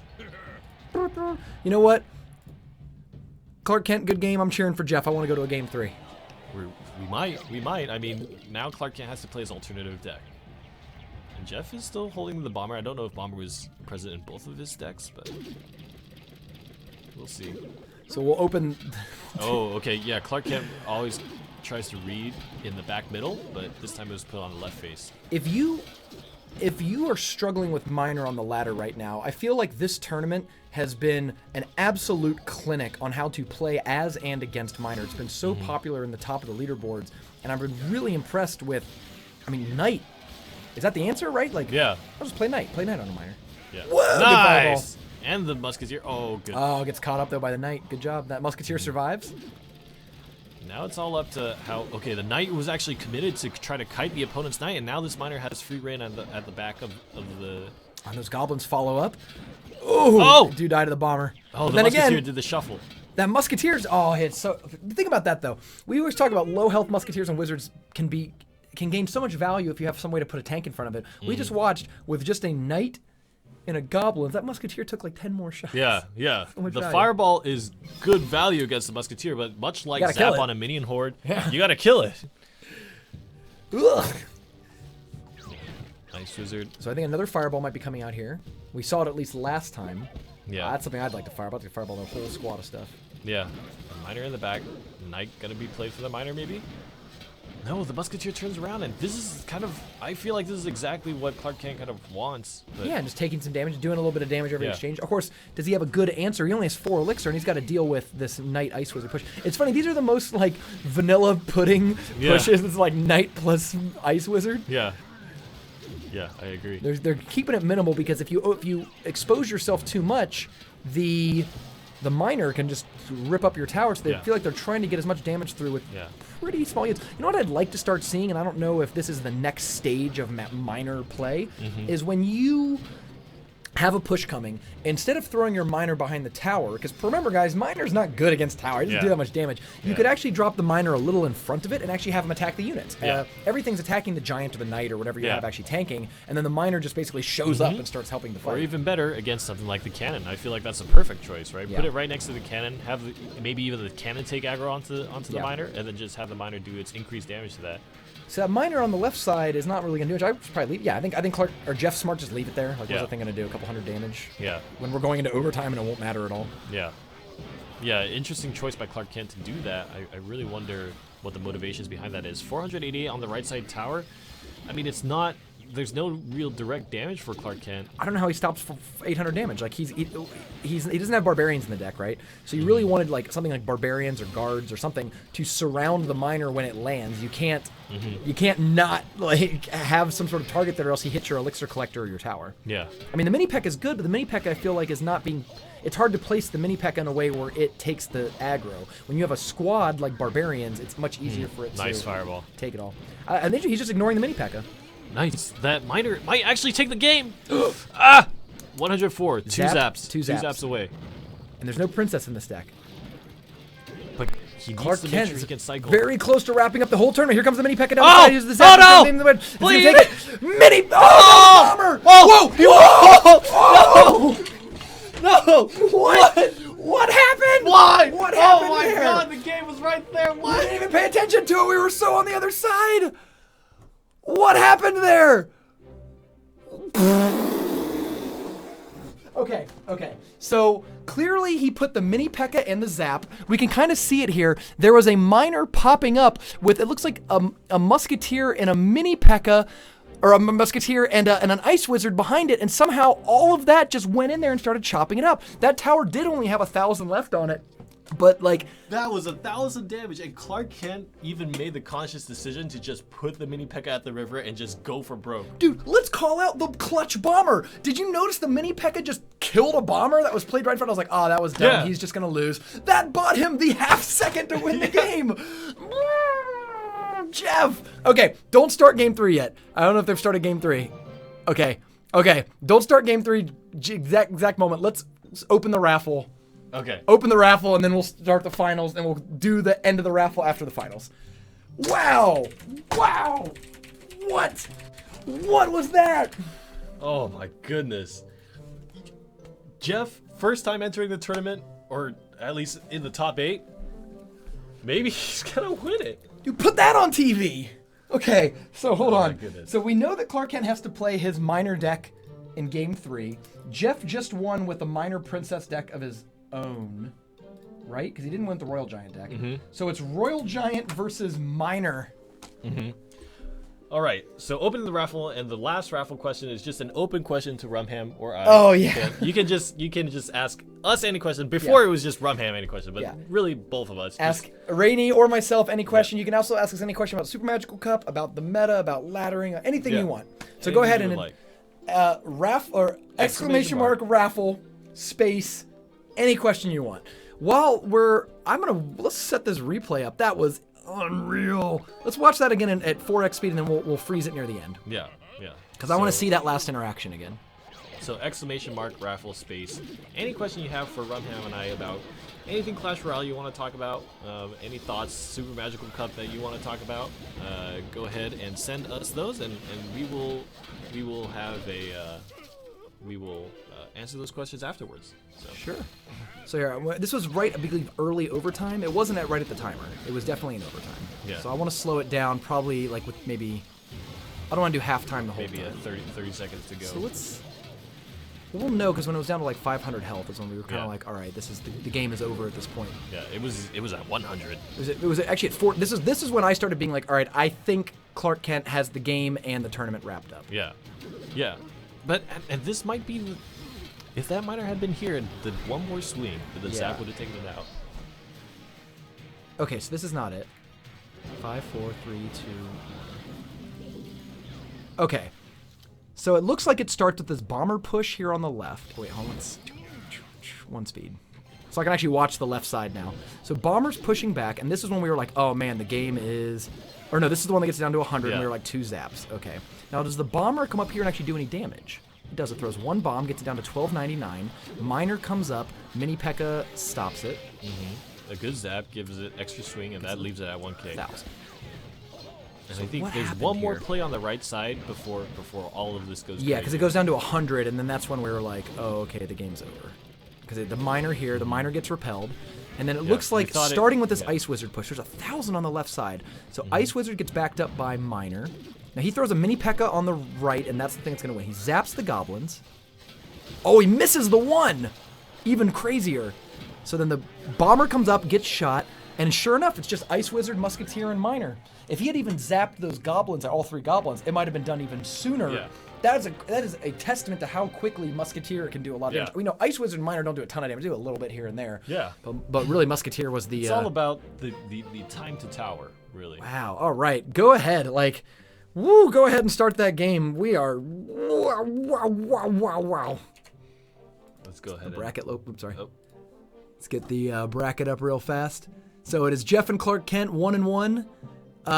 They're going into the finals right now. Oops, it's all green.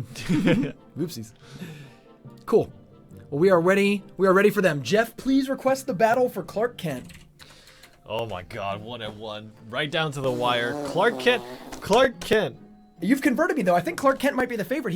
I feel like he's been playing out of his mind. I feel like he's just been playing completely top tier play. Yeah. And even though Jeff was able to pull that out, I mean, I think Clark Kent probably outplayed Jeff for a majority of the game. Yeah.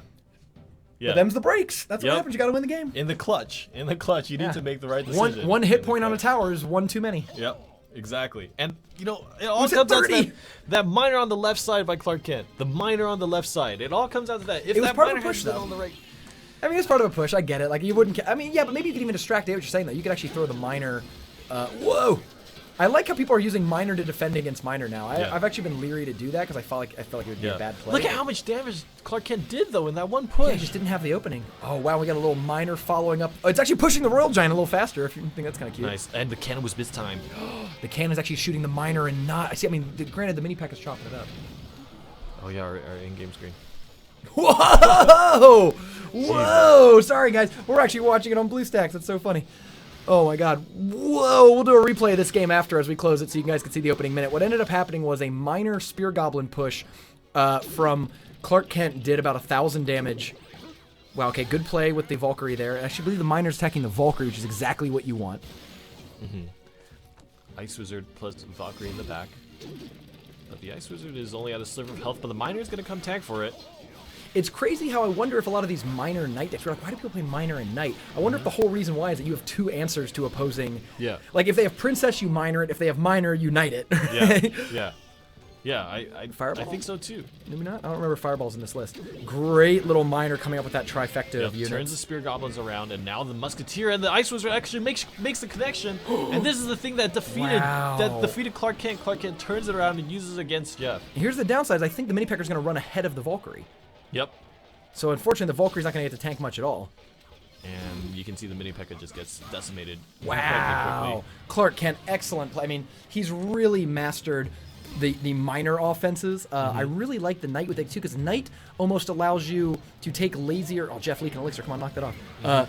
It lets you take like almost lazier minor pushes. So instead of having to commit everything with the minor, you can just kind of play the Knight on defense. And if it works, then you're like, no, Goblins, right? Yeah. I agree. And now Clark Kent has a positioning advantage in terms of drop zone territory. Valkyrie. Oh no! He played the Goblins into the Valkyrie.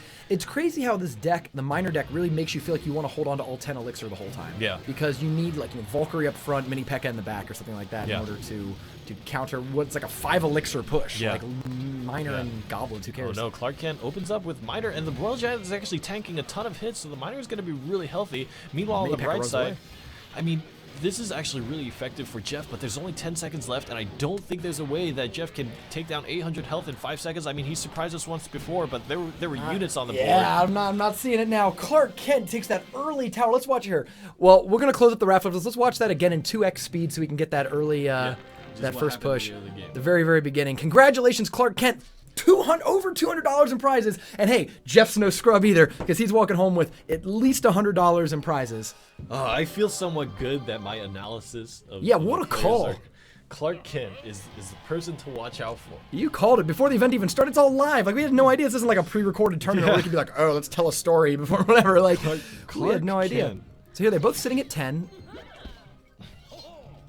Yeah, so he threw they both opened up pretty soft, and then on the left side is sort of the crucial play. Some big play. I think it had to be Clark's Goblins. leaking elixir, but Goblins. Oh, it's a simple minor Goblin push. Yeah, it was the Spear Goblins actually got caught up on the minor. At least one of them did, and then the Zap took them out. So it ended up being the 2 Goblins and the minor just chopping that tower down. What a fantastic a minor.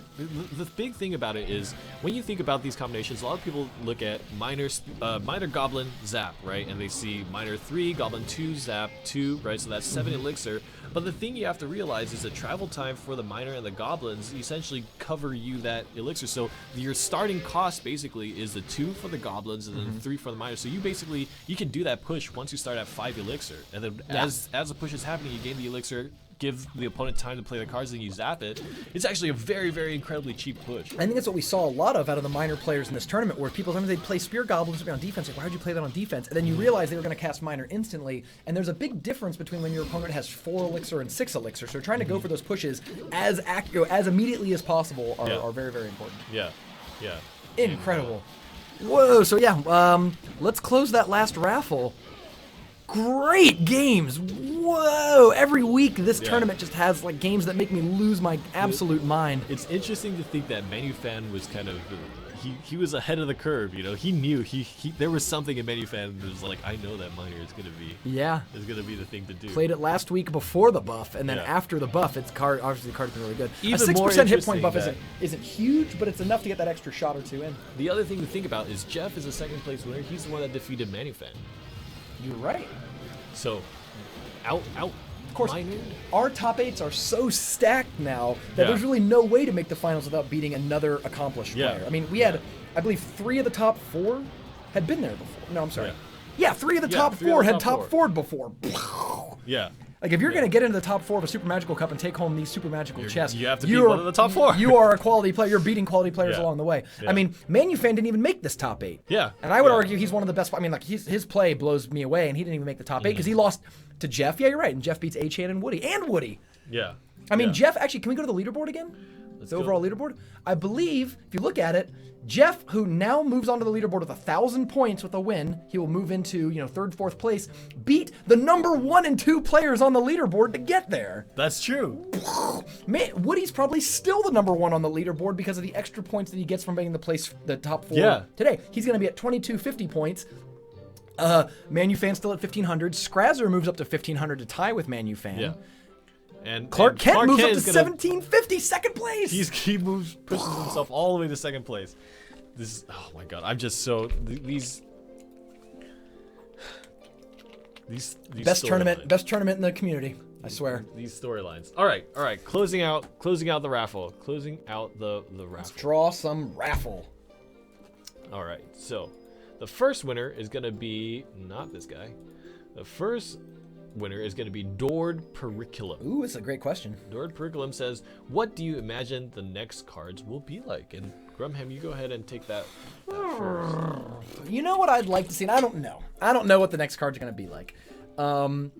I would like to see cards that played off of tribal effects. So, for example, I wish there was like a Goblin Chief who buffed nearby goblins, had like a little aura around him, and nearby goblins attacked for more damage. And I wish there was a Skeleton King who made skeletons around him do more damage. And I wish there was a Minion Pack leader and those kind of things, so that people could play decks built around a theme. Because I think right now it's like hard to like what the well, it's got a Royal Giant, it's got some ranged attackers, and that's cool. It's good, right? But I'd really like people to be able to play like Goblin decks or Skeleton decks. I think there's always a really fun aspect of deck building games that I wish they could see more of. I'd also like to see more spawners that made a variety of units. So I had this idea for a card that was like Wizard Academy. And it's like a 9 or 10 cost spawner building that makes ice wizards or wizards, right? Like either one. Or something like a castle costs 10 elixir and it makes knights, princes, or princesses at random. Maybe like 4 spawns or whatever. I just like the idea of cards that either they either make you want to build a deck around a theme, or decks that have sort of randomized effects that force you to adapt and sort of play with the whatever punches get thrown at you, which I like a lot. Yeah. I for me personally, effects that I would like to see, a lot of people talk about the healer. I think the idea of healing, of course, the numbers need to be tuned very well. Yeah. But something interesting to think about is maybe the healer is a kind of card that constantly moves forward, and you can make it move forward really quickly. Because a lot of people were concerned, like, if you play a big body combo and you put a healer in the back, it's just going to constantly heal. But what if you made it so that it couldn't attack troops at all, and it just kept moving forward? I like the idea. I mean, I agree. Like, it would always move forward. It doesn't stop too much. I like the idea of, if you're going to do a healer at all, I think it should probably be like a paladin character who's like tanky. He's almost like a Valkyrie. Like, imagine Valkyrie, but instead of the AoE damage, it's like a healing pulse, like a very light healing pulse. So it's got to lead the front lines. It can't just sit back and heal. I like the idea of like repairmen for buildings, especially spawner buildings. Like, it'd be cool if I could play a barbarian hut and then I could play a little like repairman who continually heals up the barbarian hut. Not enough to keep it alive forever, it'll still die, but extends its lifespan from 60 seconds to like 80 seconds. The other thing I was thinking about is cards that absorb spells. You know, maybe a card that lasts like a half-second duration or a 1 second duration, that if you play it, then just it lasts for that 1 second. If you absorb a spell, you gain some elixir, or you gain the elixir cost of the spell. Sure. Something like that. Something like that. One last idea. I really like the idea of a poison dart that it costs 1 elixir and it does poison's damage and slow effect, but only to 1 unit. It's like you gotta tap target the unit, but it can only be fired from your tower. So there's like an aura, or there's like a radius around your tower, and basically you can only like from your tower to a thing coming at you. I like it because it's a good counter to like Hog Freeze. I could be like, oh, here's this big thing, a mini pack. Like, I'm gonna poison dart it, and even if you play skeletons and they freeze it or zap it or whatever, you at least got that damage and slow effect on the big unit. All right, so congratulations. Good question. Dord. Yeah, this is a great question. All right, let's find who our next winner is. It's gonna be, oh, you already won one. So actually, Anando the Beast asked in chat if you can win a second raffle you've already entered. You have already won a raffle. You would win the second one, but you can't win 2 in a single stream. Sorry, we got to give them out. Do we want to answer the question anyway? I'll answer the question, Anando, but probably, you know what? Tune in next week. You can win 1 raffle per week. Unfortunately, can't win 2 in a week. Can you please reread the whole Super Magical Cup? As many mistakes as sometimes unclear. One line says the best of 3. Great feedback, actually. So Anon the Beast asked us to recheck the rules on our website. That's actually a pretty good feedback because we've changed the rules a few times over the first couple Super Magicals. We're really locked into this format now, so we should go through and update that. Yeah. Good question, good feedback. Thank you. Absolutely right. Typhlosion God. Wow. Typhlosion God says, what is a change that you want made to the game currently? Is there a particular change that you want to see done in the game? Do you want to kick it off, or? Go for it if you got a good answer. So for me, one of the things personally, I actually think the game is really fun, and I like playing the game. But one of the things for me personally that I don't think applies in general, and I don't think it's necessarily even a viable change, but it's something that I want, is the opportunity or kind of forcing players to want to play the tournament level mode rule set more often. Because right now, the fact that there's two games, right? There's a ladder and then there's a friendly battles. I feel like currently for competitive Clash Royale, players are not sitting there playing friendly battles over and over and over again. And I feel like there's a ton of decks that only apply in friendly battles, that would only be great in friendly battles, optimized for that rule set that we're just missing out on because everybody experiments on the ladder. Yeah, I mean, I think Scrazzer had a really interesting play of Furnace earlier today. Furnace is a great card in tournament play because in ladder, you're always going to play someone higher level than you. Someone higher level than you, those Fire Spirits are terrible. They get one hit. Like Fire Spirits or in Furnace do nothing against a higher level player.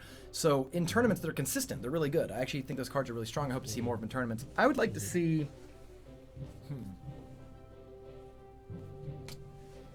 That's fine. Most of my complaints are like mechanical stuff in the game. Like for example, I would like to see Hog be able to be retargeted, like to retarget a Hog. It's one of those things where like if a Prince hits your tower, you can play a cannon in front of him, and it moves the Prince back, and then the Prince starts hitting the cannon. You can't do that to a Hog Rider. I think that's like a lot of the subtle reasons why Hog Rider is good. I wish the kill zone in between towers wasn't so wide. Like if you cast a miner on the inside edge of a tower, like the edge, he's standing right next to the tower on the inside. You take shots from there. And it's really hard to it's really easy for people to play this sort of suffocating defense by pulling everything to the middle because the range at which the towers crossfire is huge. It reaches to the other tower, which is we were talking about buildings placed in the middle when we were talking about split pushing, how buildings placed in the middle kind of, you don't need to consider what's coming down each lane because it'll protect you from both lanes. Yeah. So I think that hurts split pushing a little bit, especially when both your cards may be affected by the defensive structure. Really. Got one for you. If you are holding on to a card at 60 seconds, it deselects your card. So let's remove that from the game. Oh. It's like when it does the 60 seconds left, it deselects whatever you're holding. I agree. Get rid of that one. That's a change. That's a change that we definitely need. So thank you. We have one more, right? Yeah. Thank you, Typhlosion God. Make sure you check your inbox on Twitch, and if it's not there, check the other tab for directions on how to receive your prize. And the last giveaway would Clark Kent. Wow! Let's give it to him. Hey, congratulations, Clark Kent, on winning both the tournament. The tournament and the giveaway. Another. His question is, how did I lose game 2? To be described in a video that we're going to be recording. How did you lose game 2? Clark Kent, you lost game 2 because you got greedy. You zapped. You had a mini P.E.K.K.A. coming in and you zapped the ground. Yep. If you had zapped the things coming at you, who knows? Yeah, the one zap. Mini P.E.K.K.A. was going to survive against a bomber and a tower. Don't get greedy, Clark Kent. You can go to 3 games in the finals of a tournament acting like you should just win 2-0. Come on. But you win over $200 in Super Magical Chess. You win, of course, the giveaway prize. Awesome. For everyone watching, thanks for sticking with us for the whole stream. We do noon to about 3:30, 4 o'clock every week. This week went a little over because it was a big tournament. Please follow Rainy on both Twitch and Twitter. Follow me. I'm the Rumham on Twitch, RumhamCR on Twitter. Tune in next week, I guess, at noon every week, every Saturday. Every Saturday. We'll see if next week, if Woody can continue his dominance. How many top 4s in a row can Woody get? Yeah, he's gotten a ton. 3 in a row. And then all these new players coming in. Every single time we have a new first place finish. This time Clark Kent comes back and he kind of has Woody. I think currently is the most. He's played in the most tournaments and he's had the most high placing performances. Clark Kent is, I think, the player that's right on his heels. Clark Kent had this big hiatus, but the big thing is that now Clark Kent is starting to earn himself some first place finishes. If he does that again, I mean, anybody who gets a second first place finish is going to automatically be the first place in the leaderboard. So watch out for that. It's going to happen. It's going to happen. The curse is going to be broken. All right, guys. Thank you so much for watching the Super Magical Cup. We'll be back next week, Saturday, 12 p.m. PST. Hopefully you guys have enjoyed. Follow the Twitter and Twitch for Super Magical Cup and follow the casters too. We love you very much. Thank you for tuning in and supporting us. More giveaways next week all the time. See you guys. We'll be around.